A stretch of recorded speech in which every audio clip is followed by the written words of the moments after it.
New day, new show, a new experience. Start your day with the news, not views. We bring you stories that matter and impact your life.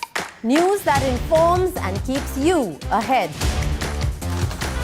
From maximum city, Mumbai, to the seat of power, Delhi, NDTV brings you the best breakfast show. breakfast news on NDTV, 8 a.m. every day.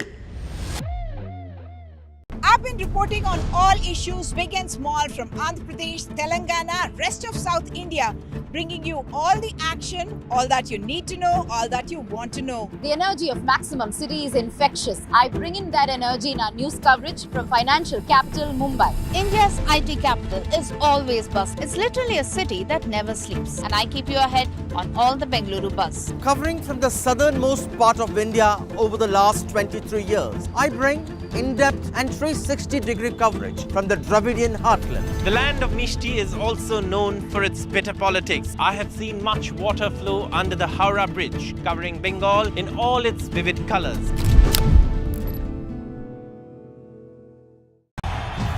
तालियों के साथ हम स्वागत करेंगे आदरणीय मोदी जी का। छत्रपति शिवाजी महाराज की।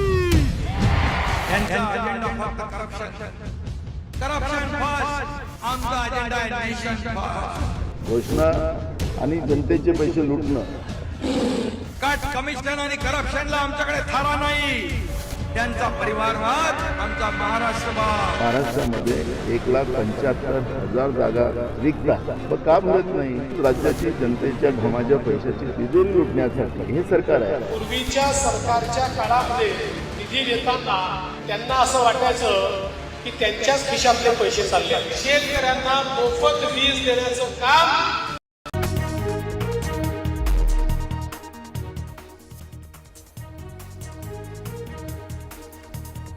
MEA slams Trudeau's hypocrisy yet again. MEA says there is a clear pattern to smear India.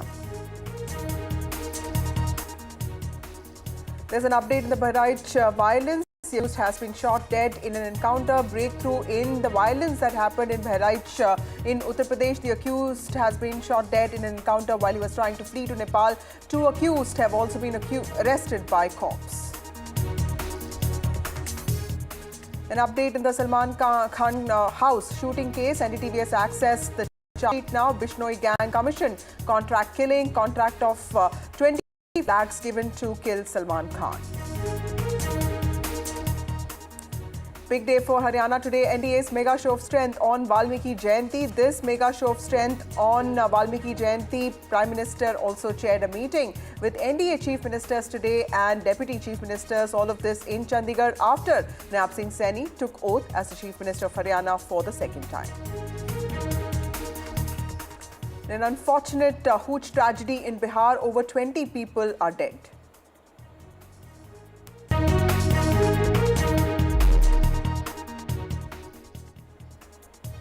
Well, the MEA has yet again called out Canada's hypocrisy, saying that there is a clear pattern to malign India. In fact, the MEA in its weekly presser said that India wanted to extradite Bishnoi gang.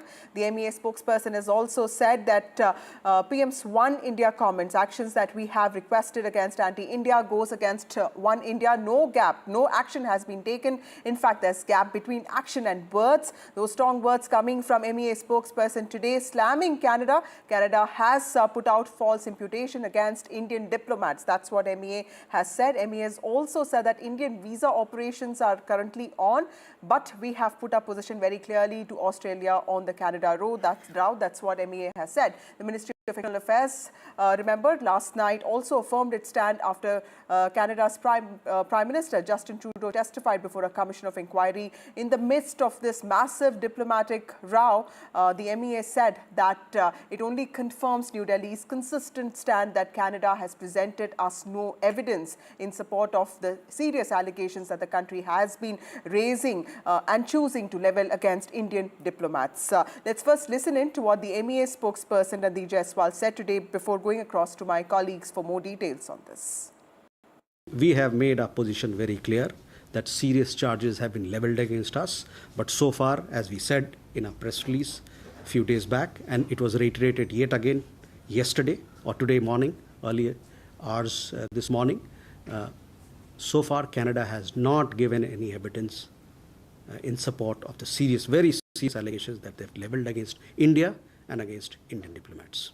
We also see there is a pattern. The pattern is motivated by political considerations on the part of the Canadian Trudeau government.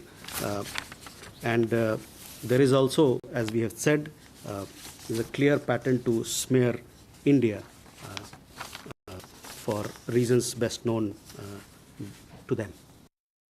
We have made our position very clear on this particular matter. You would have seen that several press releases have been issued in the last 2 days, putting out our position, which we are very clear that since September of 2023, the Canadian government has not shared any shred of information with us. Yesterday, again, after the public inquiry, public hearing, we had again issued a statement saying that Canada has leveled serious allegations, but has so far not given any evidence to back it up. As far as the allegations are concerned, PM Trudeau's own admission yesterday would indicate the value. As regards our stance on the as far as my information is concerned, there are 26 extradition requests pending with the Canadian side. These are over the last decade or more. Along with it, there are several provisional arrest requests which are also pending with the Canadian side of several criminals. We have shared security-related information with the Canadian government regarding gang members, including those of Lawrence Bishnoi gang, and requested them to arrest them and or to take due action as per law. So far, while we have exchanged and given these information, so far no action has been taken by the Canadian side on our request. My colleague Kadambini, who tracks the MEA for us, joins us for a chat. Kadambini, big takeaways there from, of course, India doubling down on its position that it has been asking Canada to stop its anti-India activities. To Randeep Jaiswal also talking about other things such as Lawrence Bishnoi gang. Tell us the big takeaways from this weekly presser of MEA that really turned out to be quite longer than usual.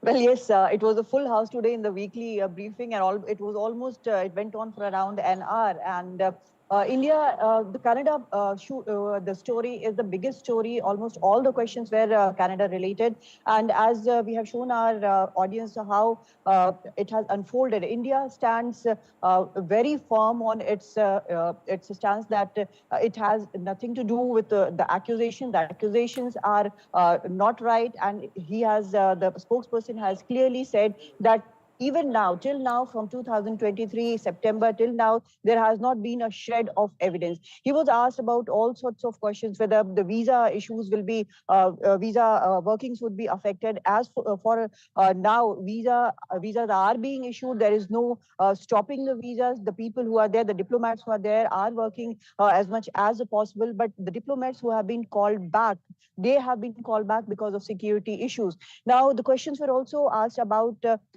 the statements of Jagmeet Singh. So MEA is very clear about it. He is not part of the government. These are his personal opinions. He can say whatever he wants, and MEA has no comment on that. As far as allies are concerned, those who have raised concern, talked about rule of law. As far as the US is concerned, UK is concerned, and New Zealand. So MEA has said that they are noting all these, but they have had no conversation regarding these comments from the allies. Although India is very clear about the fact that the accusations are not right. These are politically motivated accusations by Trudeau government, and they have expressed once again that Trudeau himself in the Foreign Interference Commission, he has accepted that there was no evidence, and that is exactly what India has been saying all along. So it was once again, India has had very scathing remarks as far as PM Trudeau is concerned, and it has also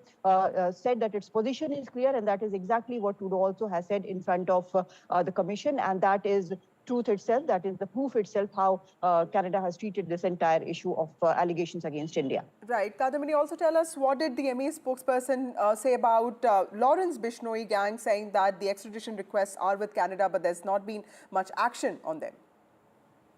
Well, this was quite extraordinary because usually in MEA briefings, we do not hear of names of these gangsters or gangs, but this is the first time maybe that the gangsters' names have been spoken out here. And he has also said that the 26 extradition requests have been pending for more than a decade. There are also some provisional arrest requests which have not been acted upon. And these also include the members of gang of Lawrence Bishnoi. Now, he also named out around 5 names who are like noted criminals who have not been arrested there. There is no action at all. And as we heard him saying that though Trudeau talks about One India, the actions are not aligned with that One India idea which he is talking about. So there is a difference between words and action. So the names were spoken out in MEA briefing of the criminals. That itself is quite extraordinary. Right. Thank you, Kadamini, for joining us with those very critical details. MEA there, India's External Affairs Ministry yet again slamming the Canada government for its allegations on Indian diplomats. Moving on to other important stories, domestic politics now. The Uttar Pradesh police on Thursday shot 2 accused in the Bahraich violence case. The injured accused, identified as Sarfraz and Talib, were trying to escape to Nepal. Sarfraz, in fact, accused of violence in Bahraich, was encountered and arrested. The encounter took place near the border of Nepal. Sarfraz has been injured in this encounter. He was planning to escape to Nepal. Today itself, his close associate Danish was also arrested. UP police has increased their searches in the border area. They have located him and arrested him through encounter. In fact, let's look at some political reactions to this. Mohammad Sarfaraz उर्फ रिंकू और मोहम्मद तालिम उर्फ सबलू, इनकी निशानदेही पे जब police की team Nanpara क्षेत्र में मर्डर वेपन की रिकवरी के लिए गई तो वहां पे इन्होंने मर्डर वेपन को लोडेड हालत में रखा हुआ था, जिसको लेकर पुलिस पर फायर किया गया। पुलिस ने अपनी आत्मरक्षा में जवाबी फायरिंग की, जिसमें इन दोनों को गोली लगी है। ये घायल हुए हैं, इनको उपचार के लिए पहुंचा दिया गया है और जो अन्य 3 अभियुक्त हैं उनको भी हमने हिरासत में ले लिया गया है। आज 5 को औपचारिक रूप से गिरफ्तार किया गया है। सभी के खिलाफ ठोस कार्रवाई की जाएगी। अन्य जो अभियुक्त हैं उनकी तलाश भी जारी है। हमारी टीम्स ग्राउंड पे लगी हुई हैं। Sanjay Sahai joins us for a quick chat on this. Thank you, Mr. Sahai, for joining us on this broadcast. Well, the clashes in Bahraich happened, they started over this occasion over music that was played on loudspeakers, and there was an immersion procession that was happening. The matter, of course, escalated and firing started. Now, 30 people have been at least detained, many more actually, and then this accused have been shot. What do you think, what kind of, how does this reflect on the UP police, which has often been criticized for these encounters? How does the police community look at something like this? We'll go a step backwards, and that is primarily how this Durga Puja procession, the immersion procession, was taking place and why the whole incident took place. So starting from that point, the capability of the police to control that particular procession, that also in areas dominated by Muslims, which are areas where there's likelihood of communal tension and things to go awry. So what went awry was the music that was being played. And I think there was also based on the public domain information. I think some people also tried to put down the green flag and they wanted to put some saffron flag and things of that nature. So there was a good amount of provocation. That is not to support or give an explanation for why the violence happened. But when the violence started, the UP police was not in a position to control. And also the subsequent day, I think when there was a procession of the person who got killed by gunshots in this particular procession. So there also the violence went off again. And what do we go by the public domain and the visual media? We have seen this huge amount of violence which has happened. Now there is a pressure on the police, which is generally the case, to nab the accused. And the UP police went to nab the accused. We will not get into the encounter story. If we believe that everything is right, so they went there, as what SP was saying right now, that they were these accused had loaded weapons and they fired on the police party. In retaliation, The fire was done by the police also. There was exchange of fire, and Sarfaraz and Talib, these two suffered injuries. They have been hospitalized, and other 3 people all are in the custody of the police. See, generally by the overall logic of things, it does not make great sense to be in the encounter mode over and over again. There was also talk about some bulldozer justice also. Whether that has transpired or not, I'm not aware of. Right. But on the face of it, when the incident happened, there seemed to be some lack of control by the police, both on the side of the organizers and when it flared up, on controlling the whole situation and the subsequent violence which took place. Today's story, for the time being, where we go by the version of the UP police, that these people were trying to flee to Nepal, and these people were nabbed after there was exchange of fire between the suspects or accused and the police party.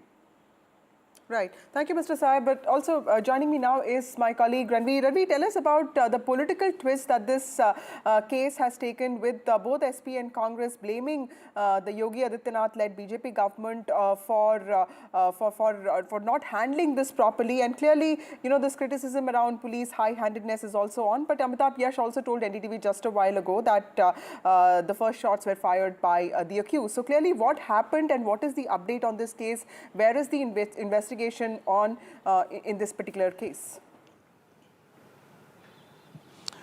Look, there were total 5 main accused, out of which 2 main accused, Sarfaraz and Talim, both were in police custody. And when police was visiting the spot where they hidden the arms used in the violence in Bahraich, then the arms were loaded and they knew it, and then they tried to fire on the cops who were there. So for self-defense, police also fired, and in the encounter, both of them got injuries on the leg, and they have been shifted to CSC Nanpara.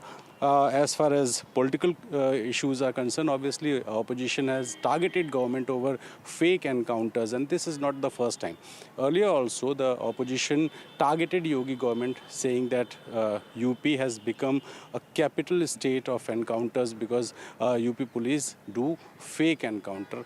So this is a political allegation, obviously, but as far as police claim is concerned, police says that both the accused, they tried to shot at police, but during the encounter, they have been nabbed near the Indo-Nepal border in Bahraich. So both these accused, Faraz and Talim, they were involved in the violence in Bahraich, and as Sarfaraz was the man who shot at Ram Gopal Mishra, in which Ram Gopal Mishra died, and that erupted a violence in Bahraich on Sunday evening and also on Monday. So that was a big clash between 2 communities, which was erupted due to firing by Sarfaraz, and police was searching for Sarfaraz. And today, all 5 main accused, earlier also police nabbed more than 50 accused in this violence case and registered more than 10 FIRs. But police was searching for all these 5 main accused, and they are in police custody now. So the investigation is going on, the identification of the accused who were involved in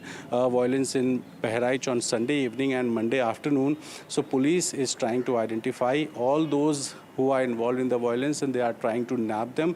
But the priority of police was to nab Sarfaraz because he was the main accused, and now he is in police custody, although he is getting some treatment in CSC Nanpara, and the doctor inside CSC, he said that he will refer Sarfaraz to civil hospital because he is out of danger. So the grilling by police will go once he will recover completely.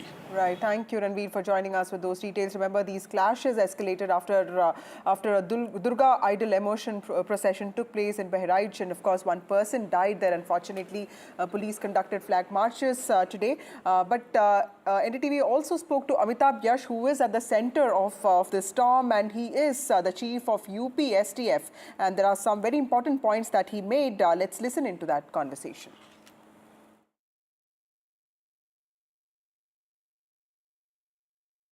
Currently joined by the UP STF chief and the ADG Amitabh Yash. Sir, can you just describe the circumstances leading to this particular encounter? You are aware that a communal conflagration had taken place in Kasbah Maharajganj of Bahraich district. It started off during a procession, a religious procession, and one person who had been murdered during that procession. There were 5 accused in this case: Mohammad Sarfaraz, Mohammad Talib, Mohammad Fahim, Abdul Hamid, and Mohammad Azhar. All those 5 have been arrested, and 2 of them have been injured in an exchange of fire. Now the investigations are on, and the entire circumstances that led to the incident and the entire incident and how it happened, everything is being investigated. The weapon used for the murder has been recovered by the police. So just want to understand the investigation progress in this particular case. How does this arrest impact the overall investigation now? These accused will be able to give us the details of their network, the entire incident, and whatever network they used to evade the police for the last few days. Right.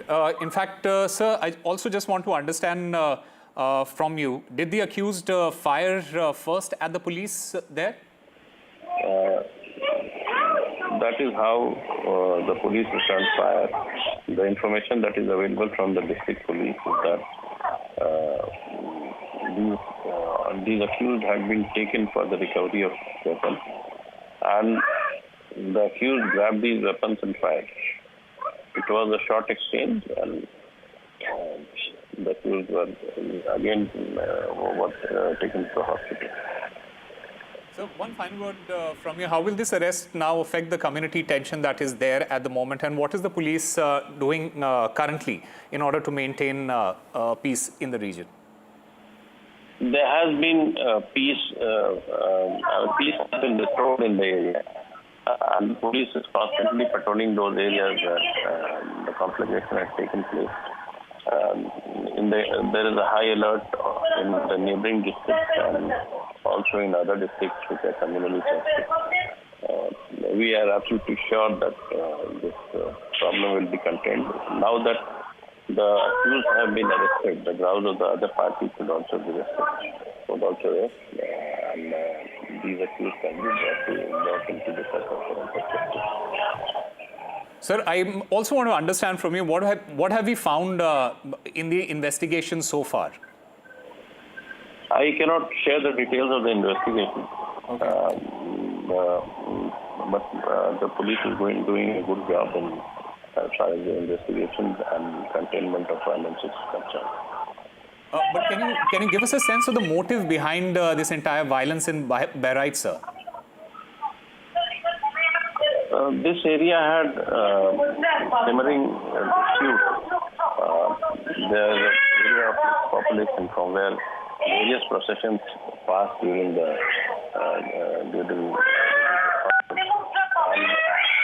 police maintained high alert. This time it seems that there was either some laxity or the police were outnumbered, and some conflagration took place which ultimately led to this murder. The circumstances that led to this murder are being investigated, and very soon we will conclude the investigation. All right. Sir, can you also confirm the condition of the injured accused there? I think they're safe. The latest information that I have received from the police that the accused are out of danger and they are being treated. Very soon they will be interrogated. So UP STF Chief Amitabh Yash talking about the main accused in the Bahraich violence being shot at. Today he is injured. Remember, these clashes took place and they were related to the procession that took place during the immersion of Durga idol, and that also led to some communal clashes, and of course more than 60 people have been detained by UP police. Moving on to other stories, there's an update. There's a big revelation in the charge sheet that has been filed by Navi Mumbai Police in the case of firing near Salman Khan's house. A contract of rupees 25 lakh was in fact taken out to kill the actor in the name of Bollywood actor Salman Khan. Navi Mumbai Police has filed a charge sheet saying that this charge sheet in fact has been filed against 5 people that Bishnoi gang had taken out a contract for rupees 25 lakh to kill this actor. The accused were also preparing to buy state-of-the-art weapons from Pakistan and other countries. In fact, Punjabi singer Sidhu Moosewala was also killed using some of these weapons. The accused were also conspiring to kill the actor. In fact, it has been told in the charge sheet by Navi Mumbai Police that the plan to kill the actor was hatched between August 2023 and April 2024. Police have also said that about 60 to 70 people were keeping track of Salman Khan's movements every day. My colleague Paras Dama has more details on this. Said first, I want to clarify this matter is of Panvel farmhouse matter. It is Reiki matter which came into light in this entire matter. There is 2 different matter. One is Salman Khan firing matter which happened outside Salman Khan house, and this is Salman Khan farmhouse Reiki matter. In this entire matter, total of 6 people has been arrested till now, and 1 person has been arrested from Haryana, Panipat. His name is Sukku the shooter. He is one of the major accused in this entire matter, and the major revelation which has done by NDTV is that there was 25 lakh contract which was given by Lawrence Bishnoi gang to Sukha in this entire matter. Sukha had planned everything. He was the one who was doing Reiki of Salman Khan farmhouse, and with that the main thing which was given to him was to buy arms and ammunitions to attempt the killing of Salman Khan, superstar Salman Khan. So he was in constant touch with the dealer of Lawrence Bishnoi gang who is in Pakistan, and from that AK-47, M16 and Zenga gun which was used to kill Sidhu Moosewala, the Punjabi singer. So this is a very, very important thing which has came into light in this entire matter. With that, the escape plan was also ready in this entire matter. With that, there was 60-70 people who was continuously doing Reiki and monitoring all the position of Salman Khan, where he used to go. Salman Khan house in Bandra, they used to Reiki there. They used to go to Salman Khan farmhouse. They used to go to the film city area where Salman used to shoot. So there was all the thing was done by this Sukhu gang and Lawrence Bishnoi gang to kill Salman Khan, and the 25 lakh rupees contract was also given. So this is a very interesting thing which has came into light. Also joining us now is Nirmal Kaur, who's a former IPS officer, and Ved Thapar, who's an actor. Thank you so much, both of you, for joining me on this broadcast. Nirmal Kaur, starting with you first, ma'am, how do you see these revelations that have come out? There are around 60 to 70 people who were monitoring in some ways, keeping a track of Salman Khan's movements every day. They were also in talks with different countries to procure different kinds of weapons. We've seen what happened with Sidhu Moosewala. Is there no way to sort of really prevent a crime like this before it occurs? I think murder as such, I mean, in the general sense, is not a preventable crime. Unlike the crimes for property and all, which are preventable, like, burglary, dacoity, robbery. Those are perhaps, they fall in the class of, but if somebody is really determined to kill you, he'll kill you somehow. That is what the professional kind of culling is of the matter. But still, that doesn't mean that we don't try and stop and prevent these things. But if there are 50, 60 people wrecking you, that means they are very, very thorough and they mean business. They are wrecking you and they are watching your every movement, recording what are the possibilities where you will be most vulnerable. And they're also trying to source all the weapons. The contract which was given out, Supari jo di gayi, the Supari which is given out, and that handler in Pakistan, Dogar. Dogar was contacted and weapons are being attached. And his handler, Dogar, is sitting in Pakistan. Sukha, who's been arrested today. That is what has come to the light today after that. And now he will be interrogated. Navi Mumbai Police will bring him to Bombay. And I am sure they'll examine him and interrogate him regarding the Baba Siddiqui murder also. Because the two are definitely, if they are products of the Sort same of linked, gang, okay. they'll be interrogating him in Baba as an Siddiqui artist, as an actor, how is the industry looking at something like this? Because this can be quite scary. It could be terrifying. A lot of actors, a lot of people are still struggling to make it big in the industry. They live they live quite isolated lives. They live alone. What kind of impact does this have on the mental health of artists, and also actors? Does this scare you? So one thing is very sure, that artists are very sensitive. They work to entertain the people. And of course, these kind of thing affects the peace, the equilibrium of the mind, of the society, the whole society. But the actors are very sensitive people. They are very true to their job, and they are really worried about these kind of things. And when these kind of things happens to our very darling star, Salman Khan Saab, outside his home and all these things, and all other incidents took place, and all the actors are together. All the actors are concerned about the society. All the actors are really want to help the society, the police and all these things. But then, of course, there is a fear inside, of course. We cannot deny that. Right.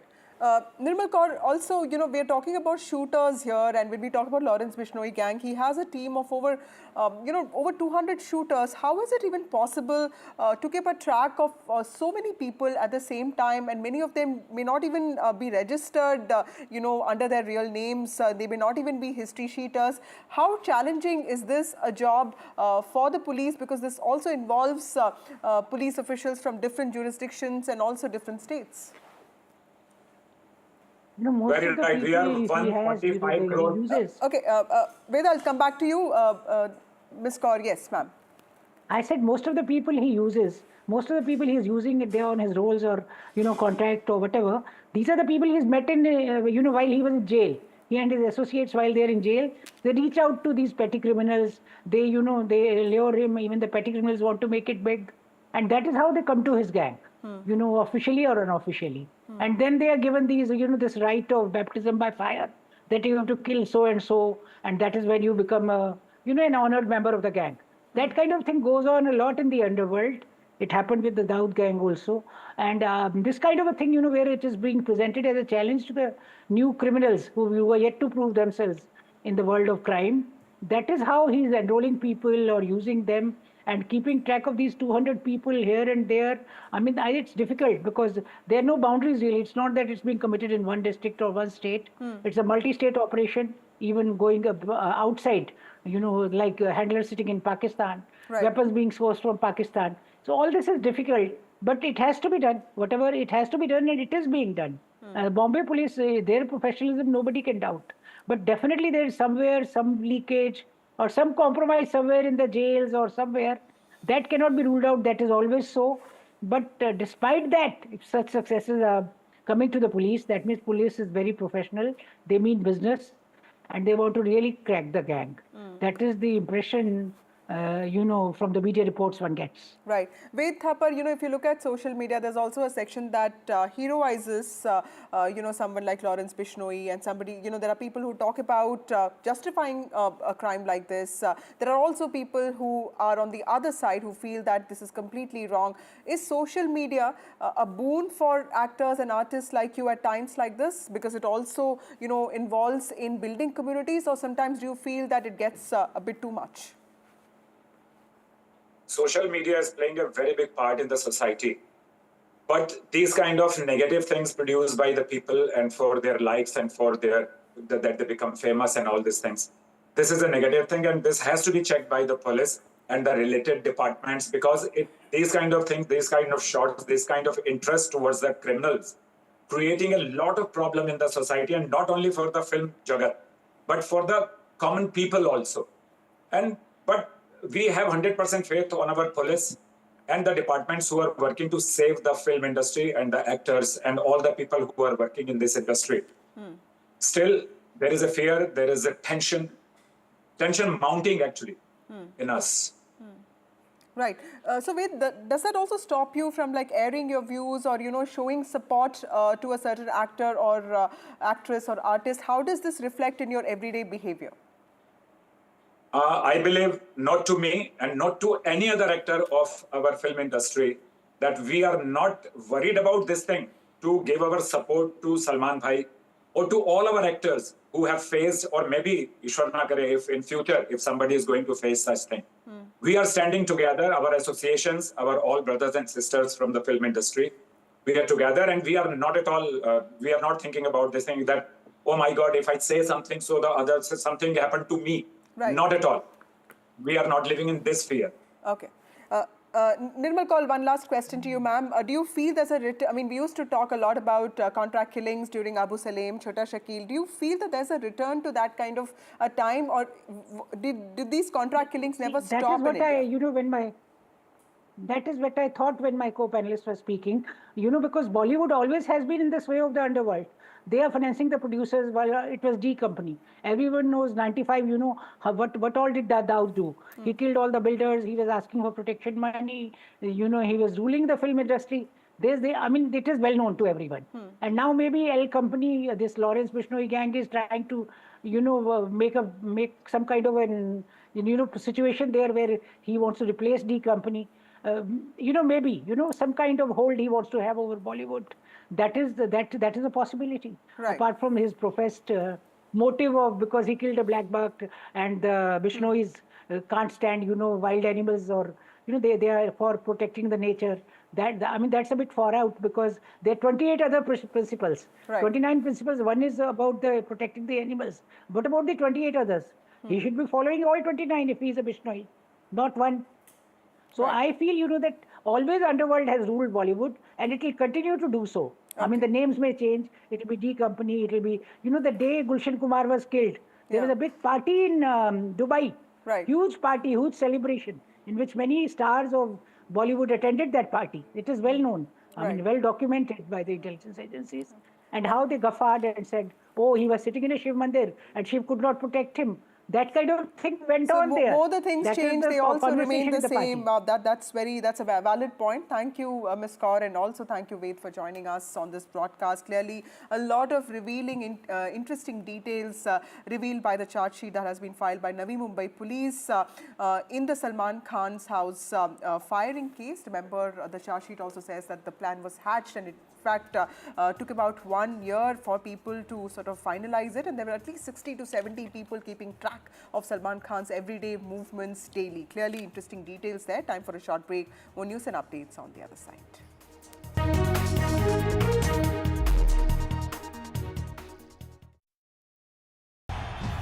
तालियों के साथ हम स्वागत करेंगे आदरणीय मोदी जी का। छत्रपति शिवाजी महाराज की।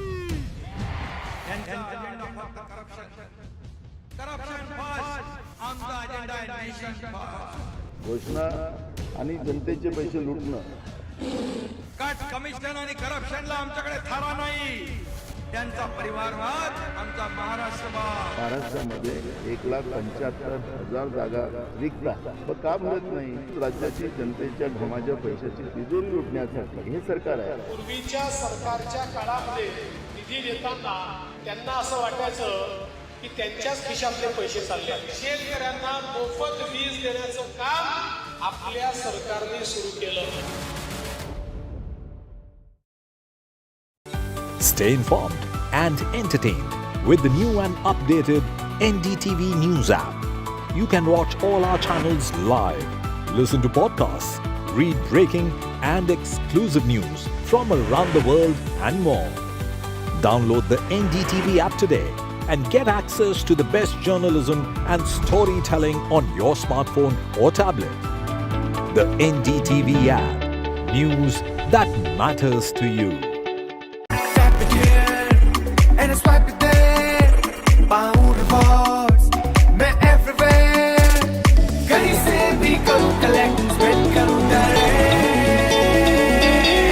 Download any single ID partner app, link your card and earn reward with top brand. Get it free with single ID. In a world of shifting power dynamics, India stands tall as a global force. Join us at the NDTV World Summit 2024, where Prime Minister Narendra Modi will unveil his transformative vision for the India century. Be a part of a summit of thought leaders and visionaries. Shaping the world's future. NDTV World Summit, October 21st and 22nd on the NDTV network. New day, new show, a new experience. Start your day with the news, not views. We bring you stories that matter and impact your life. News that informs and keeps you ahead. From Maximum City, Mumbai, to the seat of power, Delhi, NDTV brings you the best breakfast show. Breakfast news on NDTV, 8 a.m. every day. I've been reporting on all issues, big and small, from Andhra Pradesh, Telangana, rest of South India, bringing you all the action, all that you need to know, all that you want to know. The energy of Maximum City is infectious. I bring in that energy in our news coverage from financial capital Mumbai. India's IT capital is always buzz. It's literally a city that never sleeps. And I keep you ahead on all the Bengaluru buzz. Covering from the southernmost part of India over the last 23 years, I bring in-depth and 360-degree coverage from the Dravidian heartland. The land of Mishti is also known for its bitter politics. I have seen much water flow under the Howrah Bridge, covering Bengal in all its vivid colors.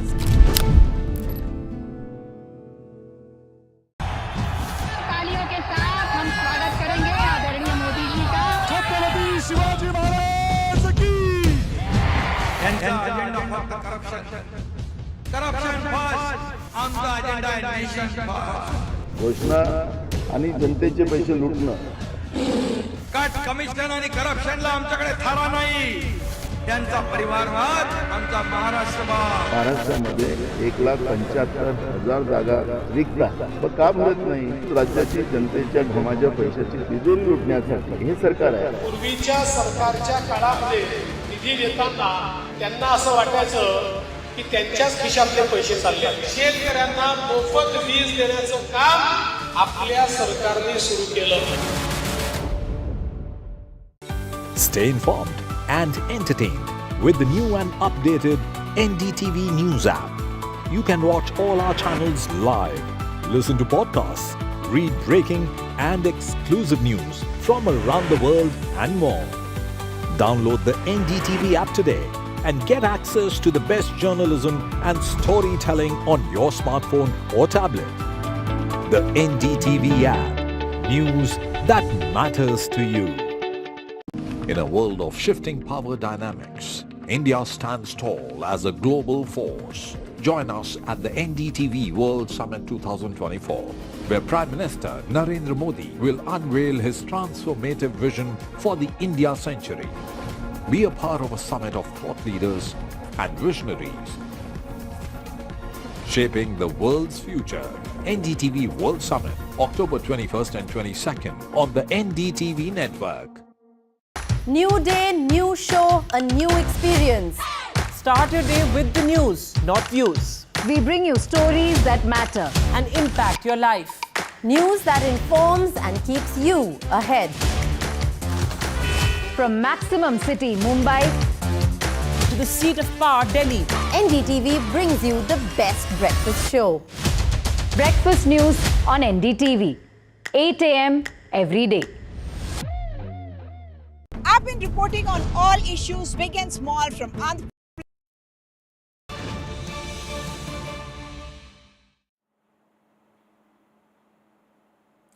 Welcome back. Congress faces yet another setback in Haryana. In fact, Captain Ajay Yadav, who is a veteran Congress leader who also heads the party's OBC wing, has now resigned from the party. Going across to my colleague Gurpreet. Gurpreet, tell us a little bit about Captain Ajay Yadav. In fact, he has said that this was personally a very difficult decision for him because his family has been associated with the Congress party for over 70 years. His father was also an MLA. And he has basically resigned from the Congress party. Tell us what really led to this resignation and also the significance of Captain Ajay Yadav. Well, it's a huge setback to the Congress. As of now, what we can understand, he was one of the top OBC leaders in Haryana politics, and he has a very grassroots level networking for the Congress workers also. So if we can talk about his resignation, what we have learned a few days back, a lot of bashing of Huda that was carried out, and he was also saying at the time when they were trying to do introspection for this losing of Haryana polls in the state of Haryana, that he was saying he was being ignored, being a tall leader of the Congress.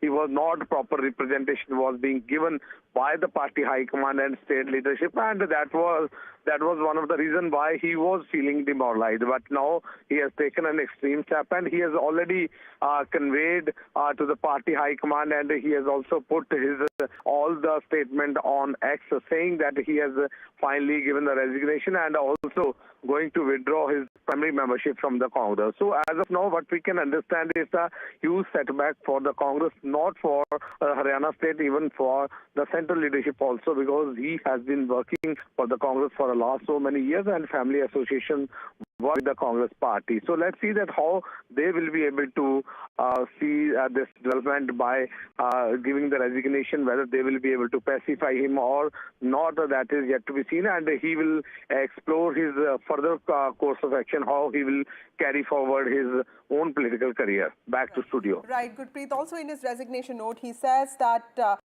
his father was a Vidhayak in 1952, and he also says that till Sonia Gandhi was the president of the Congress party, he felt wanted and valued.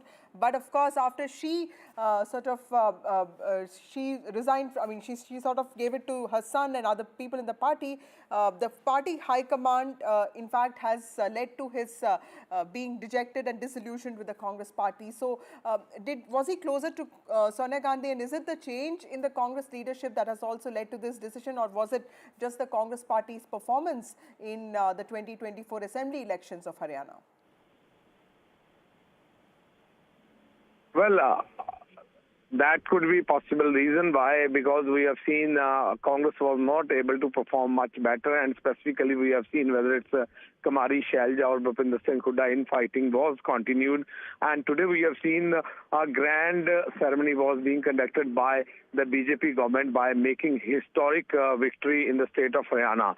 So all these factors were playing a major role at this point of time, and that could be possible reason why he has taken such an extreme decision at this point of time, because we have seen one side, the BJP has already elevated OBC leader as a chief minister of the state. On the other hand, we have seen he was sidelined by the party high command. He was not given proper value at the time of elections, and previous that he was ignored multiple times, even not calling on the various rallies which were being conducted by the Congress leadership. So these are the specific points why he has decided to take such type of a decision at this point of time. But in a nutshell, if we can see this development, it's a huge setback to the Congress, and how the Congress will be fulfilling this loss of this such a tall leader who had a great association with the Congress party. And as you have already read his post on the X, saying that he was one of the having family association with the Congress. So all these points are being raised by Captain Ajay Yadav, because he feels he was being ignored, and it seems that he will not be able to get proper representation. So let's see whether the party high command from the Congress is going to reach out to him or trying to pacify him or not. That is yet to be seen. But as of now, what we can see is a huge loss to the Congress. Gurpreet, for joining us with those details. On the day, BJP created history and, of course, formed its government in Haryana. Congress loses a veteran OBC face. Captain Ajay Yadav has resigned from the Congress party, saying that he was being sidelined and he was disillusioned with the Congress leadership. Moving on, looking to keep up the pressure on the opposition after the BJP pulled off a stunning victory in Haryana, becoming the first incumbent government to come back to power for the third time. The National Democratic Alliance, in fact, held a meeting of all its chief ministers and deputy CMs from the coalition in Chandigarh today. This was immediately after Nayaab Singh Saini took oath as the Chief Minister of Haryana for the second time. The meeting of the CMs and deputy CMs, which comes ahead of the Maharashtra and Jharkhand Assembly elections, was chaired by the Prime Minister. It was attended by Home Minister Amit Shah and several other BJP leaders. My colleague Aishwarya has been tracking this story for us. Aishwarya, very important meeting there. Clearly, the BJP's show of strength, and also the BJP making it very clear that it wants its allies to be on the same page as itself is. So clearly, what kind of discussions and deliberations took place in this meeting, and also what was the agenda? Well, Vasudha, the meeting is still underway of the Chief Ministers and Deputy Chief Ministers who travelled to Panchkula for the oath-taking ceremony of Nayab Singh Saini, and soon after the oath-taking ceremony concluded, it was this one of its kind council's meeting of the Chief Ministers and Deputy Chief Ministers at Chandigarh, where we are currently reporting from. Prime Minister is still inside. The meeting started at around 3 p.m. and what information that we are picking up from the NDA meeting is that first it was all the NDA leaders who hailed Prime Minister's leadership. It was applauded by them, and BJP President JP Nadda welcomed Prime Minister Narendra Modi into this meeting, and it was a straightforward message that was sent across by all the NDA leaders that they are together under the leadership of Prime Minister Narendra Modi, and going ahead for Maharashtra and Jharkhand polls as well under the leadership of Prime Minister Narendra Modi. They are going with a strong message that they are together, and a show of strength was also showcased when a group photograph of all the CMs and Deputy Chief Ministers of different NDA alliance members were clicked at around 3 p.m. Let me show you these quick visuals from where I am reporting. This is Hotel Lalit in Chandigarh, where the meeting is currently underway of Prime Minister Narendra Modi currently chairing this particular meeting. It is Home Minister Amit Shah, Defence Minister Rajnath Singh, and other senior leaders of the Bharatiya Janata Party also in attending this crucial meeting. Along with it, of course, Chandrababu Naidu to Nitish Kumar to Chirag Paswan, all the NDA alliance members are part of it. But it is the NDA meeting that took place back in June, and at that point of time, all the leaders attended. But Chief Minister and Deputy Chief Ministers rarely attend such kind of meeting, and it's therefore the reason perhaps it is called one of its kind. But the agenda is very clear: to take India forward, to strengthen India's democracy, and also to celebrate 75 years of Indian Constitution. And certainly amongst that, the discussion is going on, but certainly Prime Minister Narendra Modi being held by all the NDA leaders who are currently attending this meeting. Right. Thank you, Aishwarya, for joining us with those details. Important show of strength there. Deputy CMs and Chief Ministers of the NDA coalition meeting there in Chandigarh immediately after Nayab Singh Saini was sworn in as the Chief Minister of Haryana for the second time. Moving on to another important story, Uttar Pradesh Police on Thursday has shot 2 accused in the Bahraich violence case. The injured accused, identified as Sarfaraz and Talib, were trying to escape to Nepal. In fact, Sarfaraz, accused of violence in Bahraich, was encountered and arrested. The encounter took place near the border of Nepal. Sarfaraz has been injured in this encounter. Sarfaraz was in fact planning to escape to Nepal. Today, his close associate Danish was also arrested. UP Police has increased searches in the border area, and they located him and arrested him through encounter. Those are the visuals there of both the accused being taken into custody. Both of them were shot at, and they were injured in this attack. In fact, Amitabh Yash, the STF chief of UP Police, said that there was an exchange of firing between the police and the accused, and in fact the accused had started this. Joining us now is Tanveer, my colleague, with more details on this. He joins us on the phone line. Tanveer, tell us about the latest update in this case. Are the accused in the police custody, and how is their health now, considering both of them were shot at? In this case, all 5 main accused are in police custody, including both Sarfaraz and his aide. Both were injured in police firing, and now they are in police custody, and they have been shifted to a district hospital, Bahraich, for further treatment. But the doctors at CSC Nanpara, they said that both the accused are out of danger, and now the police is saying that they'll impose NSA because they have tried to disturb the harmony and the peace in Bahraich district, and now the main challenge was to nab the main accused of Bahraich violence case, and they are in police custody now. So the further legal process will be taken, but a big achievement for UP Police, because in Bahraich riot case, the main accused Sarfaraz and his aide both were absconding, and after nabbing them, police tried to recover the arms used in Bahraich violence, and when they were at the spot where they have hidden the arms, they used that loaded pistol on police and they tried to fire at the cops. But the cops retaliated, and in an encounter, both the accused are injured and they had shifted to CSC Nanpara for treatment. So UP Police is identifying all those who involved in the violence case, but the main focus was on nabbing the main accused, and all 5 main accused are now in police custody. Ranveer, also tell us, where is the investigation presently on this case, because the clashes took place and over one person got unfortunately killed, and there were more than 30 to 40 people who were detained by UP Police 2 days ago. Where is the investigation on this particular episode? On the Sunday and Monday violence case, police is identifying the accused who were involved in violence, and now the target was to nab the main accused, and that was Sarfaraz, who shot at this Ram Gopal Mishra on Sunday evening during Durga Idol's immersion.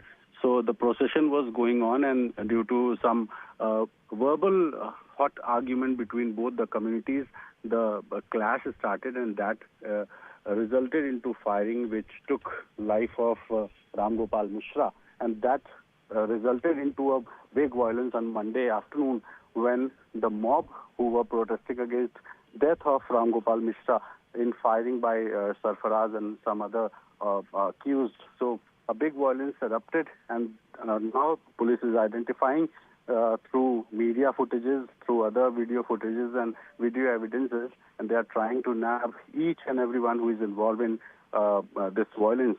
Even CM Yogi Adityanath, he also instructed the top cops that no one who were involved in the violence should be left behind. So police is trying and identifying the accused in this violence case. Right. Thank you so much, Ranveer, for joining us with those details, those visuals there of the main accused in the Bahraich violence, Sarfaraz and Talib being taken into police custody. They were both shot at and they were injured in this incident today. Mohammad Sarfaraz उर्फ रिंकू और मोहम्मद तालिम उर्फ सबलू, इनकी निशानदेही पे जब police की team Nanpara क्षेत्र में मर्डर वेपन की रिकवरी के लिए गई तो वहां पे इन्होंने मर्डर वेपन को लोडेड हालत में रखा हुआ था, जिसको लेकर पुलिस पर फायर किया गया। पुलिस ने अपनी आत्मरक्षा में जवाबी फायरिंग की, जिसमें इन दोनों को गोली लगी है। ये घायल हुए हैं, इनको उपचार के लिए पहुंचा दिया गया है और जो अन्य 3 अभियुक्त हैं उनको भी हमने हिरासत में ले लिया गया है। आज 5 को औपचारिक रूप से गिरफ्तार किया गया है। सभी के खिलाफ ठोस कार्रवाई की जाएगी। अन्य जो अभियुक्त हैं उनकी तलाश भी जारी है। हमारी टीम्स ग्राउंड पे लगी हुई हैं। Well, time for a short break. More news and updates on the other side.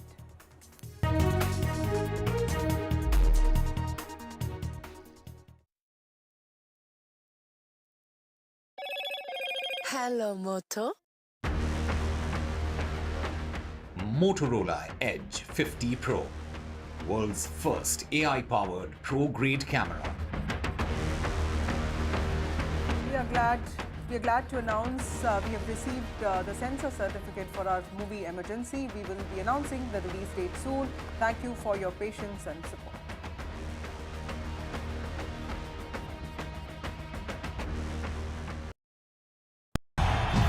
तालियों के साथ हम स्वागत करेंगे आदरणीय मोदी जी का। छत्रपति शिवाजी महाराज की। त्यांचा अजेंडा फक्त करप्शन फर्स्ट, आमचा अजेंडा आहे नेशन फर्स्ट। घोषणा आणि जनतेचे पैसे लुटणं, कट कमिशन आणि करप्शनला आमच्याकडे थारा नाही, त्यांचा परिवारवाद आमचा महाराष्ट्रवाद। महाराष्ट्रामध्ये 1,75,000 जागा रिक्त आहेत, मग का भरत नाही? राज्याची जनतेच्या घमाच्या पैशाची तिजोरी लुटण्यासाठी हे सरकार आहे। पूर्वीच्या सरकारच्या काळामध्ये निधी देताना त्यांना असं वाटायचं की त्यांच्याच खिशातले पैसे चालले। शेतकऱ्यांना मोफत वीज देण्याचं काम आपल्या सरकारने सुरू केलं। Stay informed and entertained with the new and updated NDTV News app. You can watch all our channels live, listen to podcasts, read breaking and exclusive news from around the world and more. Download the NDTV app today and get access to the best journalism and storytelling on your smartphone or tablet. The NDTV app. News that matters to you. In a world of shifting power dynamics, India stands tall as a global force. Join us at the NDTV World Summit 2024, where Prime Minister Narendra Modi will unveil his transformative vision for the India century. Be a part of a summit of thought leaders and visionaries, shaping the world's future. NDTV World Summit, October 21st and 22nd on the NDTV network. New day, new show, a new experience. Start your day with the news, not views. We bring you stories that matter and impact your life. News that informs and keeps you ahead. From Maximum City, Mumbai, to the seat of power, Delhi, NDTV brings you the best breakfast show. Breakfast news on NDTV, 8 a.m. every day.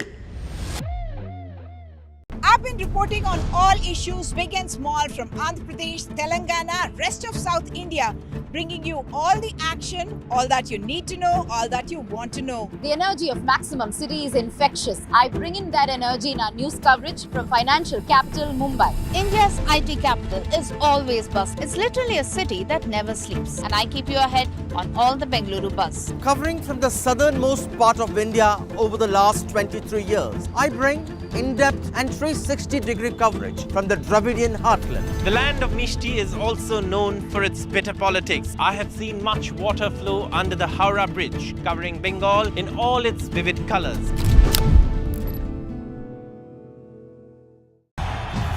तालियों के साथ हम स्वागत करेंगे आदरणीय मोदी जी का। छत्रपति शिवाजी महाराज की। Corruption first, आमचा अजेंडा आहे नेशन फर्स्ट. घोषणा आणि जनतेचे पैसे लुटणं. कट कमिशन आणि करप्शनला आमच्याकडे थारा नाही. त्यांचा परिवारवाद आमचा महाराष्ट्रामध्ये 1,75,000 जागा रिक्त आहेत. पण का भरत नाही? राज्याची जनतेच्या घमाच्या पैशाची तिजोरी लुटण्यासाठी हे सरकार आहे. पूर्वीच्या सरकारच्या काळामध्ये निधी देताना त्यांना असं वाटायचं की त्यांच्याच खिशातले पैसे चालले. शेतकऱ्यांना मोफत वीज देण्याचं काम आपल्या सरकारने सुरू केलं. Stay informed and entertained with the new and updated NDTV News app. You can watch all our channels live, listen to podcasts, read breaking and exclusive news from around the world and more. Download the NDTV app today and get access to the best journalism and storytelling on your smartphone or tablet.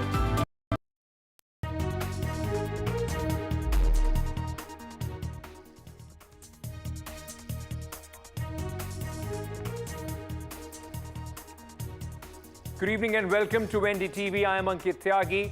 It's time for news break on NDTV. Let's quickly start with the headlines at 6.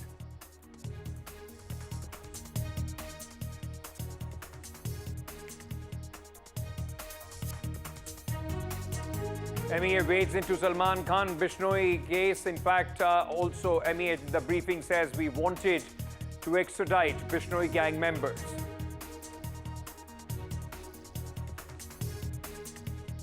Ministry of External Affairs slams Justin Trudeau's hypocrisy, says clear pattern of smear India campaign by the Canadian Prime Minister.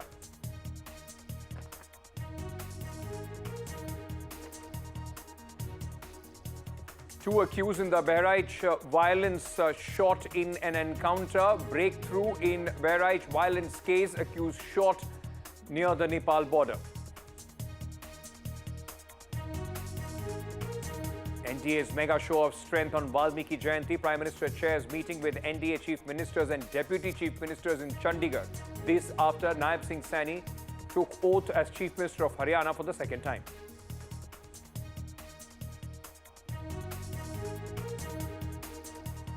"20 dead after consuming spurious liquor in Bihar.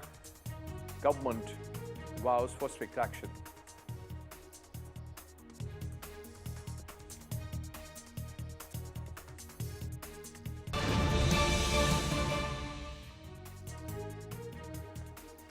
Ladies and gentlemen, we are starting the bulletin with some breaking news which is coming in at this moment. Once again, the airline sector being hit by hoax calls. What we know at this moment, overall, 5 Air India flights have received bomb threats. And Air India is not the only airlines. There are other airlines which have also received such threats. In fact, threats have been sent to 2 Vistara and 2 Indigo flights as well. So the hoax call menace, in fact, continues to haunt the airlines industry, the aviation industry. Air India flight between Mumbai to London was given this bomb threat. And, you know, as we have been reporting for the last 48 hours, there has been a spot as far as these threats are concerned. This flight between Mumbai and London of Air India has received the threat. 2 Vistara flights and also 2 Indigo flights have also received threats today. So this, remember, after a lot of hue and cry, and yesterday when we were reporting about this, there were flights which received such threats, and then they were all diverted to some safe location.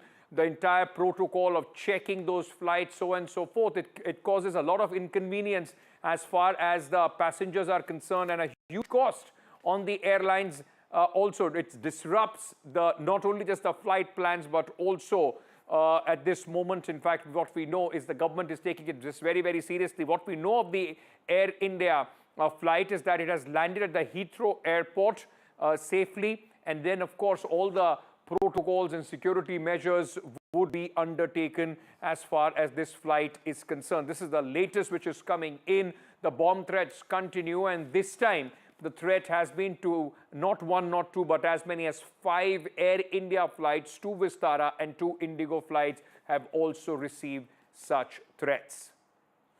Going across to my colleague Vishnu Shom, who's continuously tracking, these threats one after another, these hoax calls which are coming in. Vishnu, just bring our viewers more details. It's just not one flight, but you're reporting a huge number of flights receiving such threats. Well, Air India 129, that's a Boeing 777 from Mumbai to London Heathrow, has just landed at London Heathrow. We still need to see whether it's going to be moved into an isolation area. This is one of the primary flights, Mumbai to London, which operate out of the country. About an hour or hour and a half prior to its approach into London Heathrow, there was a bomb alert, a threat, as a result of which it was squawking to 7700 on its transponder. What that basically means is a signal being emanated by the aircraft on a certain code, and that code indicated a general emergency. That generally alerts aircraft in the vicinity and air traffic controllers about the situation on board. You normally do get a priority landing, and the aircraft has just landed a few minutes back. This is the 5th Air India flight today which has faced a bomb threat. There have been 2 Vistara flights, both from Europe to India, one from Frankfurt to India and one from Paris to India, which have faced a bomb threat as well. And there have been 2 Indigo flights as well today. I've now lost track of the number of flights over the last 48 plus hours which have received these bomb threats. It would be close to 30-odd flights by now which would have received bomb threats. And they've all fortunately turned out to be hoax bomb threats, which leads us to the larger question on who is doing this. Well, we do know that the police in Chhattisgarh, acting on, I believe, Mumbai Police, had arrested a 17-year-old who they believe was responsible for sending bomb threats on board for 3 Air India aircraft. But that doesn't explain the 30-odd aircraft which have received bomb threats in the last 48 hours plus. This is a crisis in Indian aviation. It affects the airlines, it affects thousands of passengers, and at this stage there is very little by way of information from the government coming on what exactly it is that they're trying to do. There are a few statements here and there, the Civil Aviation Minister saying that action will be taken against those who set up hoax calls and they'll be put on a do not fly list or whatever it is. But right now, the question that needs to be asked is, are these children, random people threatening Indian airlines, or is there something much more serious, in terms of a threat? So that's where we stand at this juncture. Vishnu Shom, thank you so much for joining us with all those details at this moment. Once again, a bomb threat to an international flight of Air India. The flight has landed safely at the Heathrow International Airport in London. Moving on, ladies and gentlemen, and shifting focus to some absolutely sensational remarks which have been made by Ministry of External Affairs. Ministry of External Affairs, in its briefing today, ladies and gentlemen, the MEA spokesperson Randhir Jaiswal has said that there are 26 extraditions pending with Canadian side, and these are over last decade or more. Along with that, there are several provisional arrest requests which are pending with the Canadian side. Now, this was in respect to Canada when we were talking about, but significantly, I'm underlining this, there is a connection to Salman Khan and Lawrence Bishnoi gang as well. The Ministry of External Affairs spokesperson said that we had shared security-related information with the Canadian government regarding gang members, including those of Lawrence Bishnoi gang, the gang which is after Salman Khan and has, this being is being investigated in the murder of Baba Siddiqui as well. Now, the Ministry of External Affairs said so far no action has been taken by the Canadian side on our request. We find it really strange that now people who we wanted to be deported or action to be taken, we are being told that the RCMP is blaming the Indian side for the crimes committed by these people in Canada.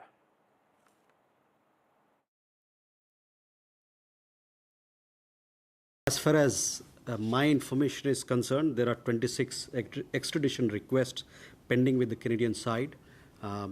These are over the last decade or more. Along with it, there are several provisional arrest requests which are also pending with the Canadian side of several criminals. We have shared security-related information with the Canadian government regarding gang members, including those of Lawrence Bishnoi gang, and requested them to arrest them and or to take due action as per law.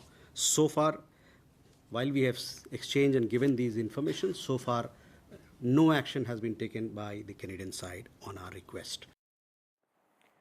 Let me bring in my colleague Kadamini Sharma for more on this. Kadamini, these are sensational details which the Ministry of External Affairs today is divulging, and also with respect to the gang which is wanted in India. We have seen how many times, Indian singers living in Canada have been, at the threatening edge of these gangs. Now, India says Canada has done nothing to, adhere to the request that India has sent. Well, we have heard of extradition requests earlier also, but this time this was specifically a number was given, a 26 number was given that at least these many extradition requests have been put to Canada, but nothing has happened so far. There have been requests for provisional arrest, that too has not happened. It is really strange for even us who are covering foreign policy to hear the names of noted criminals being read out, and MEA had to do that because that is something exactly which is going on in Canada, because MEA, as it says, that they have put this in front of the Canadian authorities many times over the decade. You can understand over the decade so many Khalistani supporters or human trafficking members, gang members, and of course now the name is taken of Lawrence Bishnoi, whose name has been coming out several cases in recent days. So this is something extraordinary which has happened, but MEA has had to do this, and they have read out names of 5 other criminals and also said that there are members of Lawrence Bishnoi gangs who have been asked, about whom Canada has been asked to extradite them or for their provisional arrest, right, but nothing has happened. Now, this is something very extraordinary because these are exactly the people against with which the Canadian PM is accusing India of colluding with.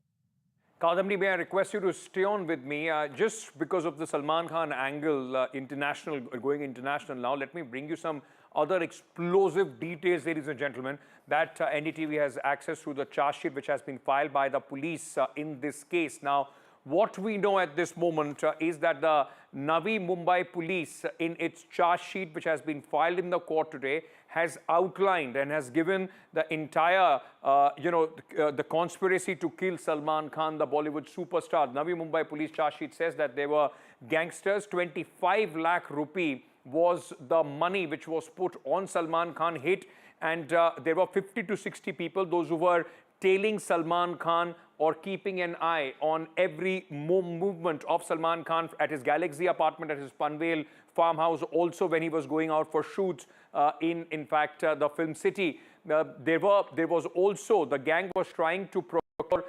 sophisticated assault rifles like AK-47, AK-92 and M16 rifle from Pakistan, along with Zigna weapons which were used in the murder of Sidhu Moosewala as well. Now, there has been another arrest regarding this in Haryana. Let's listen in to my colleague Paras for more details on this. Said first, I want to clarify this matter is of Panvel farmhouse matter. It is Reiki matter which was came into light in this entire matter. There is two different matter. One is Salman Khan firing matter which happened outside Salman Khan house, and this is Salman Khan farmhouse Reiki matter. In this entire matter, total of 6 people has been arrested till now, and one person has been arrested from Haryana, Panipat. His name is Sukhu the shooter.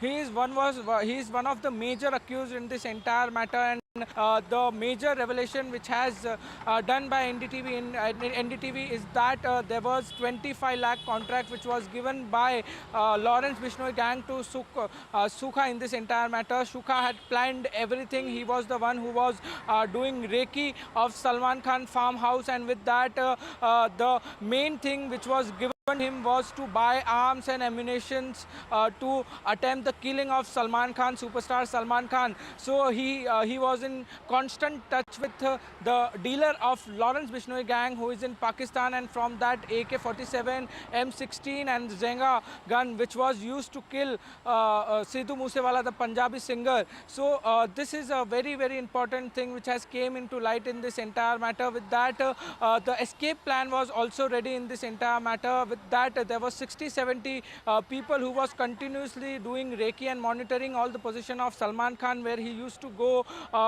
Salman Khan house in Bandra. They used to Reiki there. They used to go to Salman Khan farmhouse. They used to go to the film city area where Salman used to shoot. So there was all the thing was done by this Sukhu gang and Lawrence Bishnoi gang to kill Salman Khan, and the 25 lakh rupees contract was also given. So this is a very interesting thing which has came into light.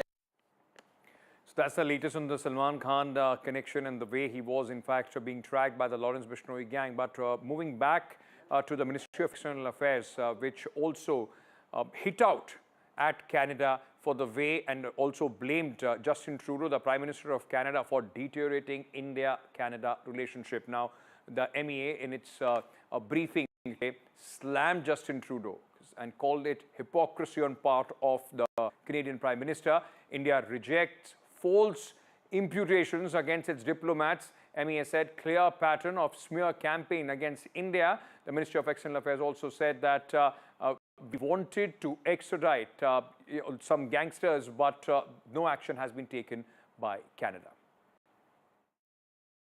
We have made our position very clear on this particular matter. You would have seen that several press releases have been issued in the last 2 weeks, putting out our position, which we are very clear that since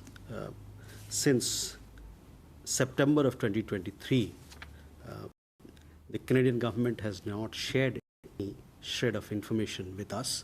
Yesterday, again, after the public inquiry, public hearing, we had again issued a statement saying that Canada has leveled serious allegations, but has so far not given any evidence to back it up. As far as the allegations are concerned, PM Trudeau's own admission yesterday would indicate the value. As regards our stance on the allegations, we will naturally reject false imputations against our diplomat. Kadamni continues to be with us on this story. Kadamni, possibly the lowest that India-Canada relationships have ever been.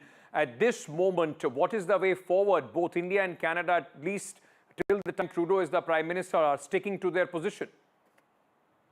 Well, yes, India has to stick to its position, because India has clearly said that these accusations are baseless. India has put out several press releases and said that there has not been a shred of evidence. That was repeated by the spokesperson today as well. And the deposition of Justin Trudeau has given him no points, because he has actually confirmed what India has been saying all along. Now, the way forward would be quite difficult, because the people who watch these relations, the foreign relations, especially India-Canada, they are quite sure that as long as Justin Trudeau is there, this will not happen, the relations will not be better.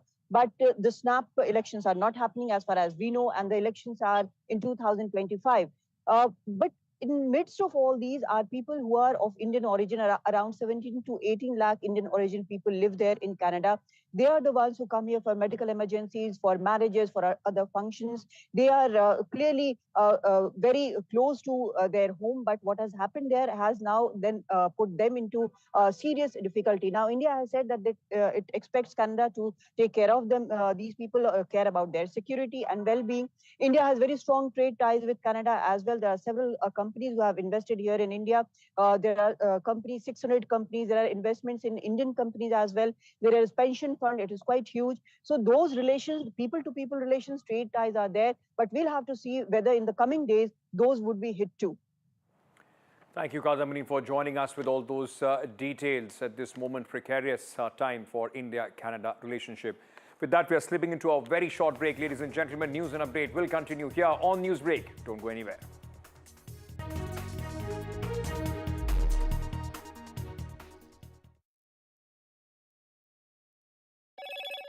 Hello, Moto. Motorola Edge 50 Pro, world's first AI-powered pro-grade camera.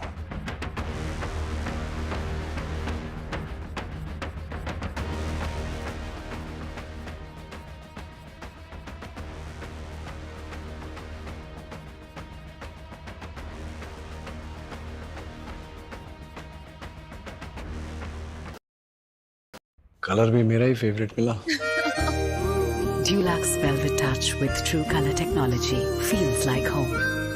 Dulux, Dulux, Dulux. Tap it here and swipe it there. Power rewards, मैं everywhere. कहीं से भी करूँ collect, spend करूँ direct. Download any single ID partner app, link your card and earn reward with top brand. Get it free with single ID. I don't care for no songs and proses. I don't care for no sweet boys with roses. I'm too busy, baby, making plans on how to get me one of them manly mans. All I want is a touch of love. New day, new show, a new experience. Start your day with the news, not views. We bring you stories that matter and impact your life. News that informs and keeps you ahead. From Maximum City, Mumbai, to the seat of power, Delhi, NDTV brings you the best breakfast show. Breakfast news on NDTV, 8 a.m. every day. I've been reporting on all issues, big and small, from Andhra Pradesh, Telangana, rest of South India, bringing you all the action, all that you need to know, all that you want to know. The energy of Maximum City is infectious. I bring in that energy in our news coverage from financial capital Mumbai. India's IT capital is always buzz. It's literally a city that never sleeps. And I keep you ahead on all the Bengaluru buzz. Covering from the southernmost part of India over the last 23 years, I bring in-depth and 360-degree coverage from the Dravidian heartland. The land of Mishti is also known for its bitter politics. I have seen much water flow under the Howrah Bridge, covering Bengal in all its vivid colors.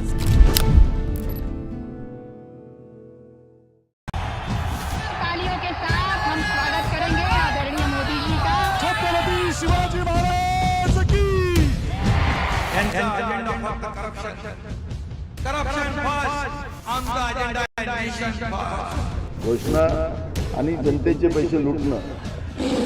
Cut commission आणि करप्शनला आमच्याकडे थारा नाही. त्यांचा परिवारवाद आमचा महाराष्ट्रामध्ये 1,75,000 जागा रिक्त आहेत. मग का भरत नाही? राज्याची जनतेच्या घमाच्या पैशाची तिजोरी लुटण्यासाठी हे सरकार आहे. पूर्वीच्या सरकारच्या काळामध्ये निधी देताना त्यांना असं वाटायचं की त्यांच्याच खिशातले पैसे चालले. शेतकऱ्यांना मोफत वीज देण्याचं काम आपल्या सरकारने सुरू केलं. Stay informed and entertained with the new and updated NDTV News app. You can watch all our channels live, listen to podcasts, read breaking and exclusive news from around the world and more. Download the NDTV app today and get access to the best journalism and storytelling on your smartphone or tablet. The NDTV app. News that matters to you. In a world of shifting power dynamics, India stands tall as a global force. Join us at the NDTV World Summit 2024, where Prime Minister Narendra Modi will unveil his transformative vision for the India century. Be a part of a summit of thought leaders and visionaries, shaping the world's future. NDTV World Summit, October 21st and 22nd on the NDTV network. New day, new show, a new experience.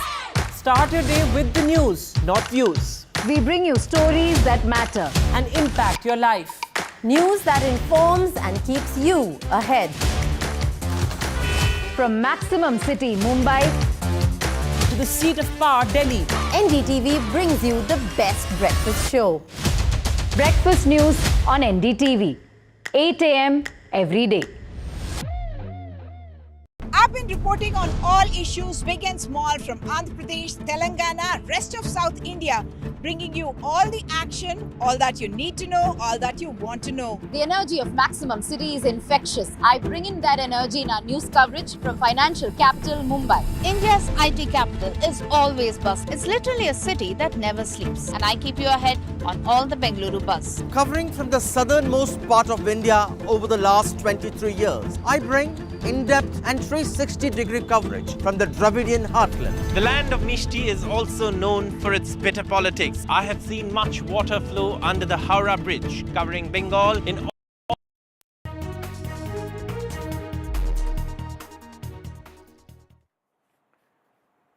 Welcome back. We're getting some breaking news at this moment. Once again, a very important judgment by the High Court of Madras in the governor versus the Tamil Nadu government, the tiff which is going on. The High Court has said that Tamil Nadu governor is bound by the cabinet decision, and this is in fact in terms of when the governor, and the court has also said that the governor cannot reject the recommendations which are have been made by the cabinet for premature release of a life convict.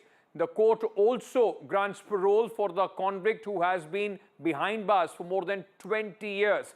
So once again, reiterating what the Supreme Court had also said, ladies and gentlemen, when the governor was not clearing some bills in Tamil Nadu, the government had gone to the Supreme Court. Now in this case also, the Madras High Court has in fact made it very, very clear that the governor is bound by the recommendations of the cabinet of Tamil Nadu. This comes as a big boost for the DMK government there, and of course, it only is another chapter in the ongoing tussle between Governor Ravi and Chief Minister M.K. Stalin.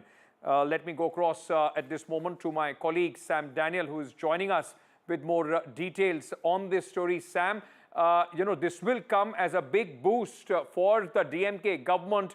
The High Court underlining once again that the governor is bound by the recommendations of the cabinet. That's right. This is yet another shot in the arm in that sense, Ankit. Already the Supreme Court had made it very clear in the case of the release of Pedarivalan, who was a convict in the Rajiv Gandhi assassination case, and despite the Tamil Nadu cabinet recommending the his release, the governor had rejected, and then ultimately the Supreme Court paved way for his release. And in this case, this is a life convict in a murder case who has spent behind bars more than 20 years. And although the cabinet had recommended his release based on his good conduct in prison, the governor had turned it down and he had moved the Madras High Court. And the Madras High Court has cited the Supreme Court judgment in this case, in a similar case, and has said the governor has no independent view in matters like this. He is bound by the cabinet decision and has, in a sense, given relief to the petitioner by granting him bail or parole to step out of the jail, and has made it now obligatory on the part of the governor to abide by the cabinet decision. There are many such cases in the past. It began with the release of the Rajiv Gandhi convicts, And then, even in matters like laws enacted by the Tamil Nadu Assembly, the governor had a different view. He kept it pending for a long time. And then when the Assembly had enacted it again, he chose to forward that to the president. So there's been a kind of a tussle, but this is yet another shot in the arm in that sense, making it very clear that the governor is bound by any cabinet decision and he or she cannot have his or her own personal or private view. Thank you, Sam, for joining us with all those details at this moment. With that, we are slipping into a very short break. Ladies and gentlemen, we are coming back. Stay tuned.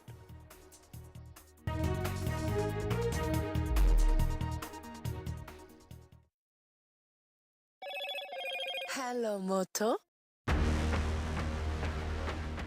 Motorola Edge 50 Pro, world's first AI-powered pro-grade camera.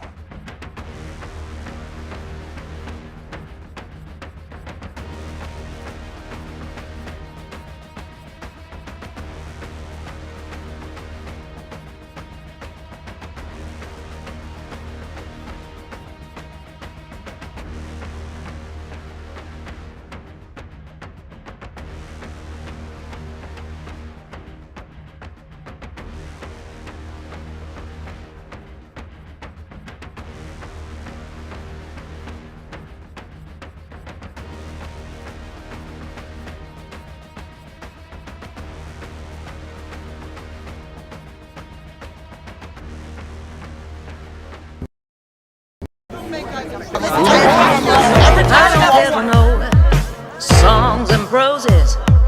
I don't care for no sweet boys with roses. I'm too busy, baby, making plans on how to get me one of them man. All I want is a touch of love. Stay informed and entertained with the new and updated NDTV News app. You can watch all our channels live, listen to podcasts, read breaking and exclusive news from around the world and more. Download the NDTV app today and get access to the best journalism and storytelling on your smartphone or tablet. The NDTV app. News that matters to you. In a world of shifting power dynamics, India stands tall as a global force. Join us at the NDTV World Summit 2024, where Prime Minister Narendra Modi will unveil his transformative vision for the India century. Be a part of a summit of thought leaders and visionaries, shaping the world's future. NDTV World Summit, October 21st and 22nd on the NDTV network. New day, new show, a new experience. Start your day with the news, not views. We bring you stories that matter and impact your life. News that informs and keeps you ahead. From Maximum City, Mumbai, to the seat of power, Delhi, NDTV brings you the best breakfast show. Breakfast news on NDTV, 8 a.m. every day. I've been reporting on all issues big and small from Andhra Pradesh, Telangana, rest of South India, bringing you all the action, all that you need to know, all that you want to know. The energy of Maximum City is infectious. I bring in that energy in our news coverage from financial capital Mumbai. India's IT capital is all.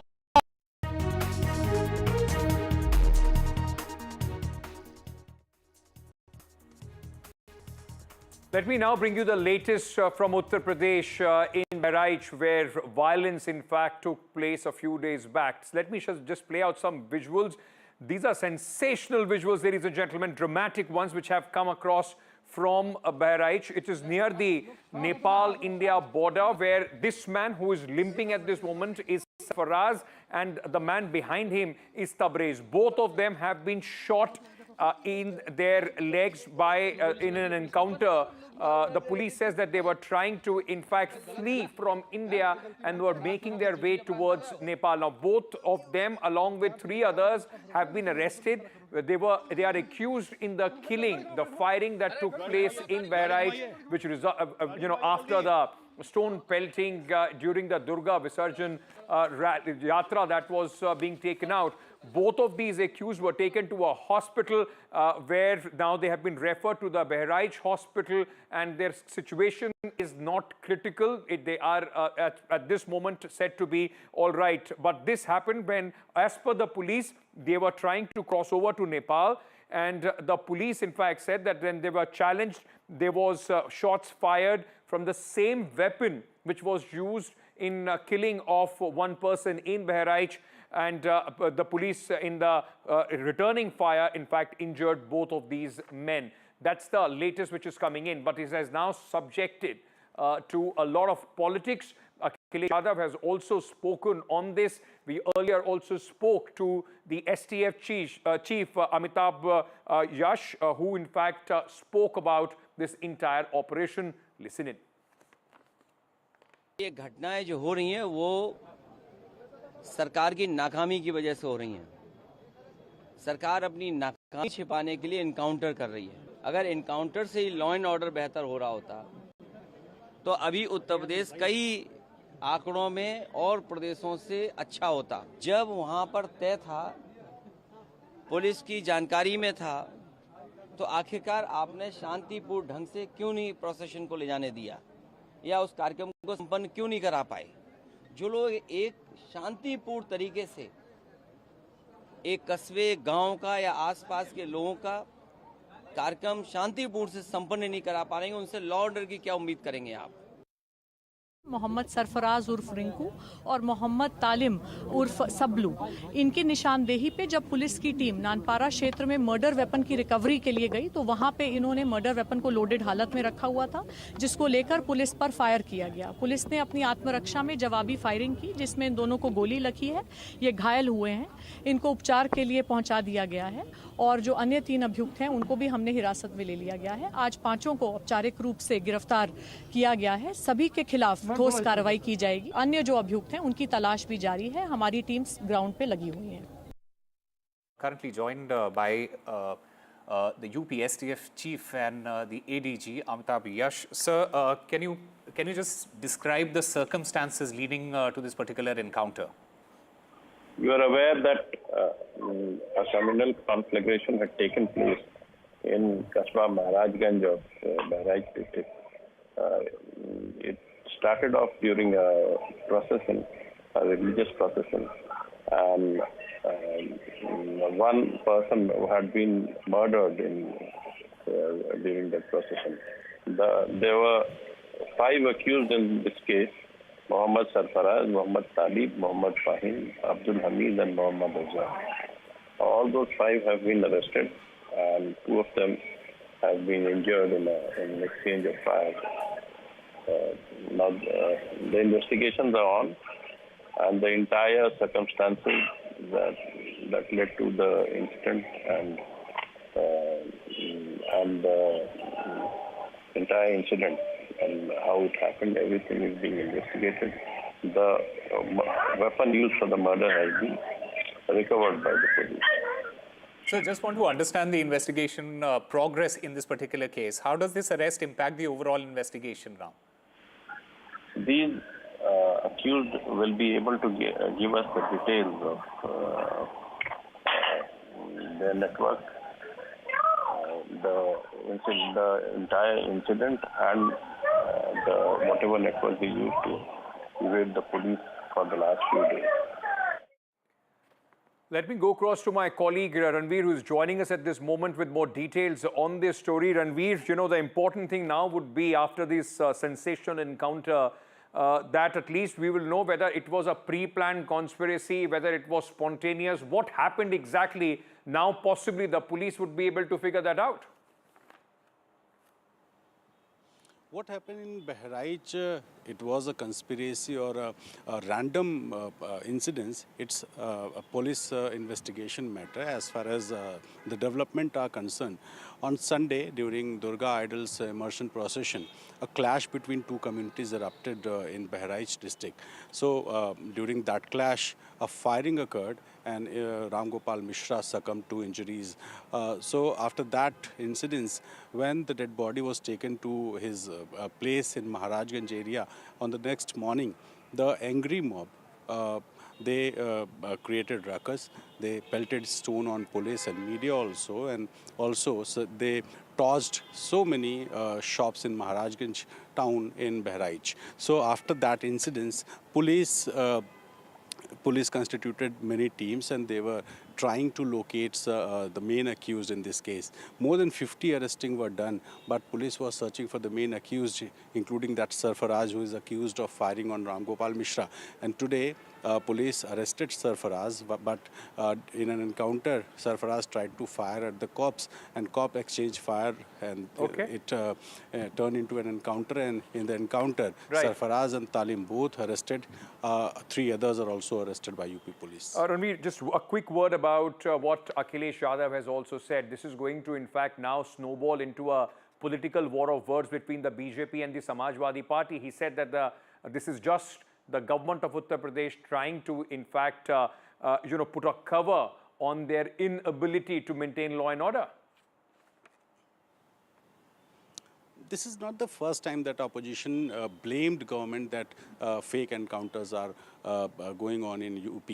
But UP government says that it will prove the encounter is original in court rather than proving in front of the opposition. Today, after the Bahraich encounter, Samajwadi Party Chief Akhilesh Yadav, UP Congress Chief Ajay Rai and UP MIM Chief Shaukat Ali all blamed Yogi government that the encounter was fake, and government is just trying to bifurcate the communities, and that's why such encounters happen. So this is not a first time, and opposition obviously is targeting government over encounters, and today after the Bahraich incidents it occurred too. Thank you so much for joining us with all those details. Ranveer, reporting there from Lucknow on this very big story. We're moving on to now, in fact, to Chandigarh, where a historic third term for the Bharatiya Janata Party and a massive show of strength by the NDA as well. This was the conclave after the swearing-in ceremony of Naib Singh Saini as the Chief Minister of Haryana for the second time, third consecutive victory for the BJP. It was all the BJP and NDA Chief Ministers and Deputy Chief Ministers, those who were part of this conclave. After a long time, we are seeing that it happened just after Naib Singh Saini took oath as the Chief Minister of Haryana. Along with him, 13 other cabinet ministers were also sworn in. Now, after this BJP, in fact, pulling off this stunning victory, now they are preparing for the Maharashtra and Jharkhand election, and this is going to be the big message today also that the BJP is sending, specifically the oath-taking ceremony on the Valmiki Jayanti that ensured a big outreach to the Dalit community. And once again, with this show of strength of all the chief ministers, deputy chief ministers of NDA after the Lok Sabha election, the BJP conveying they are back, and they are back with a bang. Let's very quickly also, in fact, give you a sense of this, what is happening as far as the cabinet is concerned. 13 people have been sworn in with Naib Singh Saini. 6 Dalit and OBC ministers, including Anil Vij, that you are seeing, the man who wanted to be the chief minister in Haryana. Apart from that, Mahipal Dhanda is a Jat leader, Vipul Goyal, a Bania. So all communities have been given some sort of representation as far as this is concerned. Arvind Sharma, a Brahman, he is from Panipat rural constituency, who has been given the opportunity. Ranveer Singh Gangwa, OBC leader. Dalit community is represented by Krishan Bedi, who is part of the Naib Singh Saini cabinet, and 2 women faces, Shruti Chaudhary and Aarti Rao. Aarti Rao, OBC, Shruti Chaudhary, Jat, so the balancing act there as well. Shruti Chaudhary, remember, is the daughter of Kiran Chaudhary, who had gone from the Congress to the BJP ahead of the Lok Sabha election. She's a Rajya Sabha MP, and her daughter has now been given a cabinet berth. From Tosham, she fought the election. And Aarti Rao is the daughter of Indrajit Rao, the big Ahir face as far as the BJP is concerned in Haryana. At one point of time used to be with the Congress party. Aarti, in fact, won her election from Ateli Mandi constituency, the stronghold of Rao Indrajit Singh. Let me very quickly, ladies and gentlemen, go across to my colleague Aishwarya, who is joining us. He saw the swearing-in ceremony as well, and also now at this moment covering the big conclave of the Bharatiya Janata Party, NDA ministers and deputy CMs as well. Aishwarya, first of all, a big message today with this conclave of chief ministers and deputy chief ministers. What is it that the BJP wants to say?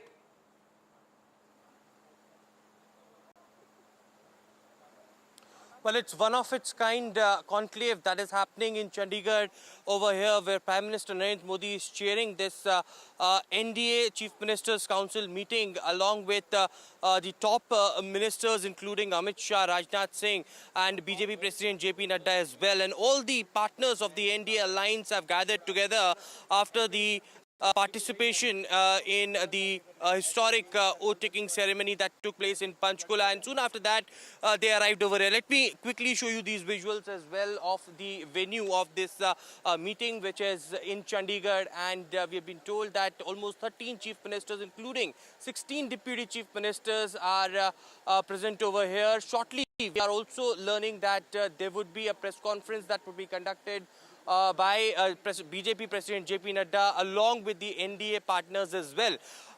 The message is very clear. What we are hearing from our sources, what happened inside this NDA Council's meeting of chief ministers and deputy chief ministers. Of course, Prime Minister Narendra Modi was applauded and he was welcomed by all the NDA leaders, and he was, his leadership was hailed. A straight message was sent across that in the upcoming polls of Maharashtra and Jharkhand, the NDA partners are one, and they would be fighting together. Specifically in Maharashtra, the focus is about the Mahayuti alliance, where Eknath Shinde faction and Ajit Pawar's faction is going to contest together along with the Bharatiya Janata Party. Eknath Shinde and Devendra Fadnavis and Ajit Pawar are here at this venue as well, who is attending this meeting. But the major focus, the agenda was of course to celebrate Amrit Mahotsav of Samvidhan, that is 75 years of the Constitution of India, and also how to strengthen India's democracy as well. And therefore the reason, perhaps one of its kind, earlier it was a NDA leaders meet that happened in National Capital, but this is specifically for the chief ministers and deputy chief ministers. First of its kind conclave that Prime Minister Narendra Modi is chairing. Thank you, Aishwarya, for joining us with all those details on this big exercise of the Bharatiya Janata Party, which is taking place in Chandigarh at this moment. We are getting some breaking news, ladies and gentlemen. Let's cut across to this news which is coming in, and this is related to the hoax call that has plagued the aviation industry, the menace that we have seen only growing in the last few days. Ram Mohan Naidu, the Union Civil Aviation Minister, has spoken on this. He has said that we are ensuring that these kind of hoax incidents do not take place in future. Police are pursuing the cases. We are also trying to find out who are the people behind this. Airlines and passengers are facing a lot of issues because of such calls. Listen in. We are ensuring that these kind of fake bomb threats don't happen in the future, and any change in rules or change in legislation we are thoroughly pursuing from our department also, so that it becomes a strict barrier for people who are trying to do these kind of prank things. And also the police are all pursuing the cases and trying to find out who are behind this, and in fact the Home Affairs is also helping us a lot in that area. Other than that, whatever needs to be done, because airlines are also feeling a lot of inconvenience, including the passengers also. So we don't want these kind of situations to repeat themselves. We can't comment anything like a conspiracy, but whatever little bit we have known, it's coming from minors or some pranksters. Genuinely, for some very little petty things, they are trying to do these kind of threats on the social media or through phone calls. We are talking to everyone. We are talking to the airlines. We are talking to security agencies. All right, that was a Union Civil Aviation Minister, in fact, speaking about the aviation industry being plagued by these hoax calls, and also saying that, at this moment it doesn't seem like a conspiracy, but investigations are on. Now, the BJP has once again taken a jibe at Congress party MP and leader Rahul Gandhi, and has said that the Congress only after losing elections raises these kind of issues. Specifically speaking, BJP leader and cabinet minister in Maharashtra, Sudhir Mungatiwar, has said that the progress is seen on the basis of the GSDP, and our progress is seen on the basis of the period of Mahavikas Aghadi. Remember, this is in context with the elections of Maharashtra. These reactions and counter reactions which are taking place. He's first speaking in Vidarbha and also took a swipe at the Congress party on the EVM issue. All right, let's move on now. In fact, at this moment, to Congress leader who has now left the Congress party and is expected to, in fact, go across possibly to the BJP. This is a big jolt for the Congress party ahead of the Maharashtra and Jharkhand elections, where one of their OBC leaders, because Rahul Gandhi has made a pitch as far as the OBC leaders are concerned, the caste census. Now, one of their OBC leaders in Haryana has resigned from the party. Now, this, in fact, ladies and gentlemen, is the OBC chief of the Congress party. His son fought the Haryana elections and lost the elections. Even at that point of time, right after the result, he made some claims that the Congress had completely ignored him and his community, and that has resulted in the Congress party's defeat in Haryana. Let me go across to my colleague Gurpreet Singh China, who is joining us at this moment. Gurpreet, for the entire OBC pitch of the Congress party, this is going to be some sort of a handle that the BJP can now use, their top OBC leader resigning.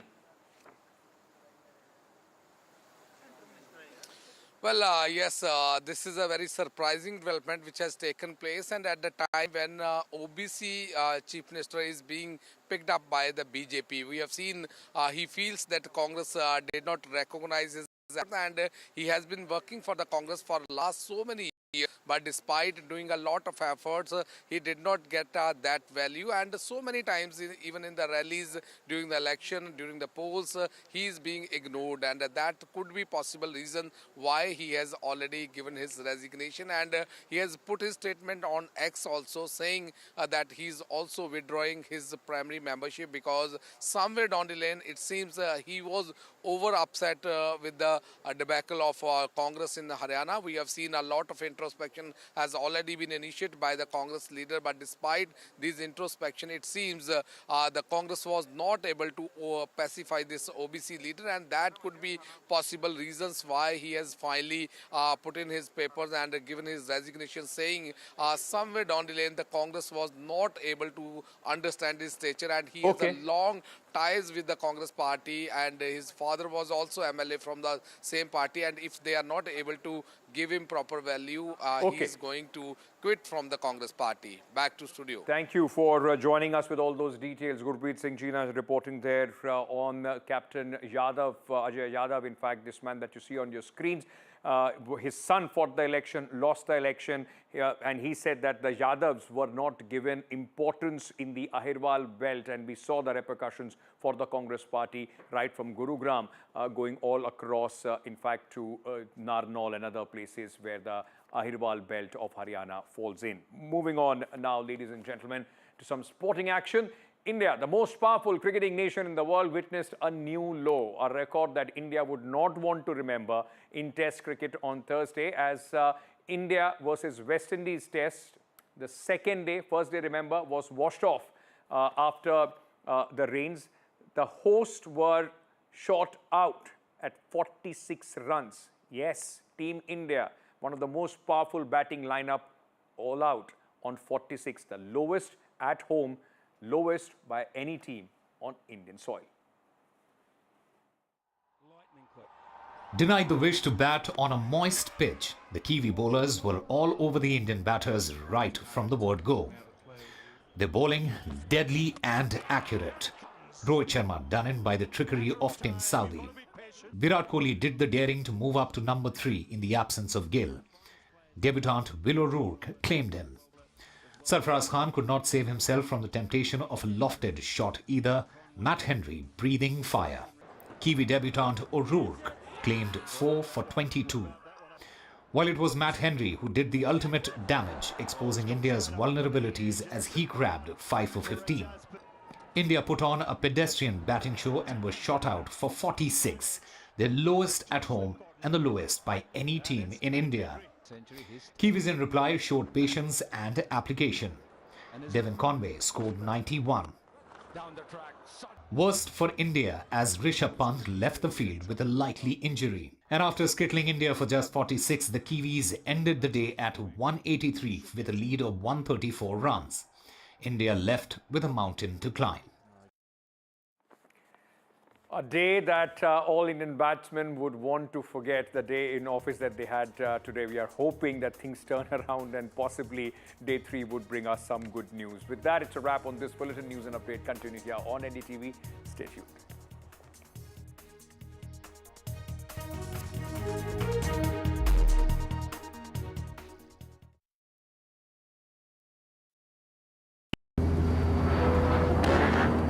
I don't care for no songs and proses.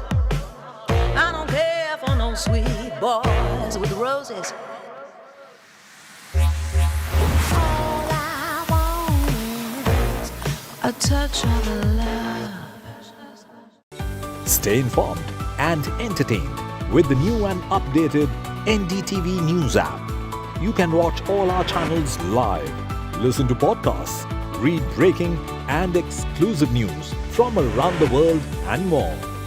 Download the NDTV app today and get access to the best journalism and storytelling on your smartphone or tablet. The NDTV app. News that matters to you. In a world of shifting power dynamics, India stands tall as a global force. Join us at the NDTV World Summit 2024, where Prime Minister Narendra Modi will unveil his transformative vision for the India century. Be a part of a summit of thought leaders and visionaries, shaping the world's future. NDTV World Summit, October 21st and 22nd on the NDTV network. New day, new show, a new experience. Start your day with the news, not views. We bring you stories that matter and impact your life. News that informs and keeps you ahead. From Maximum City, Mumbai, to the seat of power, Delhi, NDTV brings you the best breakfast show. Breakfast news on NDTV, 8 a.m. every day. I've been reporting on all issues big and small from Andhra Pradesh, Telangana, rest of South India, bringing you all the action, all that you need to know, all that you want to know. The energy of Maximum City is infectious. I bring in that energy in our news coverage from financial capital Mumbai. India's IT capital is always buzz. It's literally a city that never sleeps. And I keep you ahead on all the Bengaluru buzz. Covering from the southernmost part of India over the last 23 years, I bring in-depth and 360-degree coverage from the Dravidian heartland. The land of Mishti is also known for its bitter politics. I have seen much water flow under the Howrah Bridge, covering Bengal in all its vivid colors.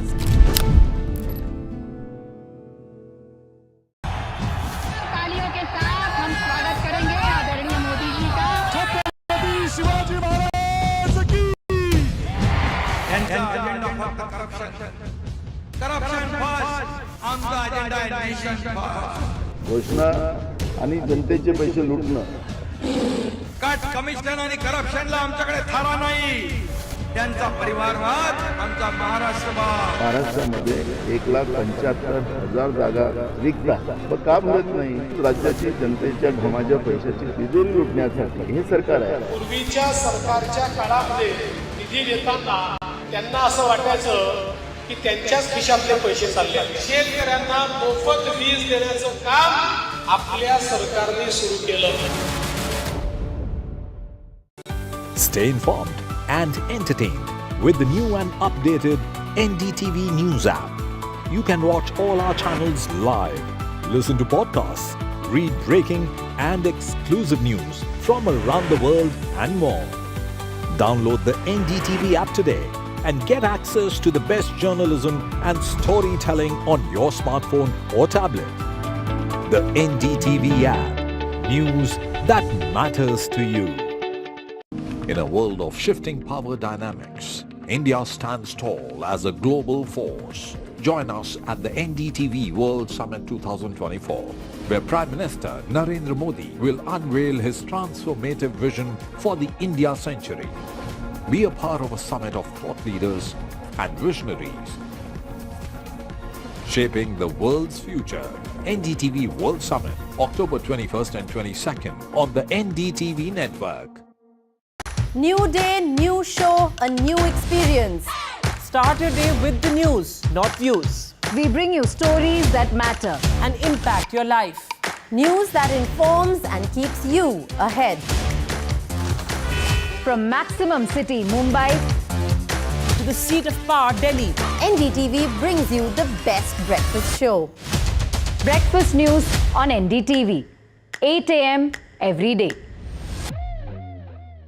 I've been reporting on all issues big and small from Andhra Pradesh, Telangana, rest of South India, bringing you all the action, all that you need to know, all that you want to know. The energy of Maximum City is infectious. I bring in that energy in our news coverage from financial capital Mumbai. India's IT capital is always buzz. It's literally a city that never sleeps. And I keep you ahead on all the Bengaluru buzz. Covering from the southernmost part of India over the last 23 years, I bring in-depth and 360-degree coverage from the Dravidian heartland. The land of Mishti is also known for its bitter politics. I have seen much water flow under the Howrah Bridge, covering Bengal in all its vivid colors.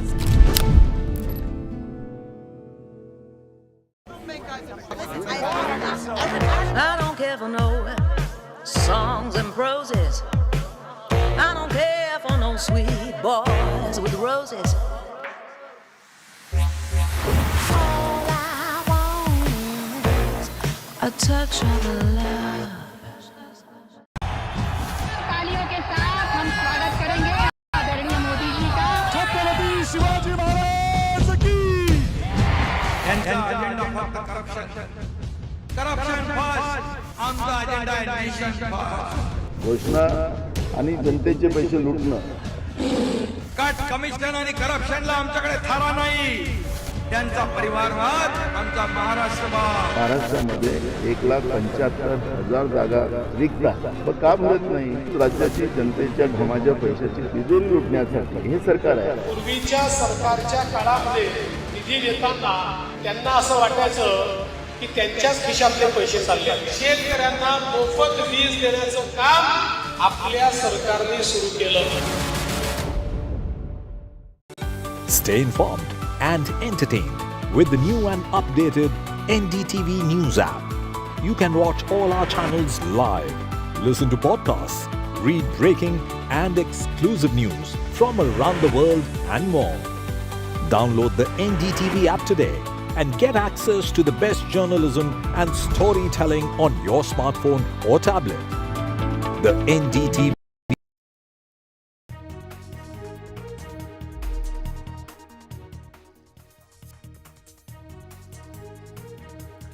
Hello and welcome. I'm Osama Shab. You're watching the 7 o'clock news. The Aviation Minister, he has spoken on hoax called menace. We'll get you the details, but first, let's take a look at the headlines. The Aviation Minister speaks on the hoax called menace and says that there is no conspiracy angle. As of now, at least 15 flights have received hoax calls today. The Ministry of External Affairs wades into the Salman Khan Bishnoi case, says that he wanted to extradite Bishnoi gang. He shared the extradition request, but there was no action taken by Canada. The MEA slams Trudeau's hypocrisy and says that it is clear pattern to smear India by Canada.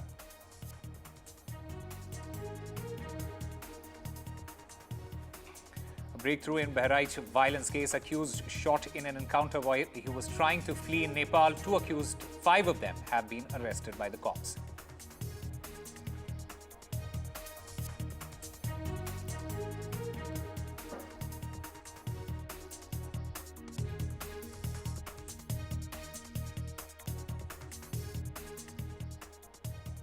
Well, the big story that we are tracking at the top of this hour is the bomb threat to the airlines Air India Mumbai-London flight. That has got a bomb threat. The Air India flight, it has landed at Heathrow Airport. 5 Air India flights had, remember, got bomb threats today. 2 Vistara flights, 2 Indigo flights got threats today as well. 6 Air India Express flights also received threats. Now, the Aviation Minister, Ram Mohan Naidu, he said that they are trying to find out the culprits. Multiple cases have been filed against the hoax calls.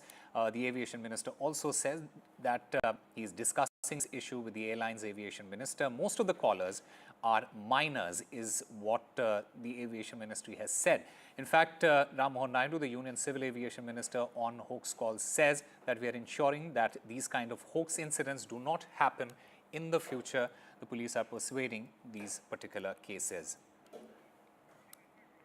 So we are ensuring that these kind of fake bomb threats don't happen in the future, and any change in rules or change in legislation we are thoroughly pursuing from our department also, so that it becomes a strict barrier for people who are trying to do these kind of prank things.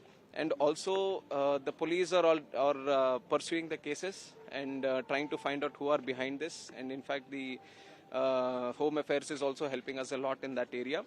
Other than that, whatever needs to be done, because airlines are also feeling a lot of inconvenience, including the passengers also. So we don't want these kind of situations to repeat themselves. We can't comment anything like a conspiracy, but whatever little bit we have known, it's coming from minors or some pranksters. Genuinely, for some very little petty things, they are trying to do these kind of threats on the social media or through phone calls. We are talking to everyone. We are talking to the airlines. We are talking to security agencies. All right, my colleague Vishnu Shon joins us to get us more on this story. Vishnu, the government, it has taken cognizance of this entire matter. What are the details that you can give us about this? 15 flights today, Ankit. Upwards of 35 flights in the last 48 hours, a little bit more than that. It's a real crisis in Indian civil aviation. And the fact of the matter is, in as much as the minister says that, these could be pranksters who are responsible for it, all we know is that there's been one minor who was yesterday taken into custody, apparently after having threatened 3 Air India flights. A child who had a grudge against a friend set up a fake Twitter account and was trying to ensure that the person he had a problem with got into trouble because of the messages on that Twitter group which was threatening flights. But there are 35, 36, or I've lost count at this stage. We are nearing that 40 aircraft mark in terms of bomb threats. And therefore, the question does remain. Is there a larger threat? Is there a conspiracy? Now, the minister over there saying, look, there is no conspiracy. It does appear to be pranksters. And one hopes that he's right about this. But given the number and the frequency with which this is taking place, it remains a matter of huge concern. And the airlines are absolutely clear. They're taking each and every one very, very seriously indeed. All right, Vishnu Shon, thank you very much for getting us all the latest in that story. Meanwhile, the Ministry of External Affairs spokesperson, Mr. Randhir Jaiswal, he has said that there are 26 extradition requests pending with Canadian side. These are over the last decade or more. Along with that, there are several provisional arrest requests which are also pending with the Canadian side of certain criminals. He had, in fact, said that India has shared security-related information with the Canadian government regarding gang members, including those of Lawrence-Bishnoi gang, and requested them to arrest these criminals. So far, no action has been taken by the Canadian side on India's request. The Ministry of External Affairs spokesperson also mentioned that we find it really strange that now people who we wanted to be deported or action to be taken, we are being told that the Royal Canadian Mounted Police is blaming the Indian side for the crimes committed by these people in Canada. As far as my information is concerned, there are 26 extradition requests pending with the Canadian side. These are over the last decade or more. Along with it, there are several provisional arrest requests which are also pending with the Canadian side of several criminals. We have shared security-related information with the Canadian government regarding gang members, including those of Lawrence-Bishnoi gang, and requested them to arrest them and or to take due action as per law.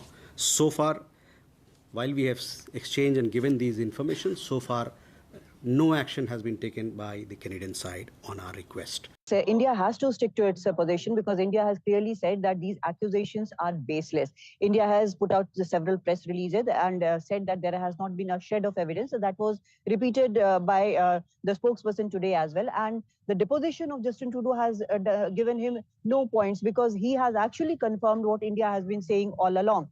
Now, the way forward would be quite difficult because the people who watch these relations, the foreign relations, especially India, Canada, they are quite sure that as long as Justin Trudeau is there, this will not happen. The relations will not be better. But the snap elections are not happening as far as we know, and the elections are in 2025. But in midst of all these are people who are of Indian origin. Around 17 to 18 lakh Indian origin people live there in Canada. They are the ones who come here for medical emergencies, for marriages, for other functions. They are clearly very close to their home, but what has happened there has now then put them into serious difficulty. Now, India has said that it expects Canada to take care of them. These people care about their security and well-being. India has very strong trade ties with Canada as well. There are several companies who have invested here in India. There are companies, 600 companies. There are investments in Indian companies as well.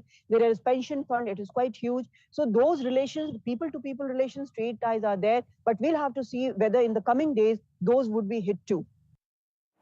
Meanwhile, the Uttar Pradesh police on Thursday shot 2 accused in the Bahraich violence case. The injured accused, identified as Sarfaraz and Talib, they were trying to escape to Nepal. Sarfaraz, the accused of the violence in Bahraich, he was encountered and then later arrested. The encounter, it took place near Rupaidiha border of Nepal. Sarfaraz has been injured in this encounter. He was trying to escape to Nepal. Today itself, his close aide and close associate, Danish, he was also arrested. The UP police has increased the search in the border area and located him and arrested him through this encounter. ये घटनाएं जो हो रही हैं वो सरकार की नाकामी की वजह से हो रही हैं। सरकार अपनी नाकामी छिपाने के लिए इनकाउंटर कर रही है। अगर इनकाउंटर से ही लॉ एंड ऑर्डर बेहतर हो रहा होता तो अभी उत्तर प्रदेश कई आंकड़ों में और प्रदेशों से अच्छा होता। जब वहां पर तय था, पुलिस की जानकारी में था, तो आखिरकार आपने शांतिपूर्ण ढंग से क्यों नहीं प्रोसेशन को ले जाने दिया या उस कार्यक्रम को संपन्न क्यों नहीं करा पाए? जो लोग एक शांतिपूर्ण तरीके से एक कस्बे, गांव का या आसपास के लोगों का कार्यक्रम शांतिपूर्ण से संपन्न नहीं करा पा रहे हैं, उनसे लॉ ऑर्डर की क्या उम्मीद करेंगे आप? मोहम्मद सरफराज उर्फ रिंकू और मोहम्मद तालिम उर्फ सबलू, इनकी निशानदेही पे जब पुलिस की टीम नानपारा क्षेत्र में मर्डर वेपन की रिकवरी के लिए गई तो वहां पे इन्होंने मर्डर वेपन को लोडेड हालत में रखा हुआ था, जिसको लेकर पुलिस पर फायर किया गया। पुलिस ने अपनी आत्मरक्षा में जवाबी फायरिंग की, जिसमें इन दोनों को गोली लगी है। ये घायल हुए हैं, इनको उपचार के लिए पहुंचा दिया गया है और जो अन्य 3 अभियुक्त हैं उनको भी हमने हिरासत में ले लिया गया है। आज 5 को औपचारिक रूप से गिरफ्तार किया गया है। सभी के खिलाफ ठोस कार्रवाई की जाएगी। अन्य जो अभियुक्त हैं उनकी तलाश भी जारी है। हमारी टीम्स ग्राउंड पे लगी हुई हैं। Meanwhile, just a short while back, I spoke to the DGP of Uttar Pradesh Task Force Police. Let's listen into what he had to say.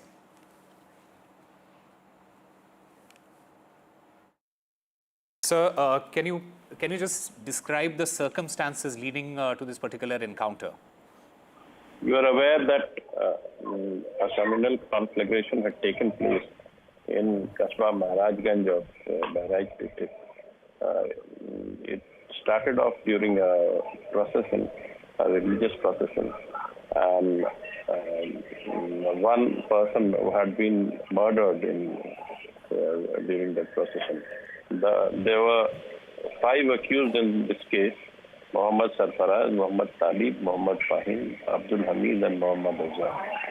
All those 5 have been arrested, and 2 of them have been injured in an exchange of fire. Now the investigations are on, and the entire circumstances that led to the incident and the entire incident and how it happened, everything is being investigated. the weapon used for the murder has been recovered by the police.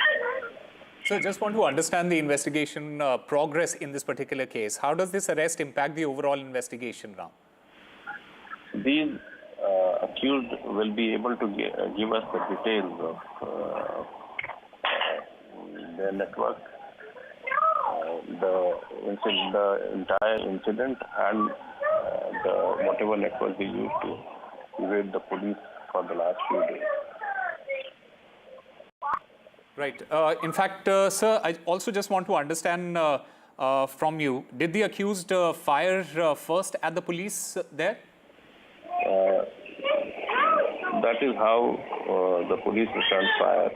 The information that is available from the district police is that these accused had been taken for the recovery of weapons, and the accused grabbed these weapons and fired.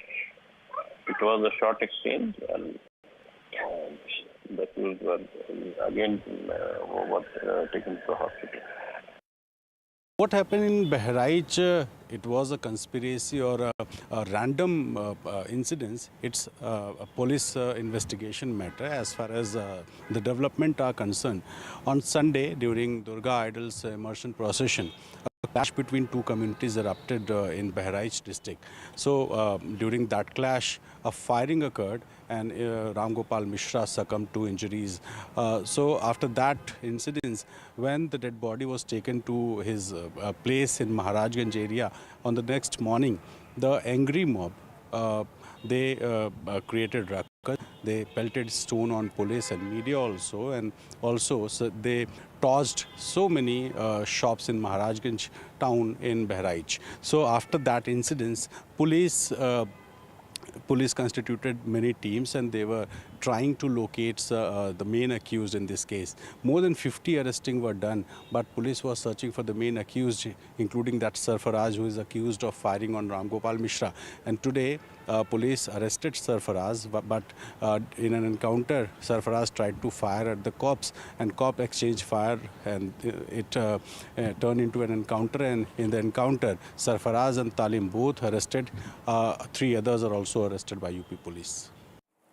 And looking to keep up the pressure on the opposition after the BJP pulled off a stunning victory in Haryana, the NDA, it held a meeting of all chief ministers and deputy chief ministers from the coalition in Chandigarh immediately after Nayab Singh Saini took oath as the chief minister of the state for the second time. Now, this meeting, comes ahead of the Maharashtra and Jharkhand assembly elections. It was being chaired by the Prime Minister himself. It was also attended by the Home Minister, as well as the Defence Minister and BJP President JP Nadda, among others. My colleague Aishwarya has more details.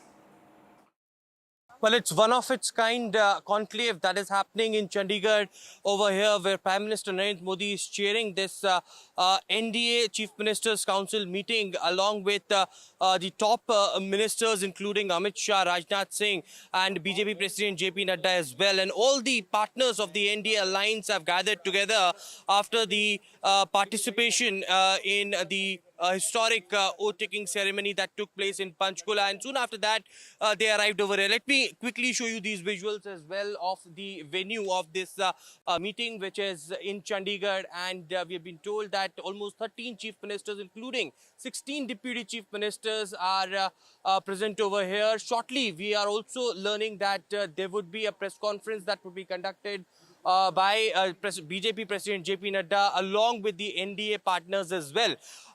The message is very clear. What we are hearing from our sources, what happened inside this NDA Council's meeting of chief ministers and deputy chief ministers. Of course, Prime Minister Narendra Modi was applauded and he was welcomed by all the NDA leaders, and he was, his leadership was hailed. A straight message was sent across that in the upcoming polls of Maharashtra and Jharkhand, the NDA partners are one and they would be fighting together. Specifically in Maharashtra, the focus is about the Mahayuti alliance, where Eknath Shinde faction and Ajit Pawar's faction is going to contest together along with the Bharatiya Janata Party. Eknath Shinde and Devendra Fadnavis and Ajit Pawar are here at this venue as well, who's attending this meeting. But the major focus, the agenda was, of course, to celebrate Amrit Mahotsav of Samvidhan, that is 75 years of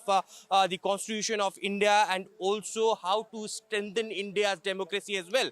And therefore, the reason, perhaps one of its kind, earlier it was a NDA leaders meet that happened in National Capital, but this is specifically for the Chief Ministers and Deputy Chief Ministers, first of its kind conclave that Prime Minister Narendra Modi is chairing. And in a setback for the Congress party in Haryana, senior leader Captain Ajay Yadav, he announced his resignation on Thursday. Mr. Yadav, who served as the president of the AICC OBC department, he announced to quit from the grand old party via an Instagram post stating that he has sent his resignation to Congress President Mallikarjun Kharge. My colleague Gurpreet Singh Chinna has more details.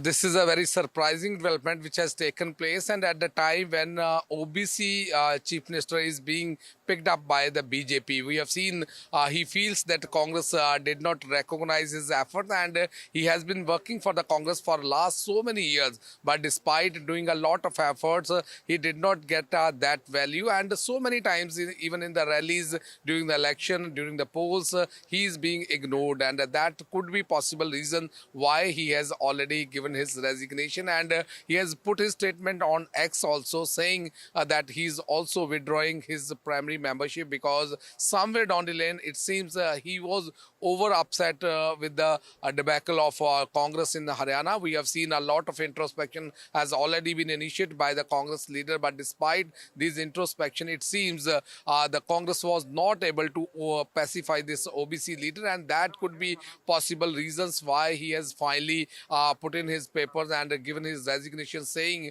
somewhere down the lane the Congress was not able to understand his stature, and he has a long ties with the Congress party, and his father was also MLA from the same party, and if they are not able to give him proper value, he is going to quit from the Congress party. And Naib Singh Saini, he took oath as Haryana's Chief Minister for the second time today, marking the BJP's record, third consecutive term in power in this particular state. The oath-taking ceremony, it held at the Panchkula's parade ground near Chandigarh. It was attended by the Prime Minister himself, along with the Union Home Minister Amit Shah and top BJP leaders, along with 18 Chief Ministers from the NDA-ruled states. The mega political gathering, it comes just ahead of the crucial assembly elections in Maharashtra and Jharkhand, and is seen as a show of strength by the party. 13 BJP MLAs took oath as Haryana ministers as the BJP carefully balanced out community and caste dynamics after pulling off a surprise victory in the assembly election for an unprecedented third consecutive time. The new Haryana cabinet has 2 MLAs each from the Dalit, Brahman and Jat communities, 4 OBCs, 1 Rajput, 1 Punjabi and a Banya.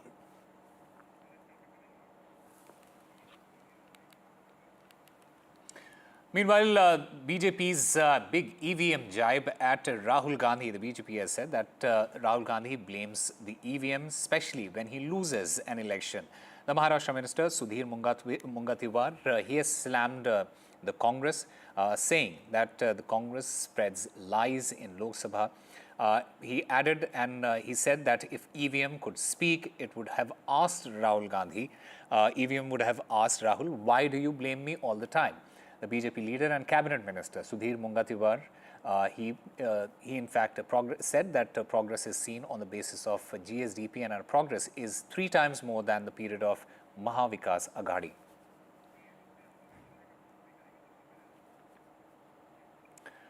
Meanwhile, in Vidarbha and wherever the opposition won, they spread lies is what the minister has said.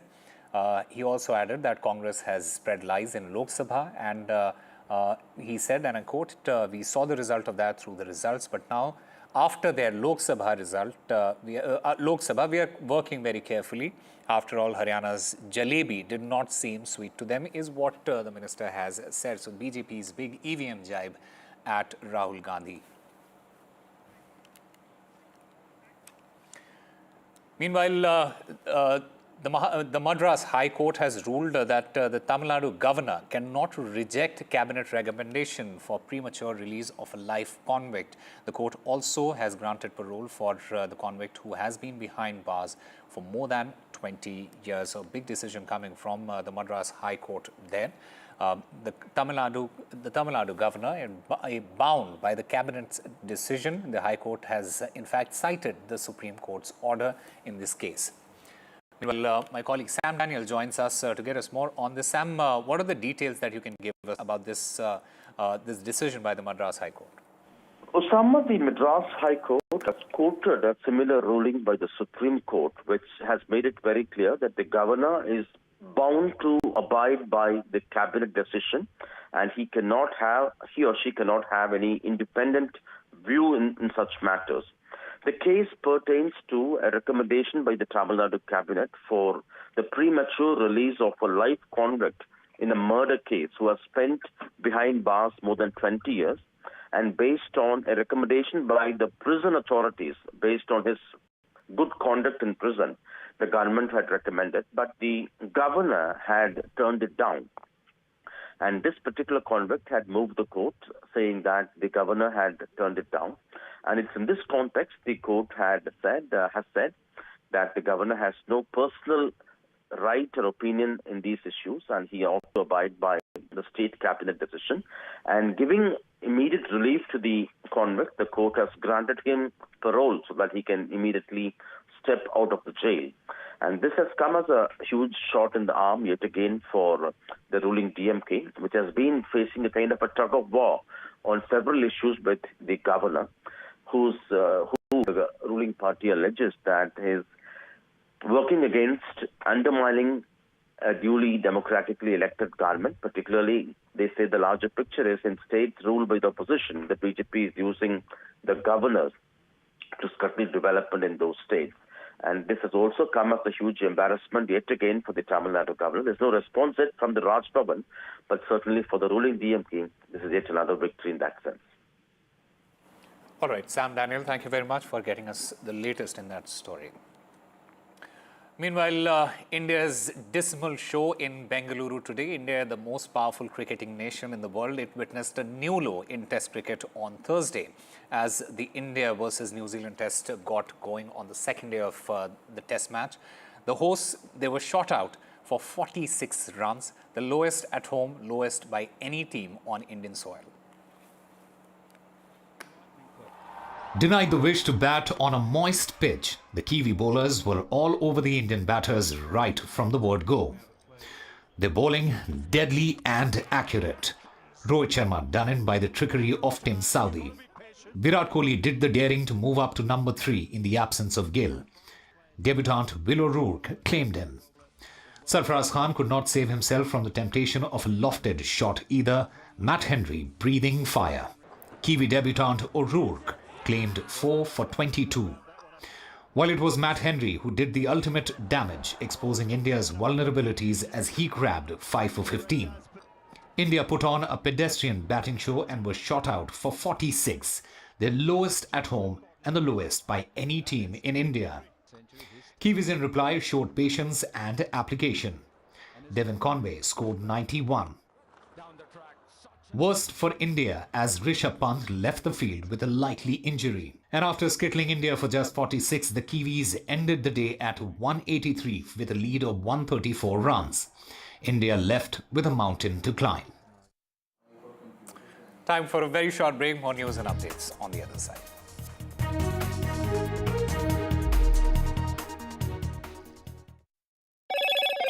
Hello, Moto. Motorola Edge 50 Pro, world's first AI-powered pro-grade camera. The aviation minister speaks on the hoax call menace, says that there is no conspiracy angle. As of now, at least 15 flights received hoax calls today.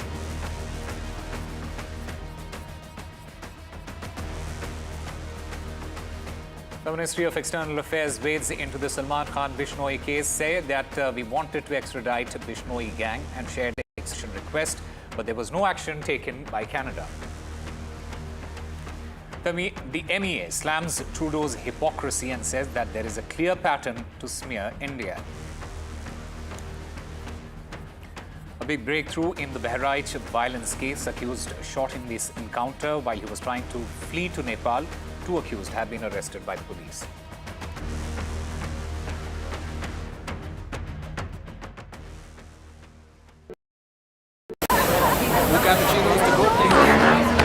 I don't care for no songs and proses. I don't care for no sweet boys with roses. I'm too busy, baby, making plans on how to get me one of them manly men. All I want is a touch of love. Feels like home. Dulux Velvet Touch with True Color Technology feels like home. Dulux, Dulux, Dulux. New day, new show, a new experience. Start your day with the news, not views. We bring you stories that matter and impact your life. News that informs and keeps you ahead. From Maximum City, Mumbai, to the seat of power, Delhi, NDTV brings you the best breakfast show. Breakfast news on NDTV, 8 a.m. every day. I've been reporting on all issues, big and small, from Andhra Pradesh, Telangana, rest of South India, bringing you all the action, all that you need to know, all that you want to know. The energy of Maximum City is infectious. I bring in that energy in our news coverage from financial capital Mumbai. India's IT capital is always buzz. It's literally a city that never sleeps. And I keep you ahead on all the Bengaluru buzz. Covering from the southernmost part of India over the last 23 years, I bring in-depth and 360-degree coverage from the Dravidian heartland. The land of Mishti is also known for its bitter politics. I have seen much water flow under the Howrah Bridge, covering Bengal in all its vivid colors. तालियों के साथ हम स्वागत करेंगे आदरणीय मोदी जी का। छत्रपति शिवाजी महाराज की। Corruption first, आमचा अजेंडा आहे नेशन फर्स्ट. घोषणा आणि जनतेचे पैसे लुटणं. कट कमिशन आणि करप्शनला आमच्याकडे थारा नाही. त्यांचा परिवारवाद आमचा महाराष्ट्रवाद. महाराष्ट्रामध्ये 1,75,000 जागा रिक्त आहेत. मग का भरत नाही? राज्याची जनतेच्या घमाच्या पैशाची तिजोरी लुटण्यासाठी हे सरकार आहे. पूर्वीच्या सरकारच्या काळामध्ये निधी देताना त्यांना असं वाटायचं की त्यांच्याच खिशातले पैसे चालले. शेतकऱ्यांना मोफत वीज देण्याचं काम आपल्या सरकारने सुरू केलं.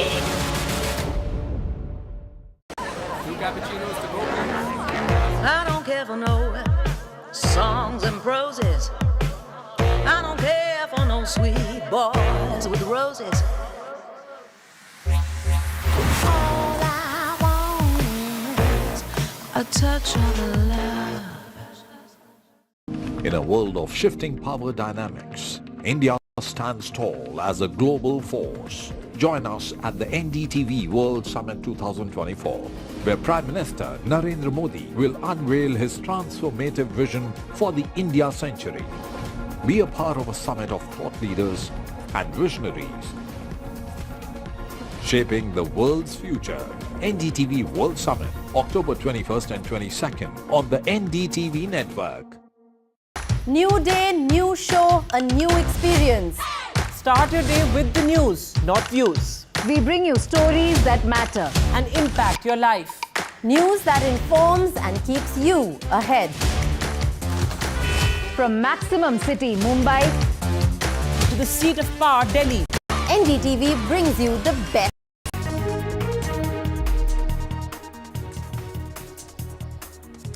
Good evening, ladies and gentlemen. You're watching NDTV. India has set Islamabad's record straight today with the Ministry of External Affairs clarifying that no cricket talks took place during External Affairs Minister Dr. S. Jaishankar's visit to Pakistan recently for the SEO summit. Now, the visit saw only pleasantries. That is what MEA spokesperson said today, even as speculations were being raised around indications that the talks between the foreign ministers of both countries could have explored the idea of resuming some form of cricketing ties between the two countries. Well, the MEA has refuted this, and it's also clear that India, on a stronger footing now in terms of foreign policy, has concerns with regard to terror that is sponsored by Pakistan, and it will not fall for Pakistan's bait to use sports diplomacy to ease the tension and also gain legitimacy. Absolutely. And, the situation, it remains complex, Vasudha. Diplomatic tensions and security concerns, they have halted bilateral cricket. ICC events and Asia Cup, they have in fact facilitated matches, but these regular series are essential, as many fans say, for a sustained rivalry. What about the future? Can we expect bilateral series soon? Neutral venues might be the way forward. Is UAE or Sri Lanka could be the host for such series?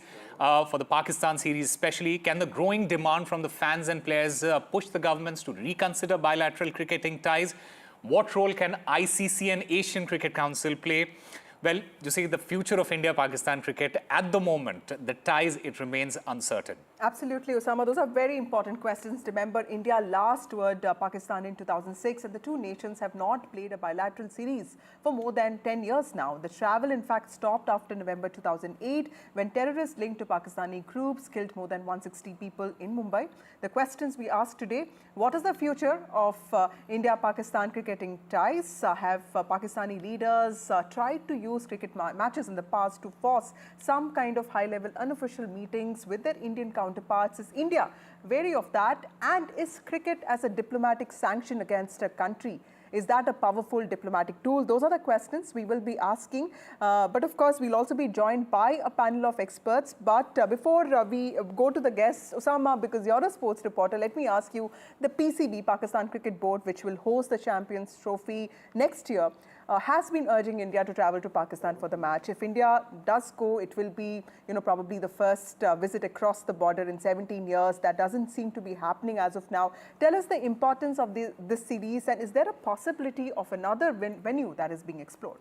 There are multiple possibilities that the ICC specifically is looking at. As far as the importance of this series, Vasudha, goes, the ICC Champions Trophy, it is one of the most important series, international series, that all countries participate in, apart from the World Cups. And I'm talking about the ODI World Cup, I'm talking about the T20 World Cup, and of course, the ICC World Test Championship. So the importance of this particular series, and India has had a history. India last won it in 2013, and India would want to go and try and win it one more time. But when you look at the breakdown of India and Pakistan cricket ties, and if you could have that, if you could have that graphics, the last time India traveled to Pakistan was in 2008. So that is a long, long time back. In fact, there have been no bilateral cricket happening between India and Pakistan since 2013 and 2012 and 2013. When the last time India played a series with Pakistan. At the same time, India and Pakistan have only faced each other in ICC tournaments. Okay. And that's the only time India and Pakistan have played cricket against each other in the last 10 years. More importantly, Pakistan, it has not hosted any major ICC event since the 1996 ODI World Cup, which it hosted jointly with India and Sri Lanka. Right. And now Pakistan is set to host the Champions Trophy in 2025. As of now, India's participation, it looks a little uncertain. And we'll obviously talk about what are the possibilities. But at the moment, India's participation, it does look a little uncertain. Let's take this question to our guest, Prabhu Dayal, former India ambassador. We also have Gautam Bhattacharya, senior sports journalist. Thank you for joining us on this broadcast. To you, Ambassador Dayal, first, when Dr. Jaishankar was traveling to Pakistan, it was seen as an icebreaker visit. Of course, this visit did happen. The SEO summit also took place. But in the last few years, we've seen a lot of back and forth between India and Pakistan. India has called Pakistan epicenter of terrorism. Pakistan, in fact, has gone to an extent of the Prime Minister butcher. So clearly, the relations are very tense and India is not in any mood to relent. How do you see the future of India-Pakistan ties, at least in the next few years? Well, first of all, thanks for having me on your show. You know, when you mentioned that Mr. Jaishankar went to Pakistan just recently, let me clarify that he made it very clear that he was only going for the SCO summit and that there was no bilateral aspect whatsoever relating to that visit. So it should not be considered at all that the visit was an icebreaker in the bilateral context. It was only an SCO meeting, and we respect the SCO, and for that reason, Mr. Jaishankar represented India and attended the meeting. Now, there are serious concerns in India about the issue of our cricket team going to take part in the ICC Champions Trophy. Let me mention that as per my understanding, a decision has not been taken yet. And the Indian Cricket Council is to take a decision. But there are issues which will have to be factored in. Of course, government approval will be necessary. And in this context, it is very important to remember that India does not want any sort of bilateral contacts. And the reason for this is that we say that as long as Pakistan does not give up its policy of launching terrorist attacks against India, as long as Pakistan does not give up its policy of state-sponsored terrorism, we will not have any bilateral contacts. We don't want to have trade with them. We have a diplomatic presence, right, because we have a diplomatic relationship. But we don't want to have any sort of people-to-people contacts because our belief is that unless they give up their policy of terrorism, there should be no relations with them whatsoever. Moreover, let me also mention that there are important security concerns. In fact, some prominent people from within Pakistan have themselves advised that India should not come because there are serious security issues. You know, foreign nationals from all countries feel very insecure. Chinese nationals have been killed recently, just a few days ago at the airport. So the Indian cricket team would face some security issues. And why should we expose our team to these risks? Now, let me mention, what is being talked about is a hybrid model.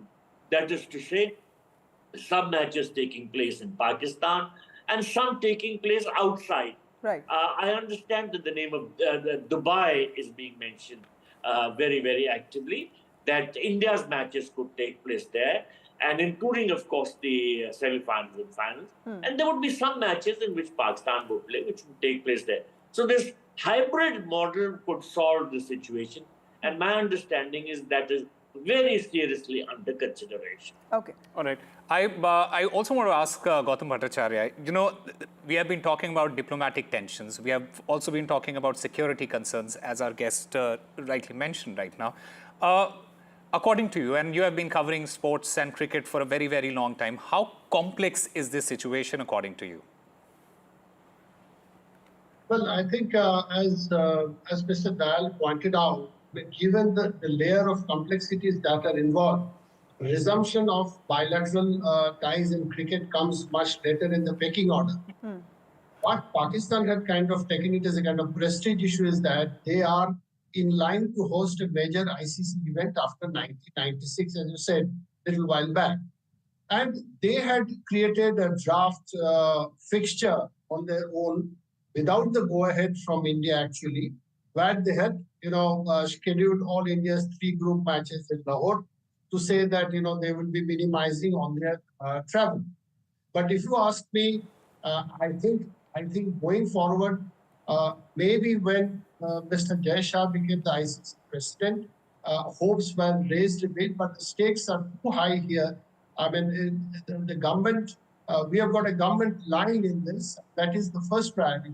So to me, seeing from experience, having lived and worked in Dubai, I think chances of the hybrid model is what is the way forward for me. Right. We also have Tara Karta, who is former director of the National Security Council. Thank you, Ms. Karta, for joining us. Ma'am, could you also tell us, was there even a time when cricket diplomacy united the two countries, India and Pakistan? And what time was it? Because most experts believe that the most successful period of cricket diplomacy came between 2003 and 2008, which is when two test series were also played, two in Pakistan and two in India. Yeah. How do you see the concerns around security of our own players when it comes to traveling to a country like Pakistan? Do you see that changing anytime soon? See, I can recall the time when, you could cheer each other's teams, and that was wonderful, right? That was amazing stuff. But that's not the case now. And as a security person, I would not send my team to Pakistan. No way. I mean, let's be very clear on that. Because it's not just that the Sri Lankan team got attacked. It's not just that, say the Chinese people got attacked. It's that the Pakistanis are attacking themselves. There are attacks against Ahmadiyas. There's attacks on all kinds of issues. There's TTP. It's all around and inside. So I really wouldn't risk our players. I think however, since it's a game, and let's face it, there's a lot of money riding on it. There's a lot of reputations riding on it. I think some kind of a hybrid model would probably work better, where you have your game, but you go somewhere else and you play that. Right. Ambassador Dayal, elections have happened in Jammu and Kashmir, and Jammu and Kashmir has been this hot button issue when it comes to India and Pakistan. Do you see relations between India and Pakistan changing, becoming normal anytime soon, now that we have at least started the process of mainstreaming J&K completely? Well, the policy in Pakistan is not decided by the elected government. In other words, Shehbaz Sharif's government doesn't count for anything in this regard. Policy is decided by the deep state of Pakistan, which consists of the army and the ISI. And they have a vested interest in maintaining hostility, because when there is hostility, they have primacy in the Pakistani system. If there was peace between India and Pakistan and relations were absolutely normal, the army would simply have to go back to the barracks, which it doesn't want, because its primacy affords it a lot of benefits. For one thing, it is able to set up things like defense housing societies where lands are sold very cheaply to armed forces people. Right. It has this Fauji Foundation, which is the biggest conglomerate corporation in Pakistan, and where positions are only given to Pakistani armed forces people.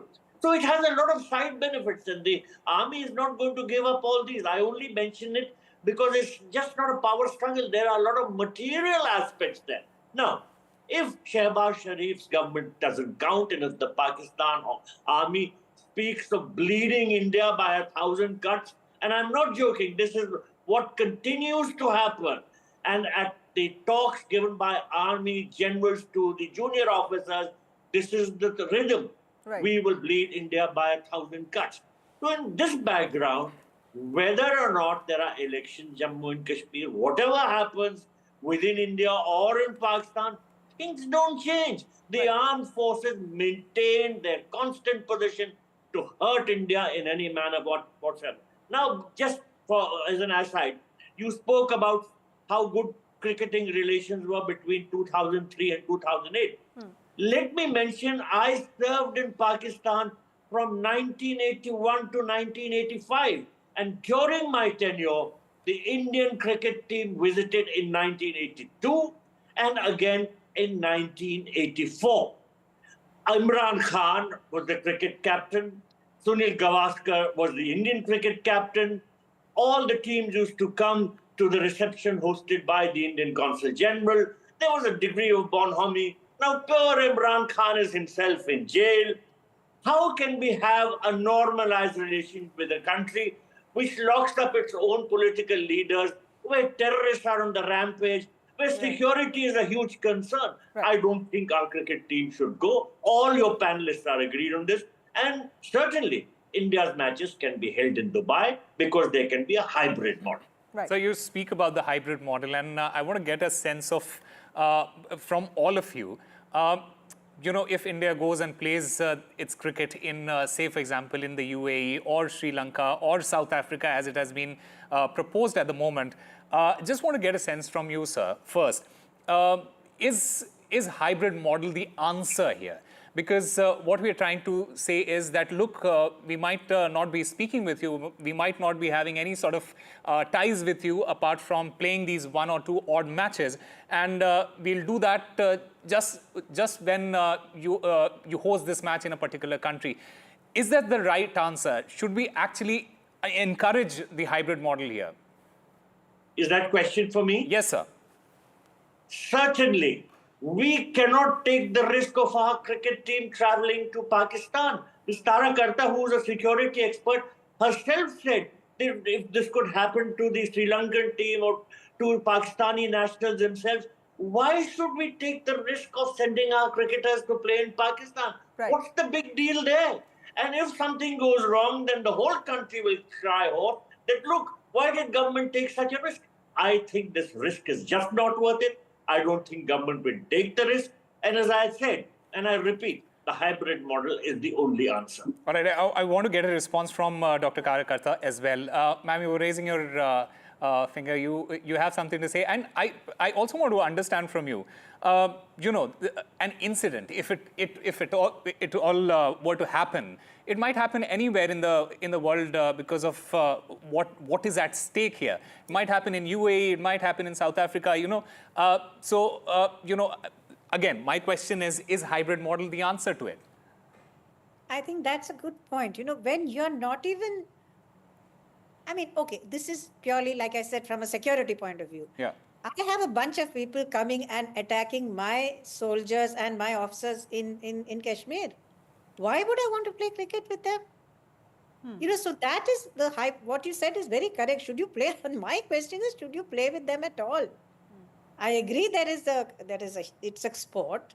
It's left to myself, I would say, yeah, it's a sport. Why don't you just go and play? And, that's a great thing. But on a purely the self-respect of a country, come on. You've got these people attacking you all the time. Unless they can show me that they are willing to back off from this model, why would I want to play with them? Right.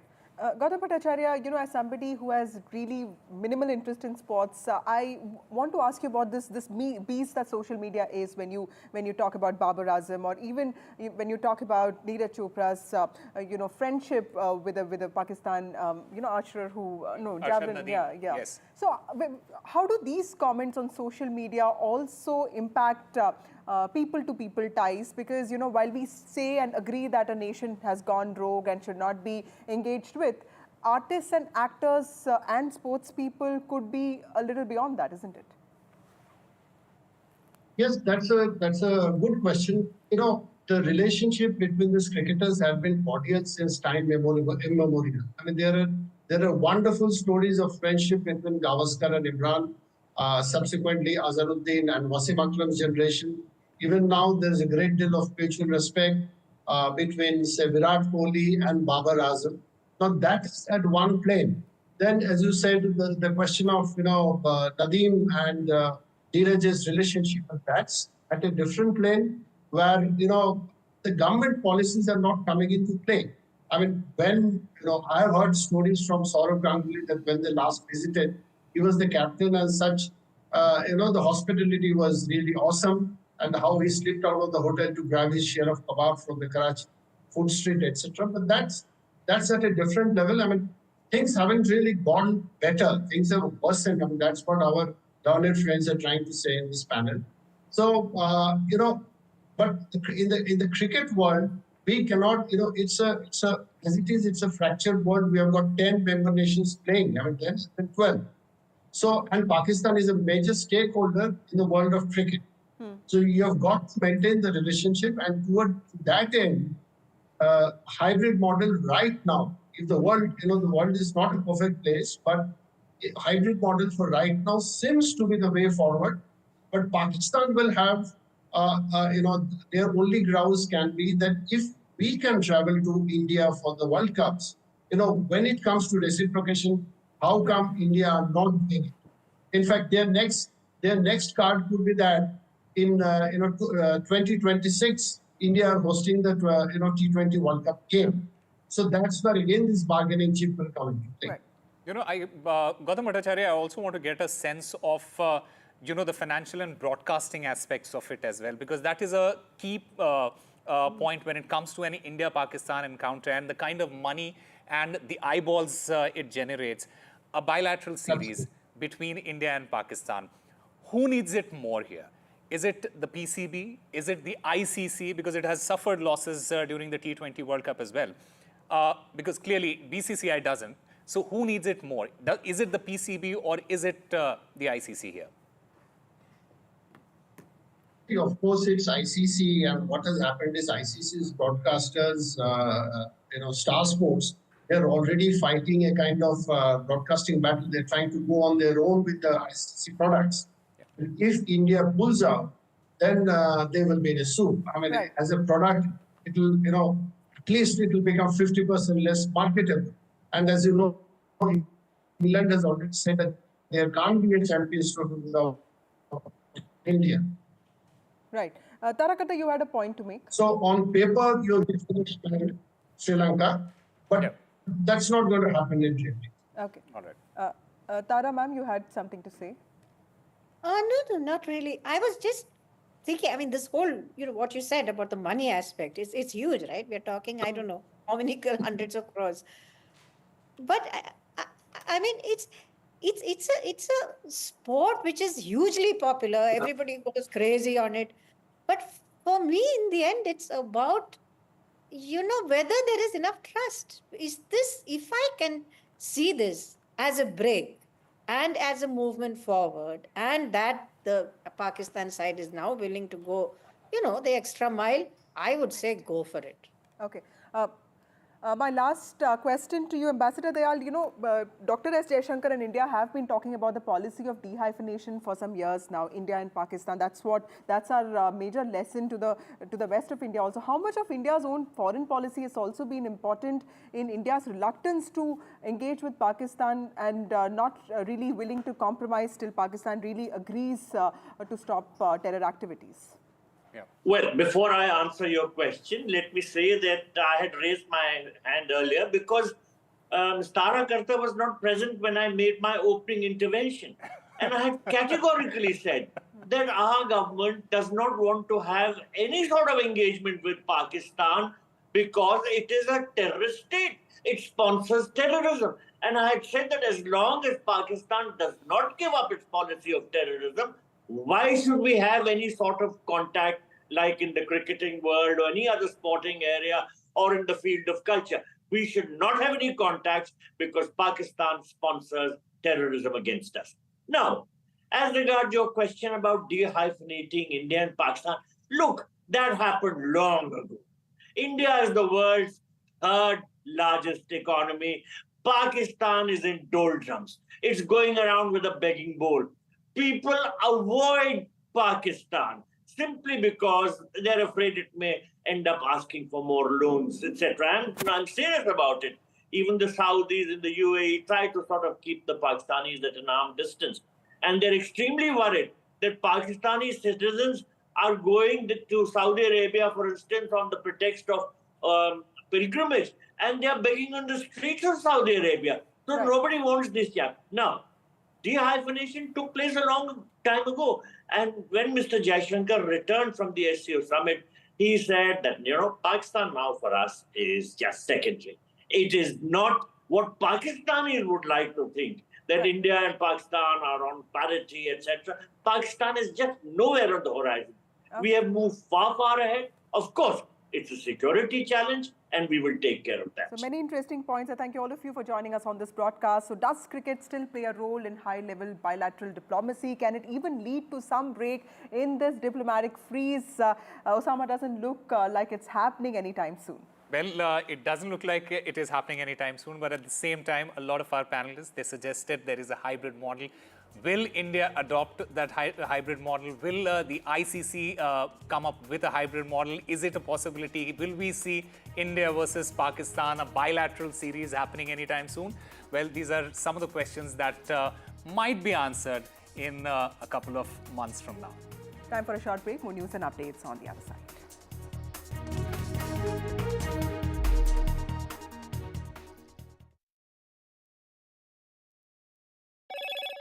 Hello, Moto.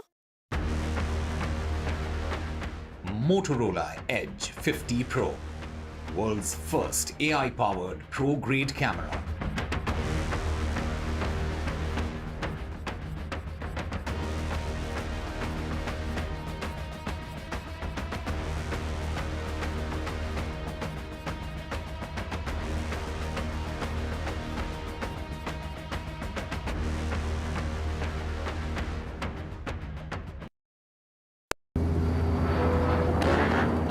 I don't care for no songs and proses. I don't care for no sweet boys with roses. All I want is a touch of love. Stay informed and entertained with the new and updated NDTV News app. You can watch all our channels live, listen to podcasts, read breaking and exclusive news from around the world and more. Download the NDTV app today and get access to the best journalism and storytelling on your smartphone or tablet. The NDTV app. News that matters to you. तालियों के साथ हम स्वागत करेंगे आदरणीय मोदी जी का। छत्रपति शिवाजी महाराज की। त्यांचा अजेंडा फक्त करप्शन फर्स्ट, आमचा अजेंडा आहे नेशन फर्स्ट. घोषणा आणि जनतेचे पैसे लुटणं. कट कमिशन आणि करप्शनला आमच्याकडे थारा नाही.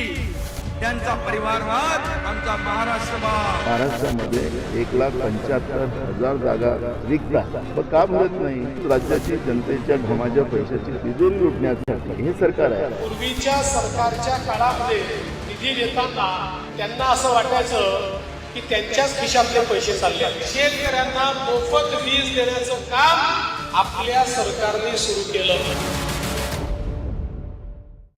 In a world of shifting power dynamics, India stands tall as a global force. Join us at the NDTV World Summit 2024, where Prime Minister Narendra Modi will unveil his transformative vision for the India century. Be a part of a summit of thought leaders and visionaries, shaping the world's future. NDTV World Summit, October 21st and 22nd on the NDTV network. New day, new show, a new experience.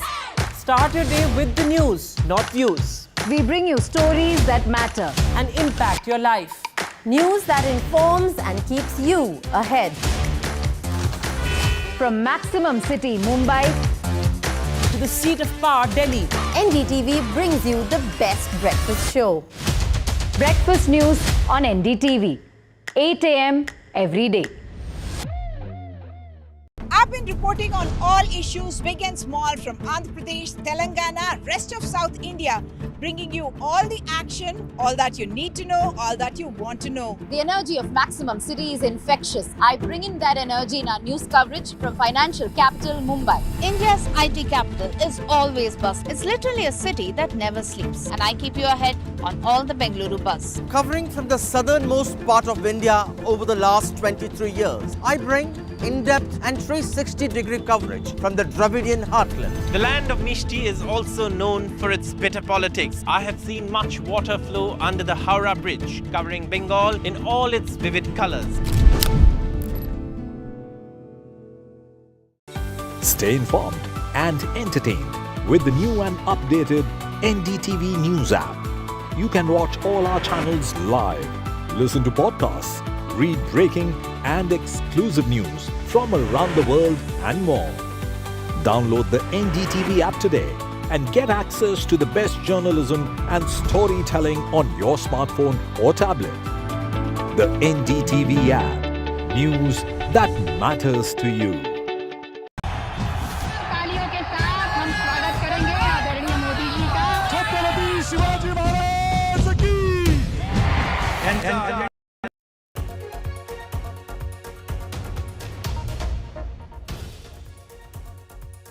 Good evening, ladies and gentlemen. India has slammed Canada yet again for maligning India and endorsing anti-India elements. Meanwhile, with regard to the incident of violence that happened in UP, the accused have been shot at, they are injured and they are in police custody. We'll get you all that and more in this bulletin. But first, the headlines. Bahraich violence, accused shot in an encounter, political face-off over UP encounter. Opposition says UP government using encounters to hide its failures.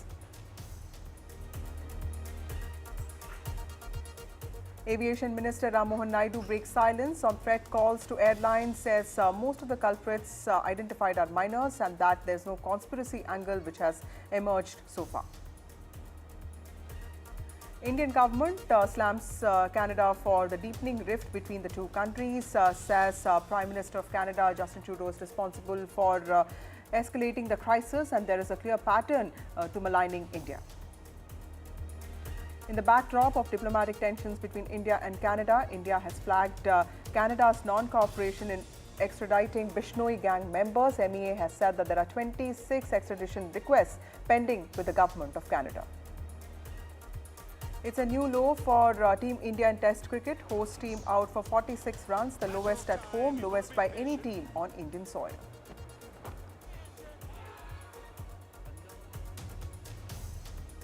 Well, the two accused in the Bahraich violence case were shot by the UP police on Thursday while they were allegedly attempting to flee to Nepal. Both the accused have been identified as Sarfaraz and Mohammad Talib. In fact, according to UP Special Task Force Chief Amitabh Yash, the two were shot on the border after the police received information about their presence in the area. Remember, violence broke out in Maharashtra, which is in Bahraich, on 13th of October over loud music during a Durga Puja immersion in which one person died of gunshot injury. ये घटनाएं जो हो रही हैं वो सरकार की नाकामी की वजह से हो रही हैं। सरकार अपनी नाकामी छिपाने के लिए इनकाउंटर कर रही है। अगर इनकाउंटर से ही लॉ एंड ऑर्डर बेहतर हो रहा होता तो अभी उत्तर प्रदेश कई आंकड़ों में और प्रदेशों से अच्छा होता। जब वहां पर तय था, पुलिस की जानकारी में था, तो आखिरकार आपने शांतिपूर्ण ढंग से क्यों नहीं प्रोसेशन को ले जाने दिया या उस कार्यक्रम को संपन्न क्यों नहीं करा पाए? जो लोग एक शांतिपूर्ण तरीके से एक कस्बे, गांव का या आसपास के लोगों का कार्यक्रम शांतिपूर्ण से संपन्न नहीं करा पा रहे हैं, उनसे लॉ ऑर्डर की क्या उम्मीद करेंगे आप? Ranveer, my colleague, joins us with more details on this. Ranveer, tell us about the updates in this case. Two accused shot in encounter, and of course, while they are injured and they are in police custody, this has also become a political controversy now in the state of Uttar Pradesh. Yes, Vasudha, on Sunday, an unfortunate incident occurred when Durga Idol's immersion procession was going on, and Ram Gopal Mishra was killed in a firing during clashes between two communities.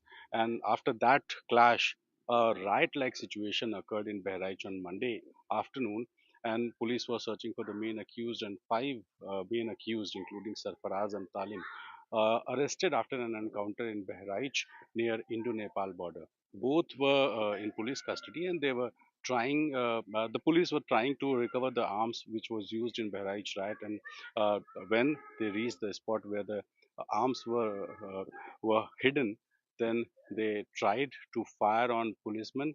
Then, in an exchange of fire, cops fired at Sarfaraz and Talim, and both were injured and was arrested. And after this incident, they were admitted in CSC Nandwara, but doctors said that they are out of danger. As far as political issues are concerned, opposition hit Yogi government saying that this is a planned encounter, this is a fake encounter, and Akhilesh Yadav, Ajay Rai, UP Congress chief, AIM UP President Shaukat Ali, all blamed Yogi government that this is a fake encounter and government want to set a specific narrative for a political gain, and that's why they are doing such kind of encounters. But Yogi government is firm and claiming that they'll prove this as a real encounter in court. They are not supposed to answer to opposition because they are just blaming about a fake encounter. So obviously this is not the first time, but earlier also some questions were raised by opposition about encounters, and this time also in the Bahraich riot case, 5 main accused were arrested, including Sarfaraz and Talib, who were arrested after an encounter today afternoon. And earlier also police registered more than 10 FIRs and arrested more than 50 accused, and also identification of those people who were accused in this case. The police is trying to identify and arrest them. Right. Thank you, Veer, for joining us with those details. Political war of words in UP over the latest encounter. Moving on, an Air India flight from Mumbai to London declared an emergency on board after receiving a bomb threat. Today, 5 Air India flights to Vistara and 2 Indigo flights also received bomb threats, adding to the list of threat calls that airlines have been receiving this week. In fact, this is the 4th consecutive day with at least 20 aircraft getting threats in 4 days. Today, 5 Air India flights to Vistara and 2 Indigo flights also received bomb threats. Joining me now is my colleague Vishnu Shom. In the past few days, Vishnu, Indian Airlines have faced multiple hoaxes forcing flight diversions, delays.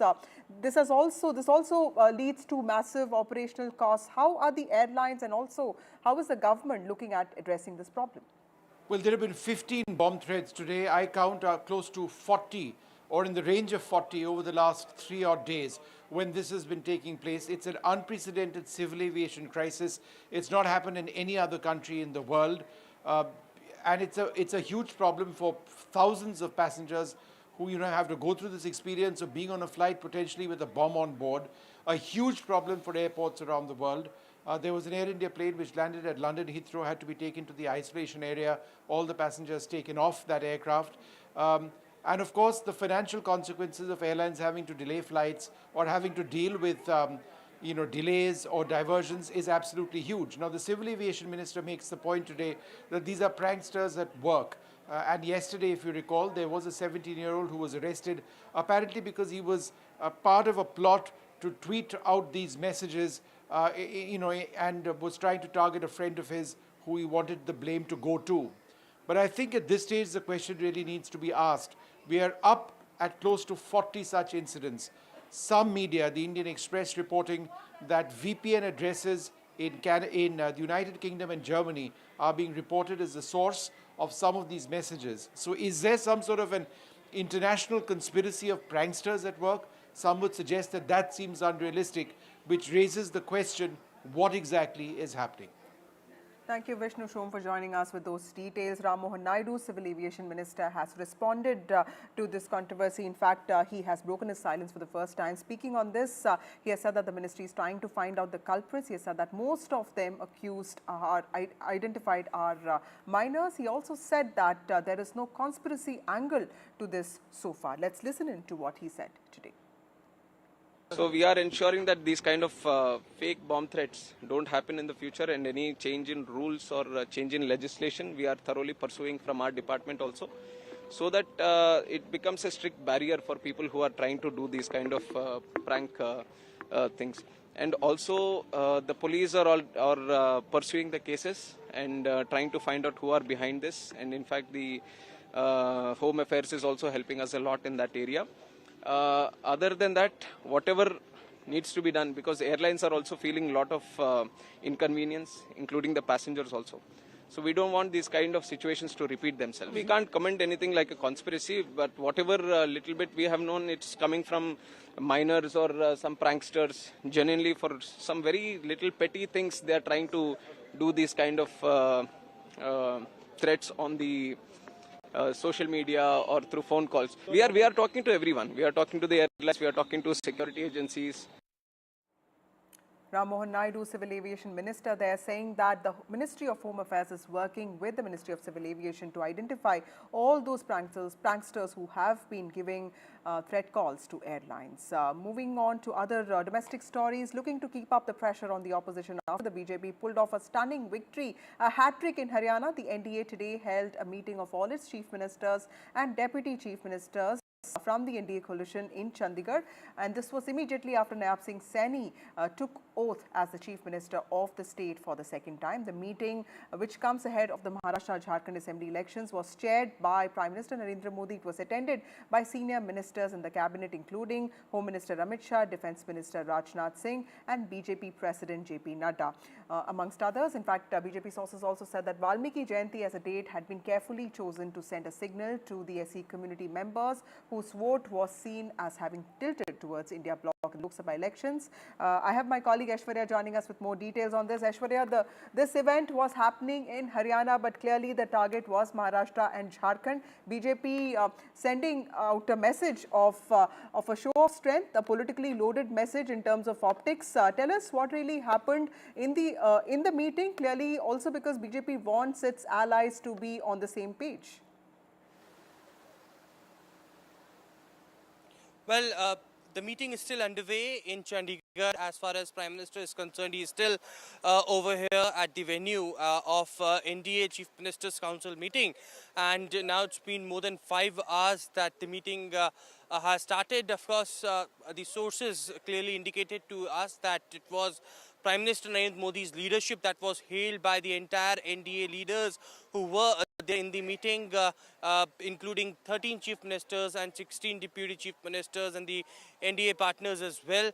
It was a straight message that the leaders have sent across, that they are united under the leadership of Prime Minister Narendra Modi, and in the upcoming elections of Maharashtra and Jharkhand, they are going to fight as one, specifically in Maharashtra, where the Mahayuti Agadi coalition will be fighting together. Eknath Shinde, Devendra Fadnavis and Ajit Pawar is still over here, and there is a separate meeting we've been told is going on Maharashtra as well. But certainly it's a show of strength for the NDA today during the oath-taking ceremony of Nayaab Singh Saini as well. And it was, just not the chief ministers and the NDA alliance partners, but also senior union ministers also taking participation. And, the kind of historic mandate that the Bharatiya Janata Party got, they wanted to send across this message to Maharashtra and Jharkhand as well, that the policies of Bharatiya Janata Party, which they had implemented in the past, the people literally liked it and they voted them for a historic mandate. Let me show you these visuals from the venue, which is in Chandigarh, where the meeting is still underway. There are few leaders who had an early flight. They just left, but Prime Minister Narendra Modi, Home Minister Amit Shah, Defence Minister Rajnath Singh, BJP President JP Nadda, along with 13 Chief Ministers and 16 Deputy Chief Ministers are still inside the hotel where the National Democratic Alliance Council meeting of Chief Ministers is going on. The agenda is very clear: to strengthen India's democracy and to celebrate 75th year of the Indian Constitution. So certainly, what comes out, we are expecting JP Nadda to hold a press conference to give a media bite as well. And the stage has been set over here. Shortly, we can hear from different chief ministers of the NDA Alliance and JP Nadda coming together after the meeting concludes. Well, it's Congress versus BJP again over EVM tampering, charges of EVM tampering. Congress's conspiracy charge over Haryana polls. BJP has now hit back at the Congress party. BJP has said that Rahul Gandhi blames the EVM when he loses, when his party loses. This is Maharashtra Minister Sudhir Mugantiwar, who's a senior BJP leader. He has slammed the Congress party, saying that the Congress party spread lies in Lok Sabha elections, and if EVM could speak, it could have asked Rahul Gandhi, why do you blame me? That's what he said. Let's look at some political reactions to this. हमेशा की तरह फिर उनका बाबा pakora dialogue शुरू हो गया। EVM machine, उसको अगर बात करने का अधिकार दिया जाएगा ना, तो कहेगी कि बताओ राहुल जी मेरा कसूर क्या है, हारने के बाद आपके नज़र में मैं दिखती हूँ और जब जीतते हो तो आपका विचार दिखता है। हमेशा की तरह फिर उनका बाबा पकोड़ा डायलॉग शुरू हो गया। ईवीएम मशीन, उसको अगर बात करने का अधिकार दिया जाएगा ना, तो कहेगी कि बताओ राहुल जी मेरा कसूर क्या है, हारने के बाद आपके नज़र में मैं दिखती हूँ और जब जीतते हो तो आपका विचार दिखता है। हमेशा की तरह फिर उनका बाबा पकोड़ा डायलॉग शुरू हो गया। ईवीएम मशीन उसको अगर Well, Matthew Anthony of the Congress Party joins me with more details on this. Matthew, you heard what Sudhir Mugantiwar had to say. He's from your state of Maharashtra. And clearly there are many questions that are being asked around Congress Party's criticism of the EVMs, considering that the party won handsomely in Karnataka and of course managed remarkable performance in Lok Sabha elections of 2024. Why is this selective targeting of EVMs that the Congress Party does? Do you think that that is justified in some ways? I'd like to ask this question to Sudhir Mugantiwar on who is LK Advani, who is GVL Narasimha Rao, and who is Ravi Shankar Prasad. LK Advani wrote a foreword in a book called Democracy in Danger, authored by GVL Narasimha Rao, about the EVM machines, with foreign experts giving expert commentary on how an EVM can be manipulated. Now, the same Mugantiwar, after being in power for a few terms, now is saying that we are making selective statements. We did selective statements because BJP played selectively. We had raised our concerns in 79 seats in the parliament where we have concerns on the EVM. Similarly, we have raised concerns on the EVM's battery being charged at 99% in 4 districts in Haryana. So they are also playing it selectively because BJP is playing a card where, one state is kind of compromised because they know that there is a complete wave against them. And then they will say that, no, in the other state we have won. So that's exactly they are playing. And, the selective EVM conspiracy is being played out on the Lok Sabha elections as well as in the Haryana elections. And because of the confidence of the BJP as well as Himanta Biswa Sharma making a statement day before yesterday on exactly knowing the election dates, we see how the elections are being compromised right now. So we have all the rights to raise the questions when we see discrepancies in the EVM performances or some mandates, which is there. Right. Matthew Anthony from the Congress Party joining us with his view on the EVM conspiracy. Moving on to more stories from poll-bound Maharashtra. Maharashtra poll prep has picked up pace. In fact, parties are in a huddle to fix seat-sharing arrangements. There's a key MBA huddle in Mumbai over seat share. In fact, key leaders from opposition bloc are attending this meeting. MBA is, remember, still to finalize the seat-sharing arrangements, and Maharashtra is all set to vote on the 20th of November. My colleague Radhika joins me with more details on this. Radhika, the seat-sharing arrangements in MVA have been going on, the talks have been going on for a while now. What is the update on this case and what is this meeting all about? The visuals, show that there are all senior leaders from all 3 parties present. What is the update on that front? That's right. MVA meetings have been going on for quite some time as far as seat sharing is concerned. Marathon meetings taking place. Yet another meeting was held today as well in BKC. And as you can see in those visuals, all top leaders, including Nana Patole, Sanjay Raut, Anil Deshmukh, and several others are present. So another meeting taking place. Seat sharing has been finalized for close to 200 to 220 seats is what we're getting to know. In fact, as far as Mumbai seats are concerned, there had been a lot of meetings taking place over 36 assembly seats of Mumbai. And that seems to have been finalized. MVA has sealed the deal for 36 seats in Mumbai is what we are hearing. However, no consensus yet on chief ministerial candidates. Leaders have not been coming out with names. Of course, Chief Minister, former CM Uddhav Thackeray had been saying that he will back any candidate that the NCP or the Congress chooses. So, but no CM candidate yet.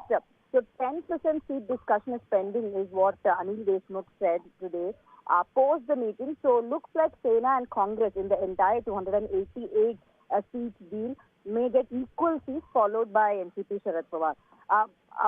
The leaders also said that all the 3 parties plan to file a complaint with Election Commission tomorrow. In fact, they will be holding a press conference also to disclose the details. It is pertaining to ambiguity in voters list, regularization of voting facility and so on. What exactly the nature of the complaint is something that we will get to know tomorrow. But as of now, Yes, seat sharing discussions continue. It will continue for the next couple of days as well.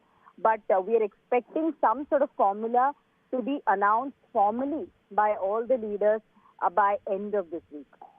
Thank you, Radhika, for those details. MVA's very important meeting there, taking the talks of seat sharing further. Moving on to other stories, the Ministry of External Affairs said on Thursday that India has requested Canada to arrest members of the Lawrence-Bishnoi gang, but it did not act on New Delhi's core concerns. The MEA also rejected false imputations against Indian diplomats that were made by Prime Minister of Canada, Justin Trudeau. Referring to Mr. Trudeau's admission, the MEA reiterated that Canada hasn't shared a shred of evidence with New Delhi proving Indian agents' involvement in the murder. We chose to continue to work behind the scenes to try and get India to cooperate with us. And at that point, it was primarily intelligence, not hard evidentiary proof. As far as the allegations are concerned, PM Trudeau's own admission yesterday would indicate the value.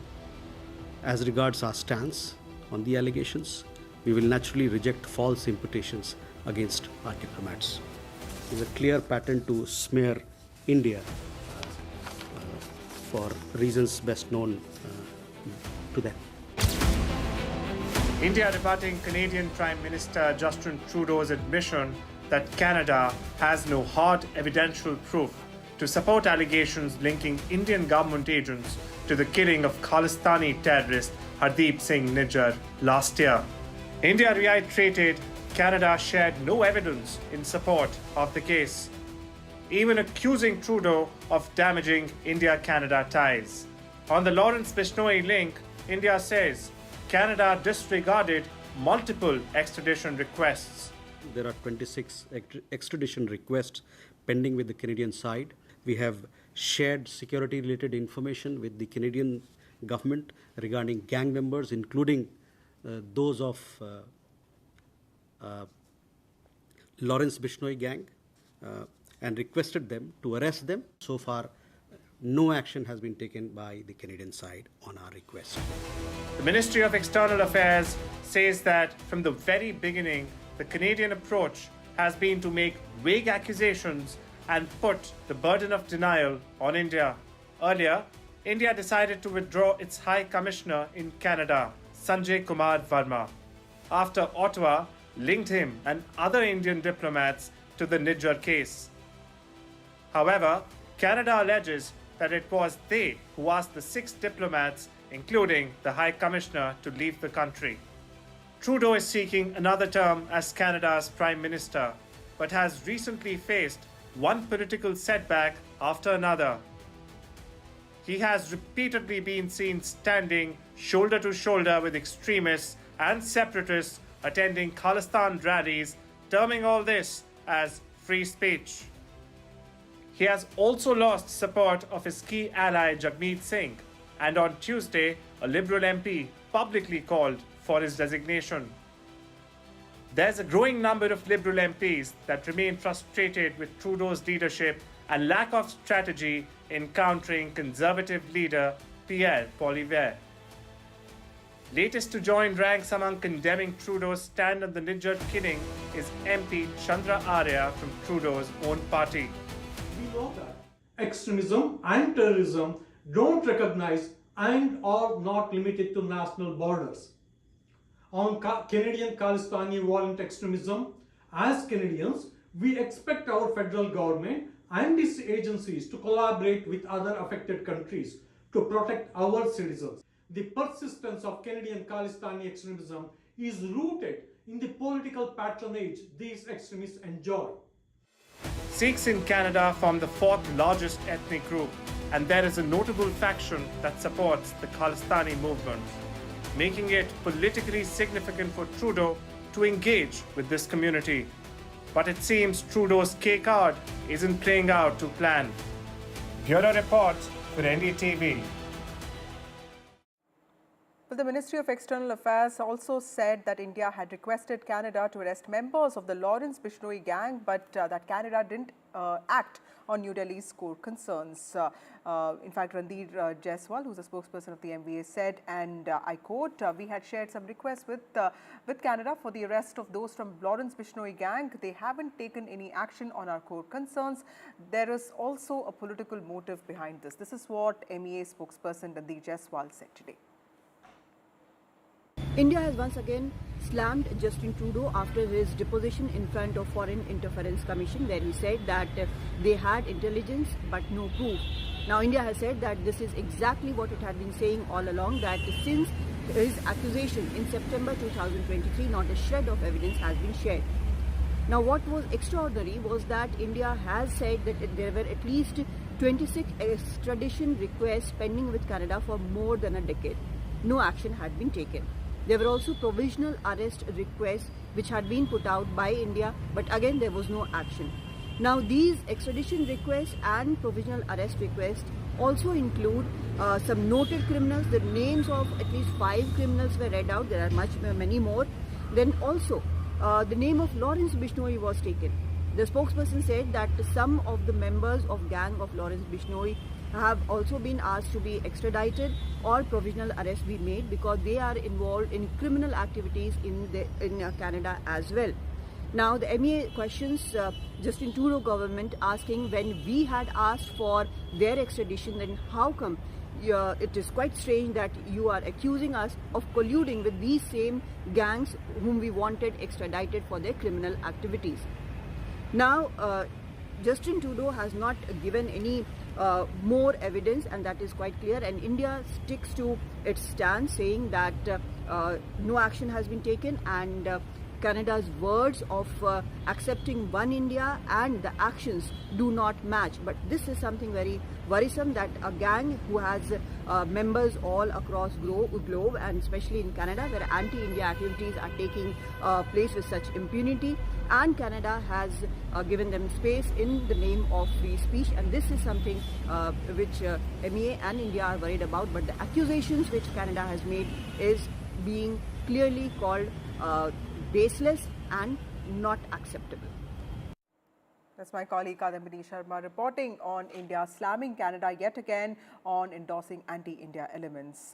Meanwhile, India, the most powerful cricketing nation in the world, witnessed a new low in Test cricket on Thursday, even as India versus New Zealand Test did not go well on the second day. In fact, the hosts were shot out for 46 runs, the lowest at home, lowest by any team on Indian soil. Denied the wish to bat on a moist pitch, the Kiwi bowlers were all over the Indian batters right from the word go. Their bowling deadly and accurate. Rohit Sharma done in by the trickery of Tim Southee. Virat Kohli did the daring to move up to number 3 in the absence of Gill. Debutant Will O'Rourke claimed him. Sarfaraz Khan could not save himself from the temptation of a lofted shot either. Matt Henry breathing fire. Kiwi debutant O'Rourke claimed 4 for 22. While it was Matt Henry who did the ultimate damage, exposing India's vulnerabilities as he grabbed 5 for 15. India put on a pedestrian batting show and was shot out for 46, their lowest at home and the lowest by any team in India. Kiwis in reply showed patience and application. Devon Conway scored 91. Worst for India as Rishabh Pant left the field with a likely injury. And after skittling India for just 46, the Kiwis ended the day at 183 with a lead of 134 runs. India left with a mountain to climb.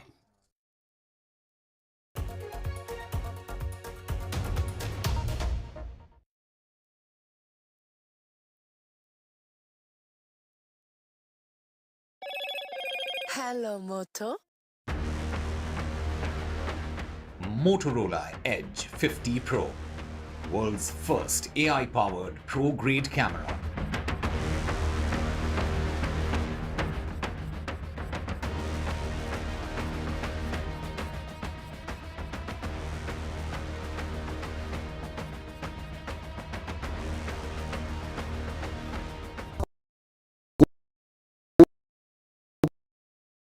Colour भी मेरा ही favourite मिला. Dulux Velvet Touch with True Color Technology feels like home. Dulux. I don't care for no songs and proses. I don't care for no sweet boys with roses. I'm too busy, baby, making plans on how to get me one of them manly men. All I want is a touch of love. New day, new show, a new experience. Start your day with the news, not views. We bring you stories that matter and impact your life. News that informs and keeps you ahead. From Maximum City, Mumbai, to the seat of power, Delhi, NDTV brings you the best breakfast show. Breakfast news on NDTV, 8 a.m. every day. I've been reporting on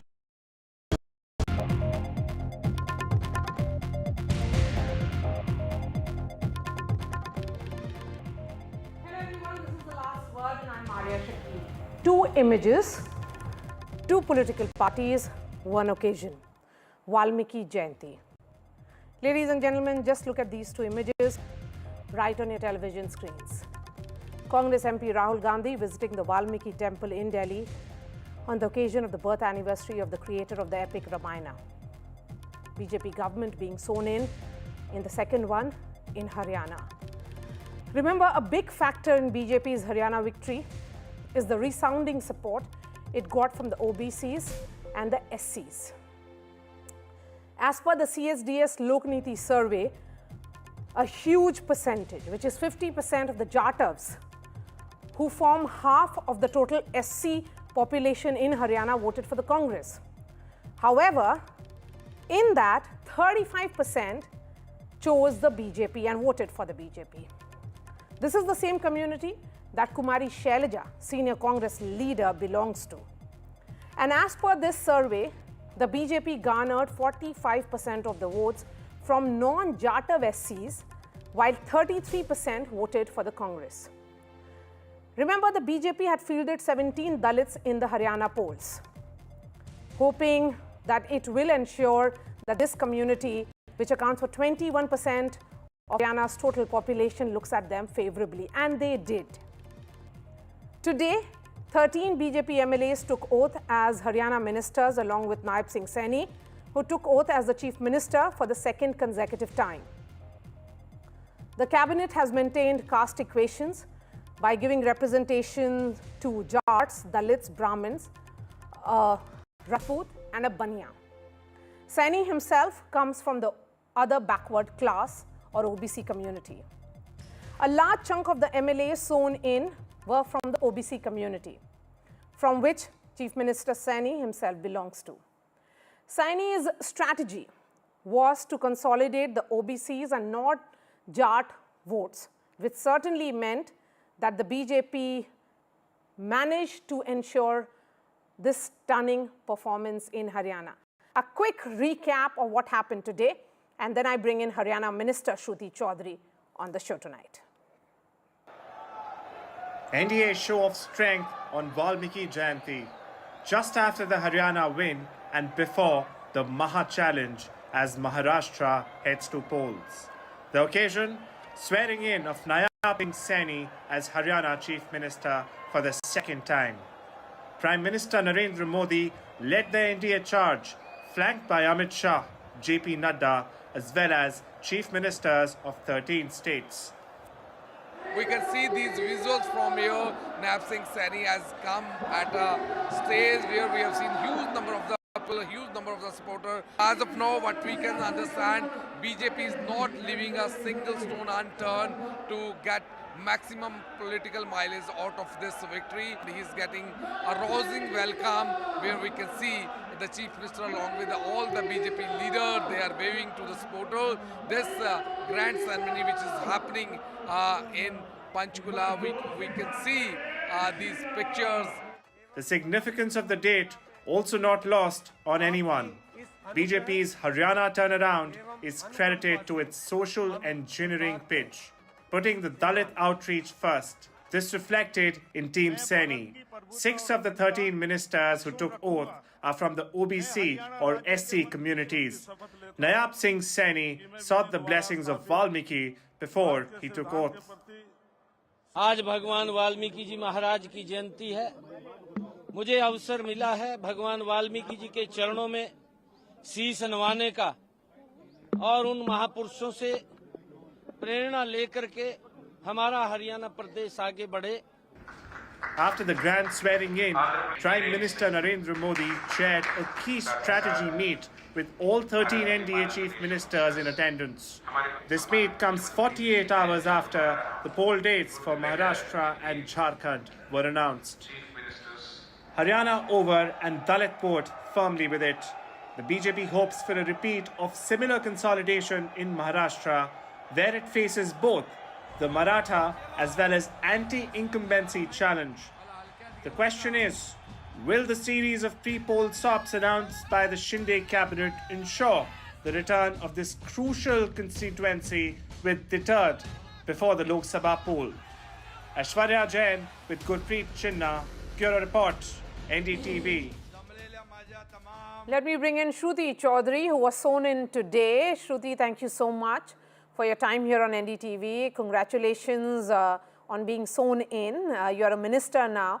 There has been a lot of caste balancing in this new Council of Ministers of Nayab Singh Saini. You know, caste has been an integral part of Indian politics and it remains the dominant thread, no matter what people may say. Your thoughts on your own responsibility and going ahead, what does it mean for Haryana? You see, in this election, all in Haryana, we say Chhattis Biradri. That is symbolic of everybody. It means that it is all encompassing. And everybody is a part of this victory. Everyone has voted for the policies of the BJP, for the leadership that the BJP has provided, for the vision that the Honorable Prime Minister has given to this country. And it is historical that for the first time in Haryana, back-to-back, Bhajpa has been voted in with a clear majority. So this is a complete testament to the policies and you know what is being said again and again, Sabka Saath, Sabka Vikas, that when we campaigned during this time, and you know, I represent a rural area as most of Haryana is, and my constituency particularly so, where we had youngsters coming up, you know, and telling us that bina kharchi parchi, because earlier on in Congress, you know, run governments, especially in the previous Hooda government, there was a lot of kshetravad, there was a lot of, you know, discrimination. And naukaris and jobs were given in a very corrupt way. And that all that had been removed and simplified for the common man. So a lot of things on the ground were done, and where the common man could see that this particular government is for me. I have, you know, the work is being done. You could tell on the ground. Okay, Ms. Chaudhary, you know, you represent a seat which was earlier represented by Bansi Lal, and he was the Chief Minister of Haryana for 4 times. So it's a bastion in many ways. When you look back at your own journey, the fact that you and your mother chose to jump the ship and join the Congress, I want you to help us understand, where do you think the Congress strategy went wrong? Do you think there was too much of emphasis on the Jats, trying to woo them, rather than realizing that there are multiple castes at play? Did the Congress overlook the OBCs and SCs? The Congress has no strategy at all. It is just, you know, on a very sort of ad hoc basis, they just carry on. And the Hoodas had started to, you know, bully everyone. Okay.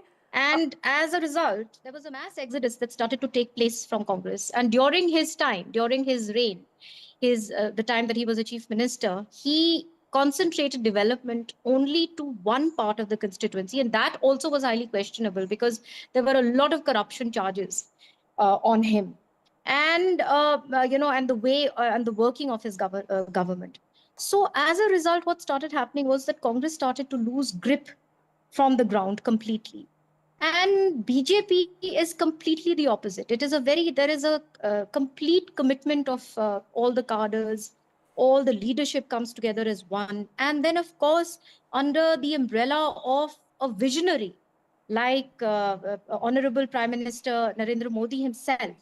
So he is the driving force. And then we have great leaders, who have directed us, who have led the campaign, whether it was Mananiya Manohar Lalji, whether it was our Honorable Home Minister, whether it was the Chief Minister himself. Okay. And a lot of good work, I reiterate, was done on the ground.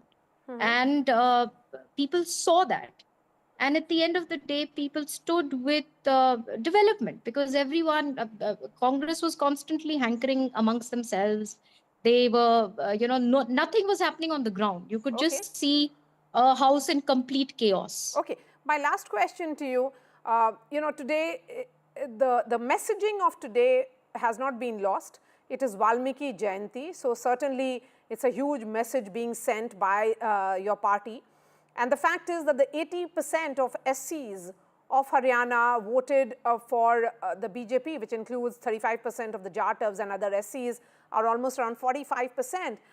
Do you think there was this effort at social engineering which turned, which ensured BJP's victory? You see, it's, I would just say that this is the backbone of governance, where you have everybody comes along. And this happens when your policies are there for the poorest of the poor. And when they have that faith in you, that is when they solidly, and it becomes a very solid support. So BJP has been, it's humbling to see that what kind of support came across all the castes together. Everybody came as one, whether it was everybody, like in my own constituency. It was overwhelming and very humbling to see that the whole constituency voted as one. So, I, for instance, don't see anything as a vote bank. For me, it is just an opportunity to people have put us in a very responsible place. The leadership has given us such a big responsibility, and we have to deliver for everyone. All right, Shruti, thank you so much for joining us, and congratulations on your new responsibility. Shehzad Poonawalla, National Spokesperson of the BJP, is joining us.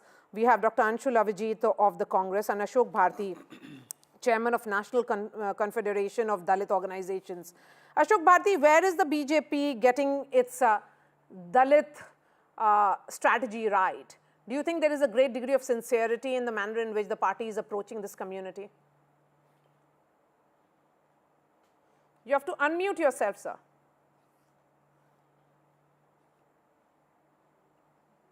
Thank you for allowing me to come to here. And I believe that there is a huge competition now between the political parties to mobilize the Dalit community. And there is no doubt that in Haryana, BJP has done lots of spade work to outreach to the Dalit communities, irrespective of that, which reflects in 35% votes of the Jatwas went to the BJP, 33% of the non-Jatwa vote. In fact, the majority of the non-Jatwa votes went to the BJP. So certainly they have advantage because they have the mass presence across the country, across the Haryana, and they have a highly trained cadre which outreach to the community, and this is one of the reasons. In case of the other political parties, they have the ideas of social justice, but they need to really strengthen their idea of social justice at the ground level. So these are the two things. Apart from this, I believe that the Haryana election, if we look at Haryana election from the perspective of the Dalits, there were some derogatory comments made against the Dalit community. So obviously, this is the time when nobody will tolerate such derogation. Okay, Anshul, Abhijit, the question here is that the Congress party was talking about caste census. It was also building that narrative that, you know, reservation will be done away with if the BJP gets that number of 400 par during the Lok Sabha polls.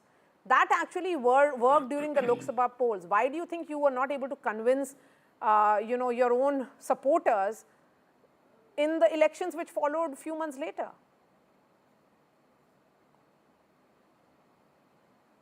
Are you asking me, Maria? Yes, that's a question to you.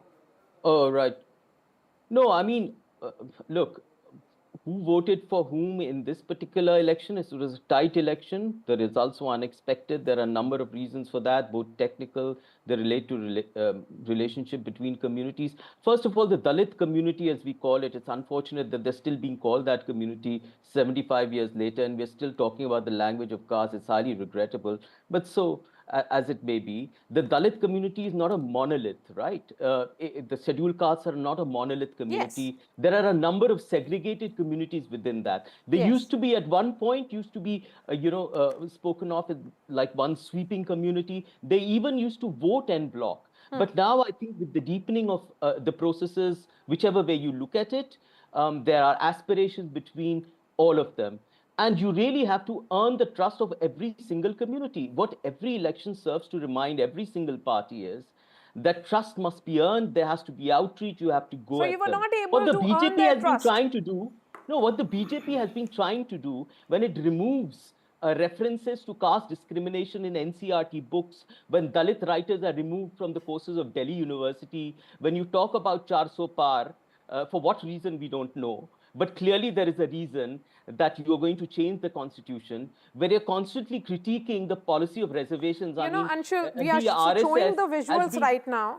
We are showing the visuals of efforts which have been made by the Prime Minister himself right at the top in ensuring the outreach to this community not once, but consistently over the last few years. You know, be it cleaning up Valmiki. You're going to show me these patronizing rituals and think that the Dalit community has been won over? Yes. I mean, that's ridiculous. If electorally, if anything we have to go by, we have to actually tell the truth. Let's go with the numbers which have been talked about by the CSDS. The numbers don't reveal anything. The CSDS survey actually says that there is a significant, in fact, a very high percentage of non-Jatav SCs which have voted for the BJP. So, you know, let's not deny the numbers now. Yes, Shehzad Poonawala, please come in. Just allow me to complete 1 minute. I'm not denying, Maria, just one more second. Yes. Before Shehnaz, I'm keen to hear Shehzad as well. I'm just saying that nobody is denying that community, there has to be no outreach. I'm not suggesting that. I am only simply saying that there was a narrative that was built up throughout these elections, which you have referred to continuously. It's been a cultural narrative, it's been a political narrative, it's been a technical narrative that paid, I think, the Dalit community in the elections, in the Lok Sabha elections, veered towards us. And I believe that we still have a sizable chunk of their votes. Yes, okay. Shehzad? You see, first of all, okay, let's have Shehzad and Anshul on the screen now, please. Yes, go ahead. Maria, this is the problem. While Congress focuses on narrative, we focus on doing things with niyat. Today is not just Valmiki Jayanti, it also happens to be the unfortunate day when 1 hour ago, Captain Ajay Yadav, the National OBC Chairperson of Congress, has called it quits from the Congress party. The last time this happened, we know that Sitaram Kesi, one of the OBC presidents of Congress, the only last one, how he was treated. Congress is essentially a party that talks about Dalit but wants Dal Hit. And for Dal Hit, it does Dalit and OBC ka apman constantly. Let me give you examples. First of all, this Arakshan reservation, 1961 Nehruji has written categorical letter that I would not want reservation, it creates second class people. 1980 to 90, Rajiv Gandhi and Indira Gandhi opposed Mandal. Rajiv Gandhi said Buddhu ko Arakshan milta hai. 2004 to 14, Jamia AMU used to have SC/ST Arakshan, it was finished off. We know that in Rangnath Mishra, they proposed that the SC/ST Arakshan should be given, part of it should be given to Muslims. We know that in Karnataka, they took off from the chunk of OBC Arakshan and gave it to the Muslims purely on religious grounds. They have done this in the past. Salman Khan also said, from 27% OBC quota, I want to give 9% to Muslims before the UP elections. Look at what they did in the Haryana elections. They insulted Kumari Shelja. And when it came, first Rahul Gandhi went abroad and he said, Arakshan khatam kar denge hum log. And then they said, Dalit Netrutva khatam kar denge, the manner in which they treated Kumari Shelja. Forget everything else. You're showing visuals, Maria. Today's visuals, this is Rahul Gandhi with the people who have come to meet him. Camera person, can you please zoom? Ambedkar ji's portrait has been kept on the ground. This is the way they treat. And Ambedkar ji was defeated twice by the Congress party. Ambedkar ji was not given Bharat Ratna on time. Here, this is the picture. Rahul Gandhi is sitting, and here next to his feet, you can see Ambedkar ji's portrait. So therefore, Congress never respects Dalit, or a better word would be scheduled caste people. Look, let me give you another example. This entire narrative they have been doing in the entire Madhya Pradesh, Chhattisgarh, Rajasthan election. Rajasthan had maximum number of SC/ST atrocities. Then after that, those 3 elections they lost. Odisha, where there's a sizable tribal population, we won. Chhattisgarh, sizable tribal population, we won. We made a tribal CM. Today we are also winning Haryana elections. We have won many such state elections, and there we have made OBC people chief minister. They had opportunity in Telangana. They had promised Dalit Samaj, SC Samaj, that we will make chief minister. Instead, they make Revant Reddy, who had abused Kurmi caste. So this is the distance between narrative. You know, some people, they come, they wear muffler and they say, Hawa hai Congress ki, Aandhi hai Congress ki, Tsunami hai Congress ki. Or some Chaduni type people come and they make the mahal for Congress. ऐसे narrative से नहीं बनता. Avjit ji, just आप मुझे बता दीजिए, if the Congress respected the SC community, please just tell me, 70 years you had, why you did not make one OBC as the Prime Minister of this country who could complete his tenure? Okay. Deve Gowda ji was first OBC Prime Minister, but 3 times BJP has made. BJP in fact made OBC Chief Ministers like Kalyan Singh, Uma Bharti, when the Congress was opposing OBC rights. Okay. So therefore Congress should be the last person to preach.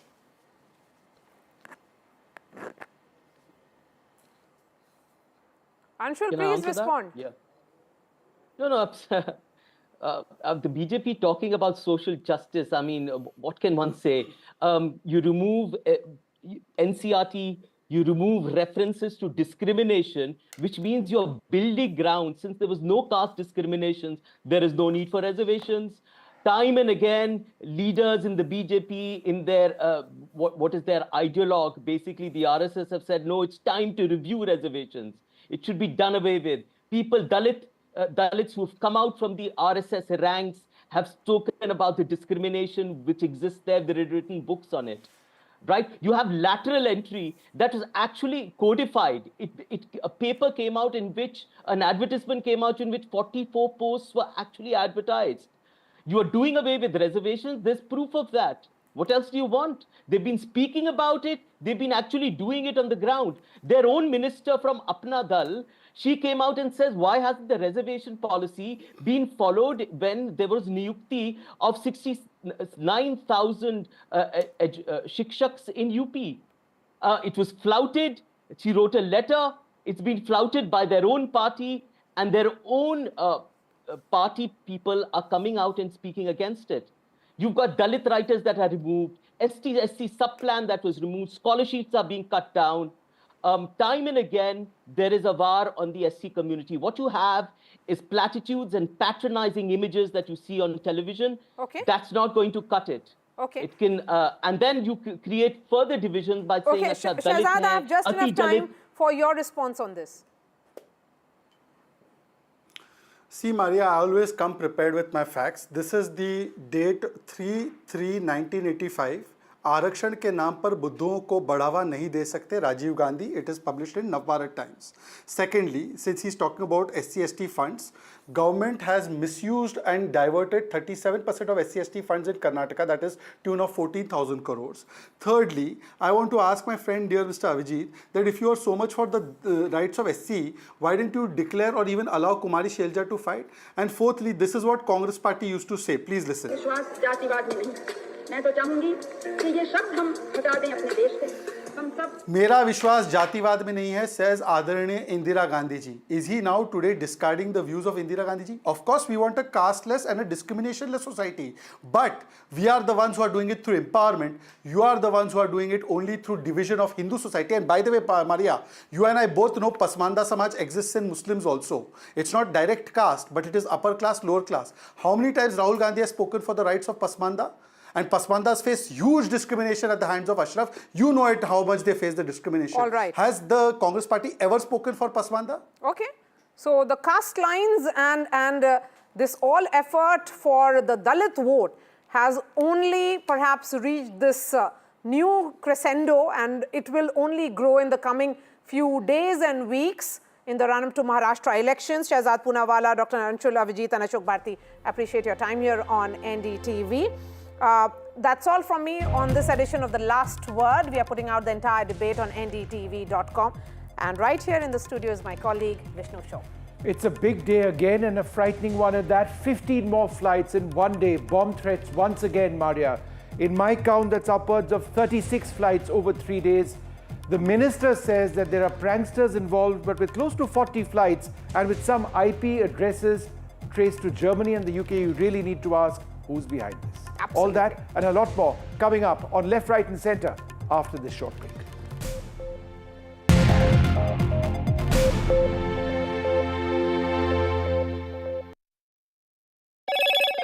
Hello, Moto. Motorola Edge 50 Pro, world's first AI-powered pro-grade camera.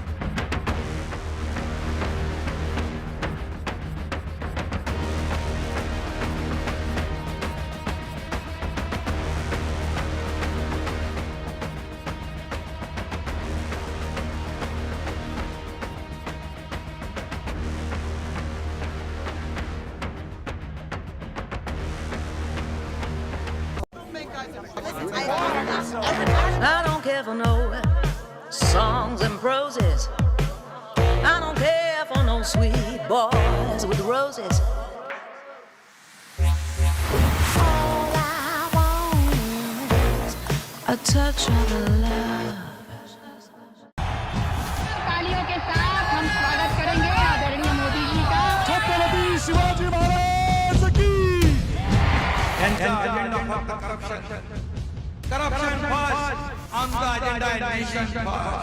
घोषणा आणि जनतेचे पैसे लुटणं. Cut commission आणि करप्शनला आमच्याकडे थारा नाही.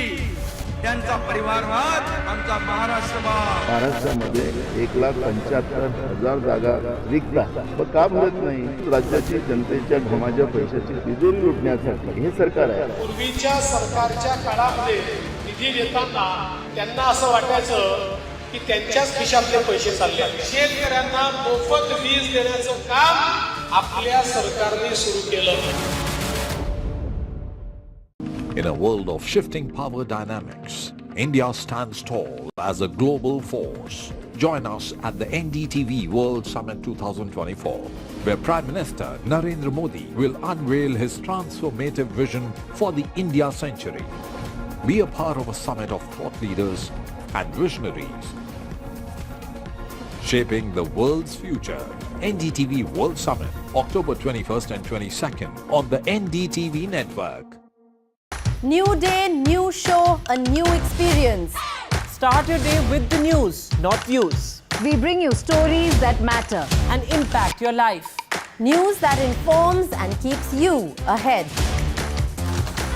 From Maximum City, Mumbai, to the seat of power, Delhi, NDTV brings you the best breakfast show. Breakfast news on NDTV, 8 a.m. every day. I've been reporting on all issues, big and small, from Andhra Pradesh, Telangana, rest of South India, bringing you all the action, all that you need to know, all that you want to know. The energy of Maximum City is infectious. I bring in that energy in our news coverage from financial capital, Mumbai. India's IT capital is always buzz. It's literally a city that never sleeps. And I keep you ahead on all the Bengaluru buzz. Covering from the southernmost part of India over the last 23 years, I bring in-depth and 360-degree coverage from the Dravidian heartland. The land of Mishti is also known for its bitter politics. I have seen much water flow under the Howrah Bridge, covering Bengal in all its vivid colors.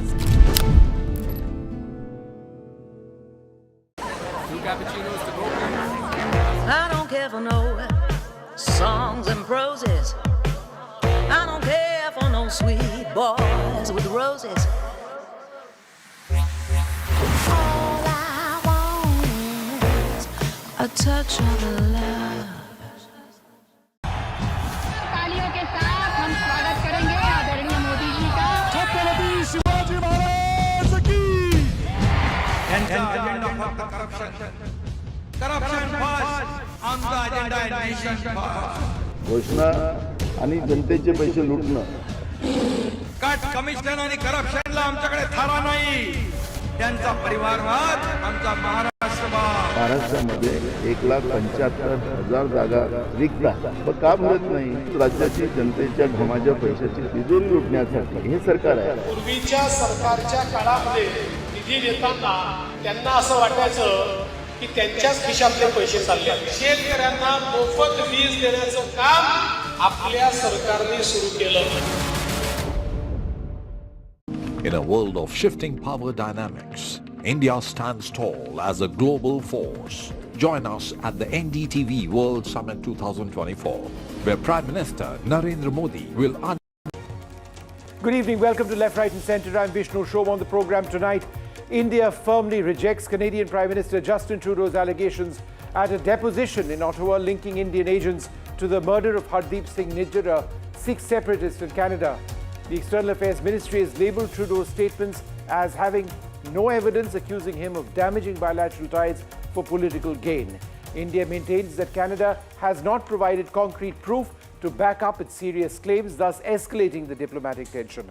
Amidst this row, India has criticised Trudeau for his handling of the situation, suggesting that his actions are motivated by domestic politics rather than factual bias, straining the already tense ties between India and Canada. Next up on the program, another 15 flights at least have received bomb threats today, throwing Indian civil aviation into an even greater crisis. There have been approximately 35 such threats over the last 3 odd days, with the government saying that pranksters are at work. Now, some media are reporting that VPN addresses have been traced back to London and to Germany. If that is the case, are these just ordinary pranksters? And at 9:30 p.m, dialogues with Sonia Singh, the Atmanirbharta in India model in defense manufacturing. What do some of the world's leading defense company CEOs have to say? That's coming up at 1:30. First, a quick look at the headlines that we are tracking. 2 have been accused linked to the Bahraich case, shootout in an encounter. The UP police claim the accused were planning to flee to Nepal. The opposition alleges that this encounter was orchestrated. The aviation minister breaks his silence on threat calls to airlines, says most of the culprits identified are minors and that there is no conspiracy angle which has emerged so far. A new low for the Indian cricket team in Test cricket. Well, almost. The host team, India, out for 46 runs. That's the lowest at home, the lowest by any team on Indian soil.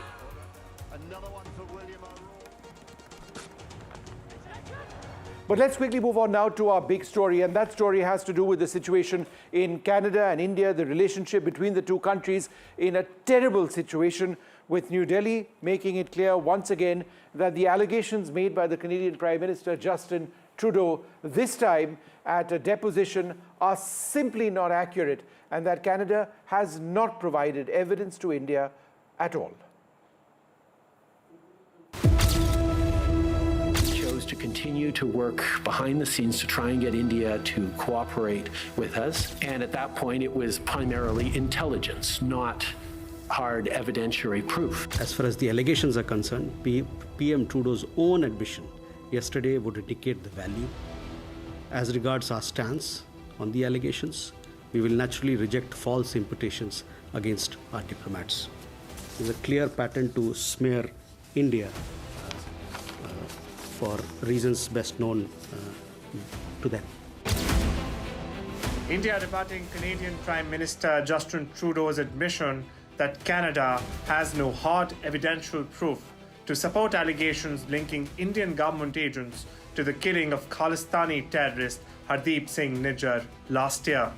India reiterated Canada shared no evidence in support of the case, even accusing Trudeau of damaging India-Canada ties. On the Lawrence-Bishnoi link, India says Canada disregarded multiple extradition requests.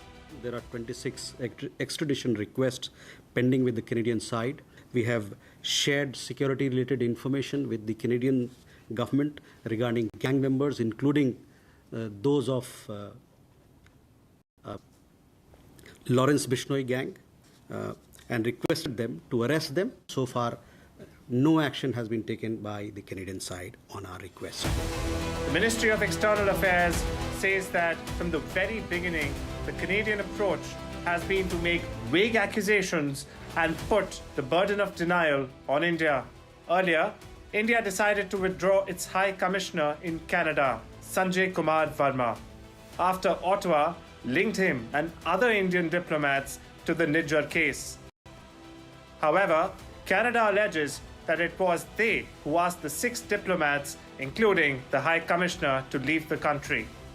Trudeau is seeking another term as Canada's Prime Minister, but has recently faced one political setback after another.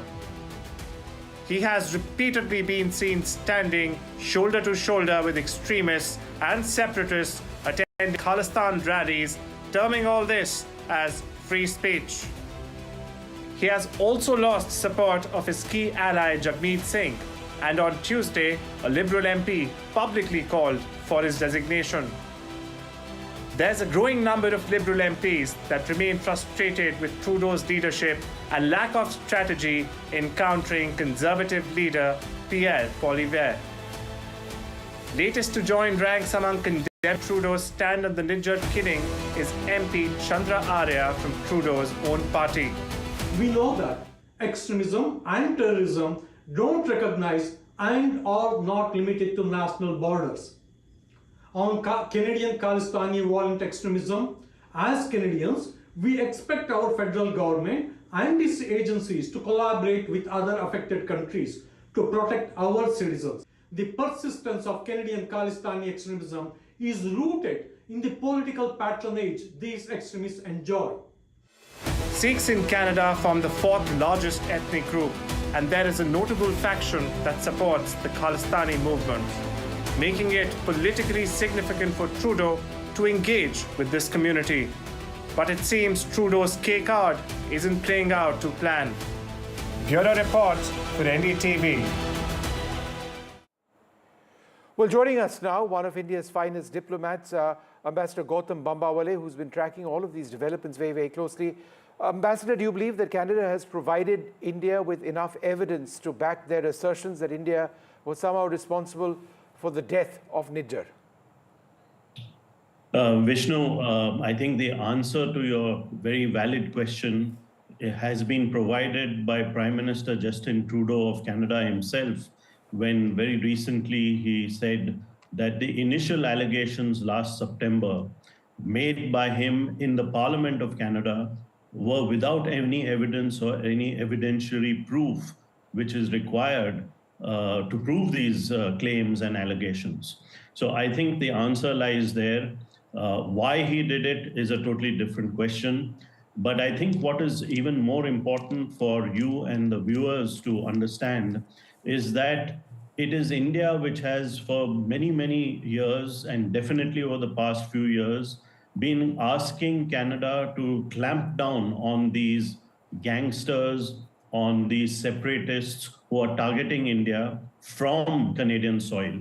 And I think the Canadians have not been sensitive to India's concerns when they should have been more sensitive to our requests. One of the points which came up at a press conference by the External Affairs Ministry today was this assertion by some in Canada that this Lawrence-Bishnoi gang was somehow involved in the death of, or was somehow involved in acts of terrorism on Canadian soil.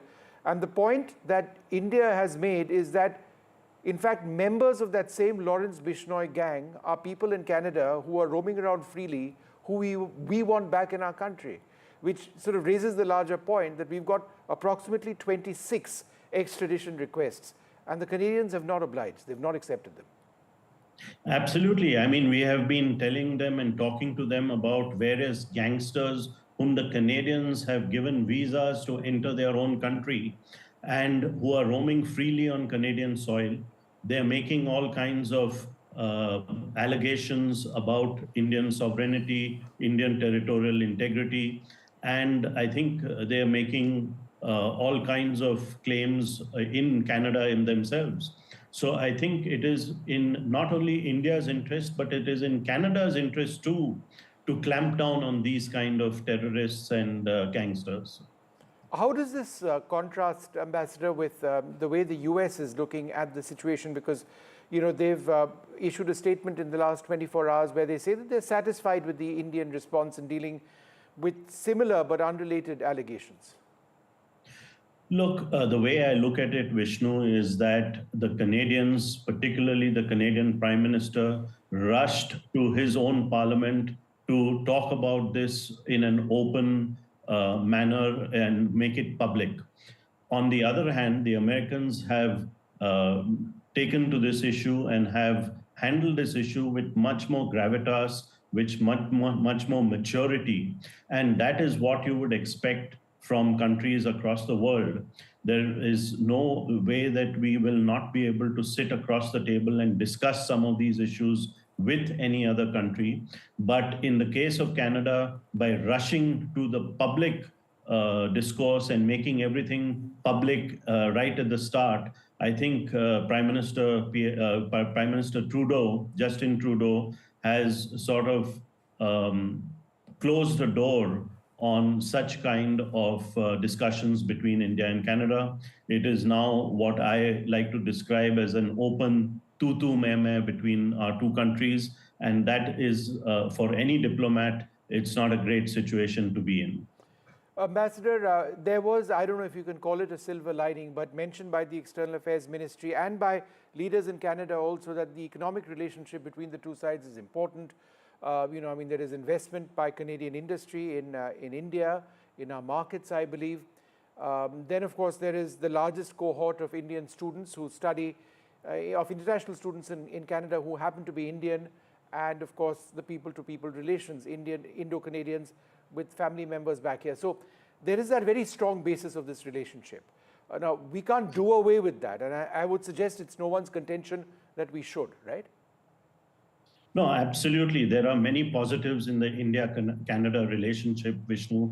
But unfortunately, the situation which the two governments find themselves in since September of last year, now for over a year, is that the two governments have absolutely no trust in each other.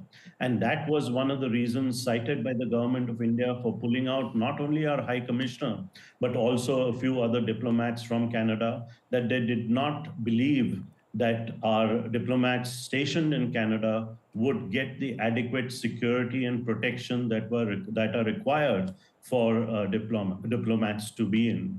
And I think that is what has been the casualty of this last 1.5 years, that the trust between the two governments is completely eroded and is close to zero. Isn't it also deeply problematic that Canada would call our High Commissioner a person worth investigating, a person of interest, when in fact it's the same officer, very senior diplomat, who they've engaged in talks for 1 year on this issue? All of a sudden, he becomes suspicious. No, you're absolutely correct, Vishnu. This is a ridiculous claim by the Prime Minister of Canada. He's made this claim in public. The RCMP has made this claim in public also. But I think it is ridiculous. You know, the chief representative of the government of India in Canada cannot be complicit in any such events. And I think the Canadian government has, not only jumped the gun, but also made this ridiculous claim that the Indian ambassador, the Indian High Commissioner, is a person of interest. something completely unheard of in diplomacy. And I don't know in which direction the government of Canada wants to take this relationship. As I said, on the political trust side, it is very close to zero. There are many other positives which continue to remain in the relationship, but you have to be able to talk to each other, government to government, in order to build on those positives. And that is not going to happen either today or in the near future.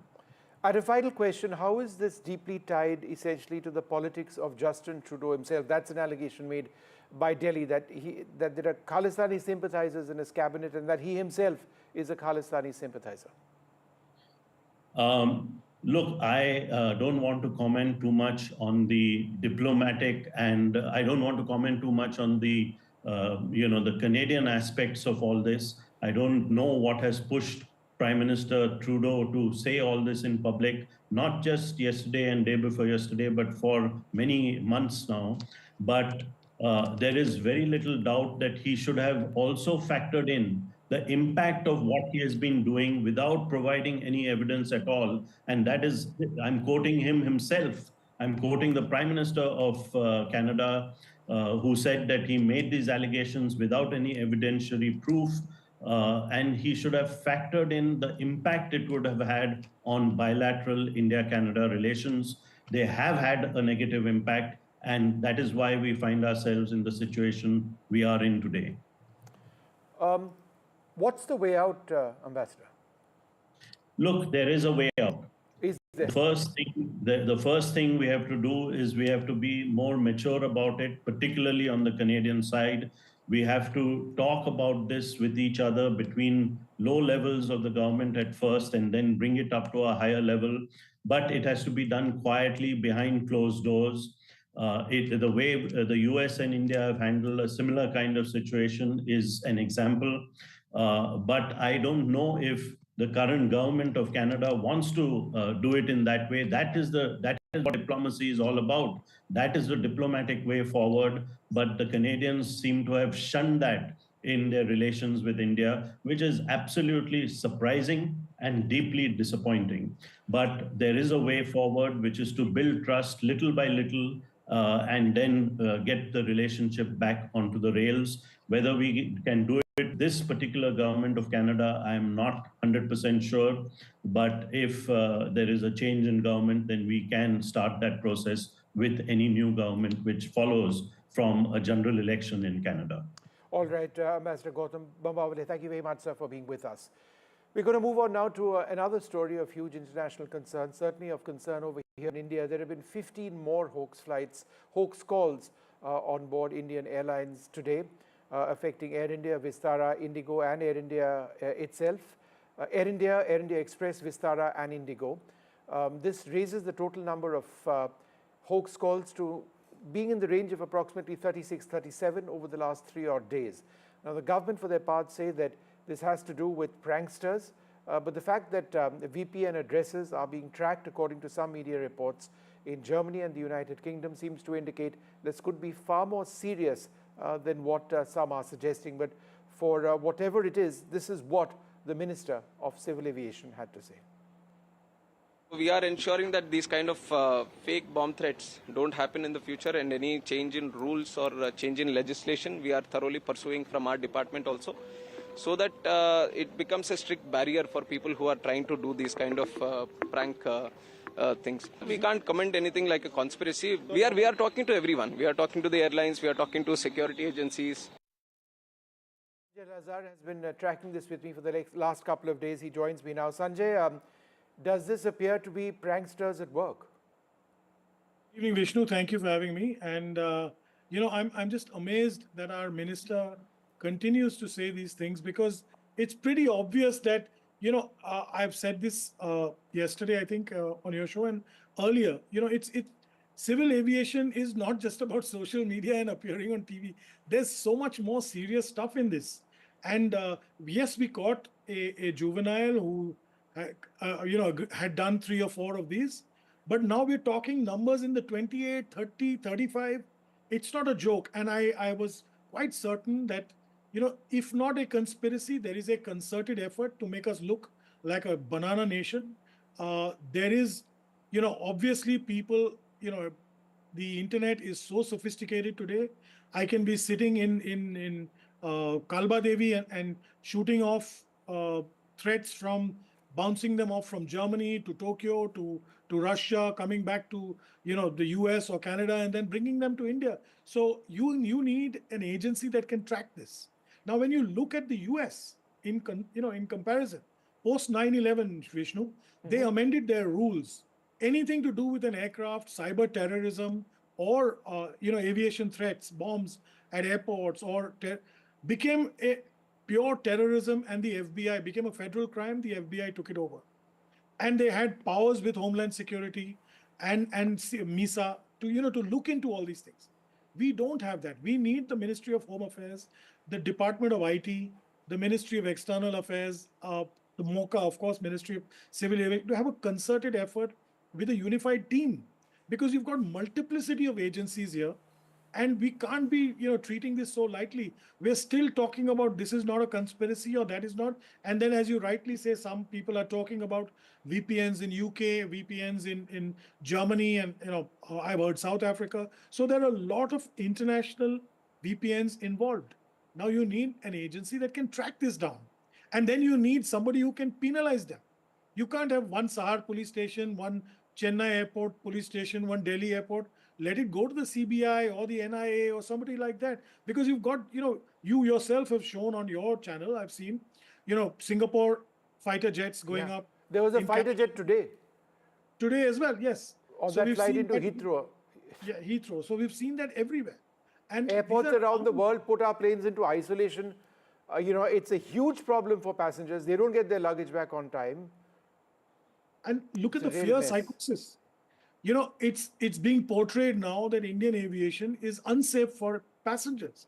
It's going to impact us greatly. And we need to, sort this out. All right, Sanjay, we leave it over there. Thank you very much for joining us. So a huge concern, for the last couple of days. But Sanjay, let me just come back to you for a couple of other points.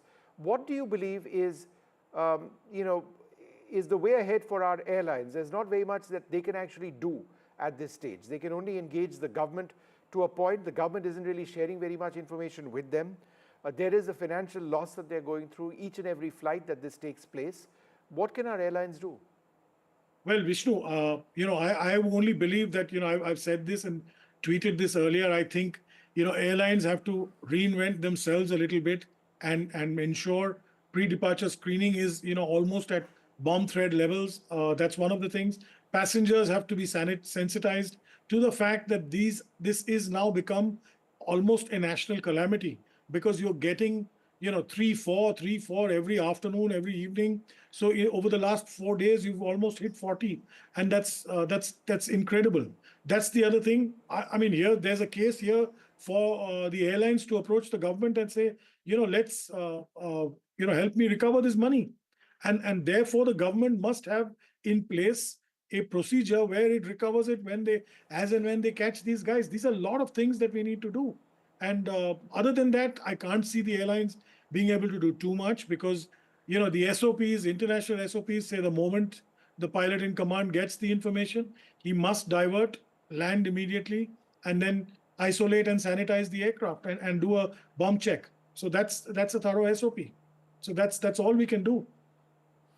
And do you believe in a situation like this, there has to be a lot more by way of communication from the government? Because what we've seen today are some assertions that said that, look, anybody who's found responsible for this will be put on the, they will not be allowed to travel in the future on Indian aviation. In fact, we already have far more stringent regulation in place. They can be jailed for life. I mean, those laws already exist. So you don't need new laws which, in fact, water down some of the, the punishment per se against potential offenders, right? No, we already have very strong laws in place, and no-fly list is the smallest. I mean, I would say treat it as anti-terror action and jail them for the longest possible period. And I'd say 5 years jail. Jail is minimum that I'd give somebody who does this deliberately. You do one of these cases, and you're going to see everybody will stop. Everybody who's in India, if there is somebody playing mischief outside, then you can't help it. You already have 66F of the IT Act, we have section 111 of the BNS, we have 354. We have enough of provisions under the existing laws to deal with all these. So we don't have to create a new law right away. What you need is a new SOP with a ministry that has the powers to execute. You see, the Civil Aviation Ministry can only file an FIR at worst, or the airlines can do that.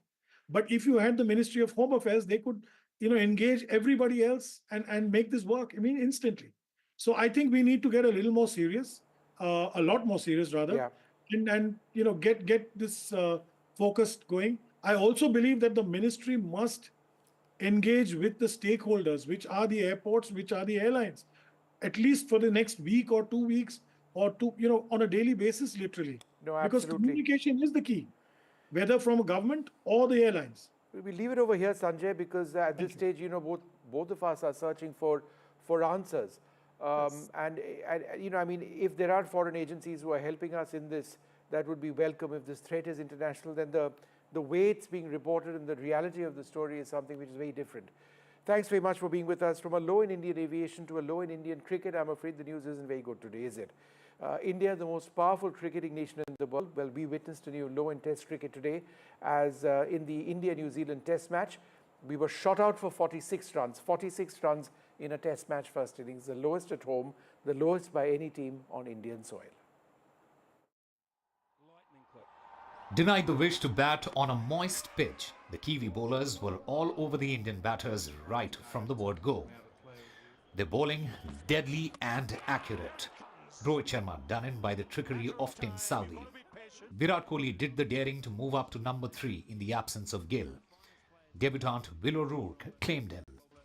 Sarfaraz Khan could not save himself from the temptation of a lofted shot either. Matt Henry breathing fire.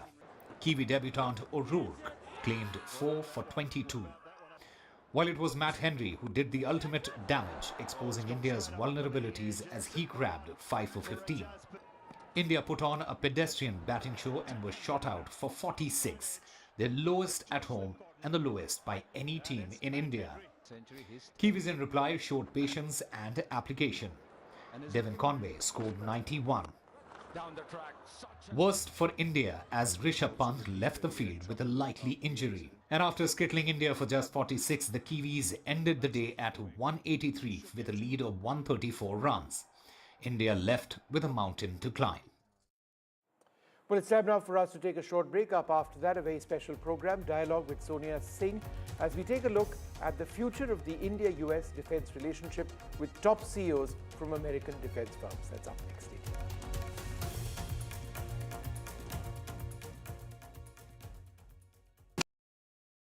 New day, new show, a new experience.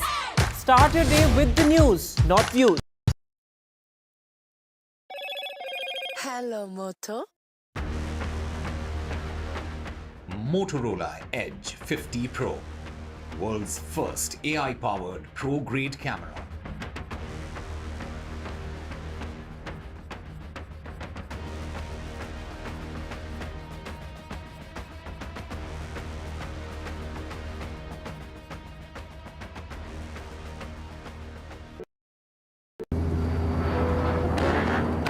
I don't care for no songs and proses. I don't care for no sweet boys with roses. All I want is a touch of love. I've been reporting on all issues, big and small, from Andhra Pradesh, Telangana, rest of South India, bringing you all the action, all that you need to know, all that you want to know. The energy of maximum city is infectious. I bring in that energy in our news coverage from financial capital Mumbai. India's IT capital is always buzz. It's literally a city that never sleeps. And I keep you ahead on all the Bengaluru buzz. Covering from the southernmost part of India over the last 23 years, I bring in-depth and 360-degree coverage from the Dravidian heartland. The land of Mishti is also known for its bitter politics. I have seen much water flow under the Howrah Bridge, covering Bengal in all its vivid colors. Stay informed and entertained with the new and updated NDTV News app. You can watch all our channels live, listen to podcasts, read breaking and exclusive news from around the world and more. Download the NDTV app today and get access to the best journalism and storytelling on your smartphone or tablet. The NDTV app. News that matters to you. I don't care for no songs and proses. I don't care for no sweet boys with roses. All I want is a touch of love. तालियों के साथ हम स्वागत करेंगे आदरणीय मोदी जी का। छत्रपति शिवाजी महाराज की। त्यांचा अजेंडा फक्त करप्शन फर्स्ट, आमचा अजेंडा आहे नेशन फर्स्ट. घोषणा आणि जनतेचे पैसे लुटणं. कट कमिशन आणि करप्शनला आमच्याकडे थारा नाही. त्यांचा परिवारवाद आमचा महाराष्ट्रवाद. महाराष्ट्रामध्ये 1,75,000 जागा रिक्त आहेत. मग का भरत नाही? राज्याची जनतेच्या घमाच्या पैशाची तिजोरी लुटण्यासाठी हे सरकार आहे.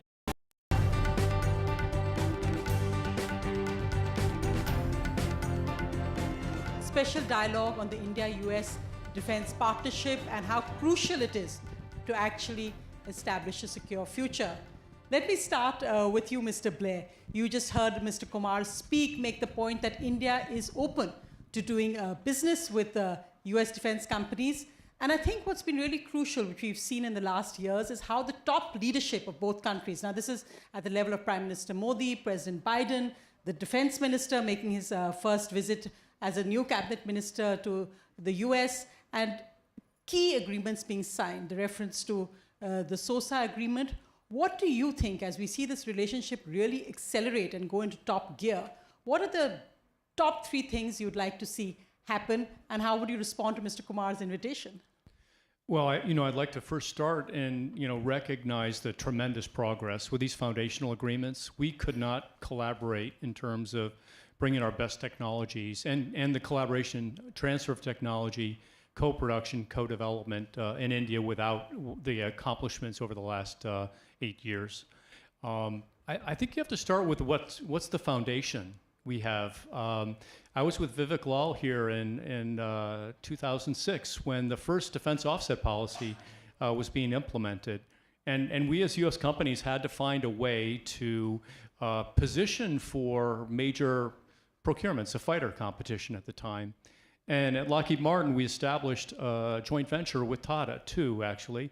The first was Lockheed Martin, making in India, making for the world, producing C-130J empennages as the sole source, and now we've delivered over 225.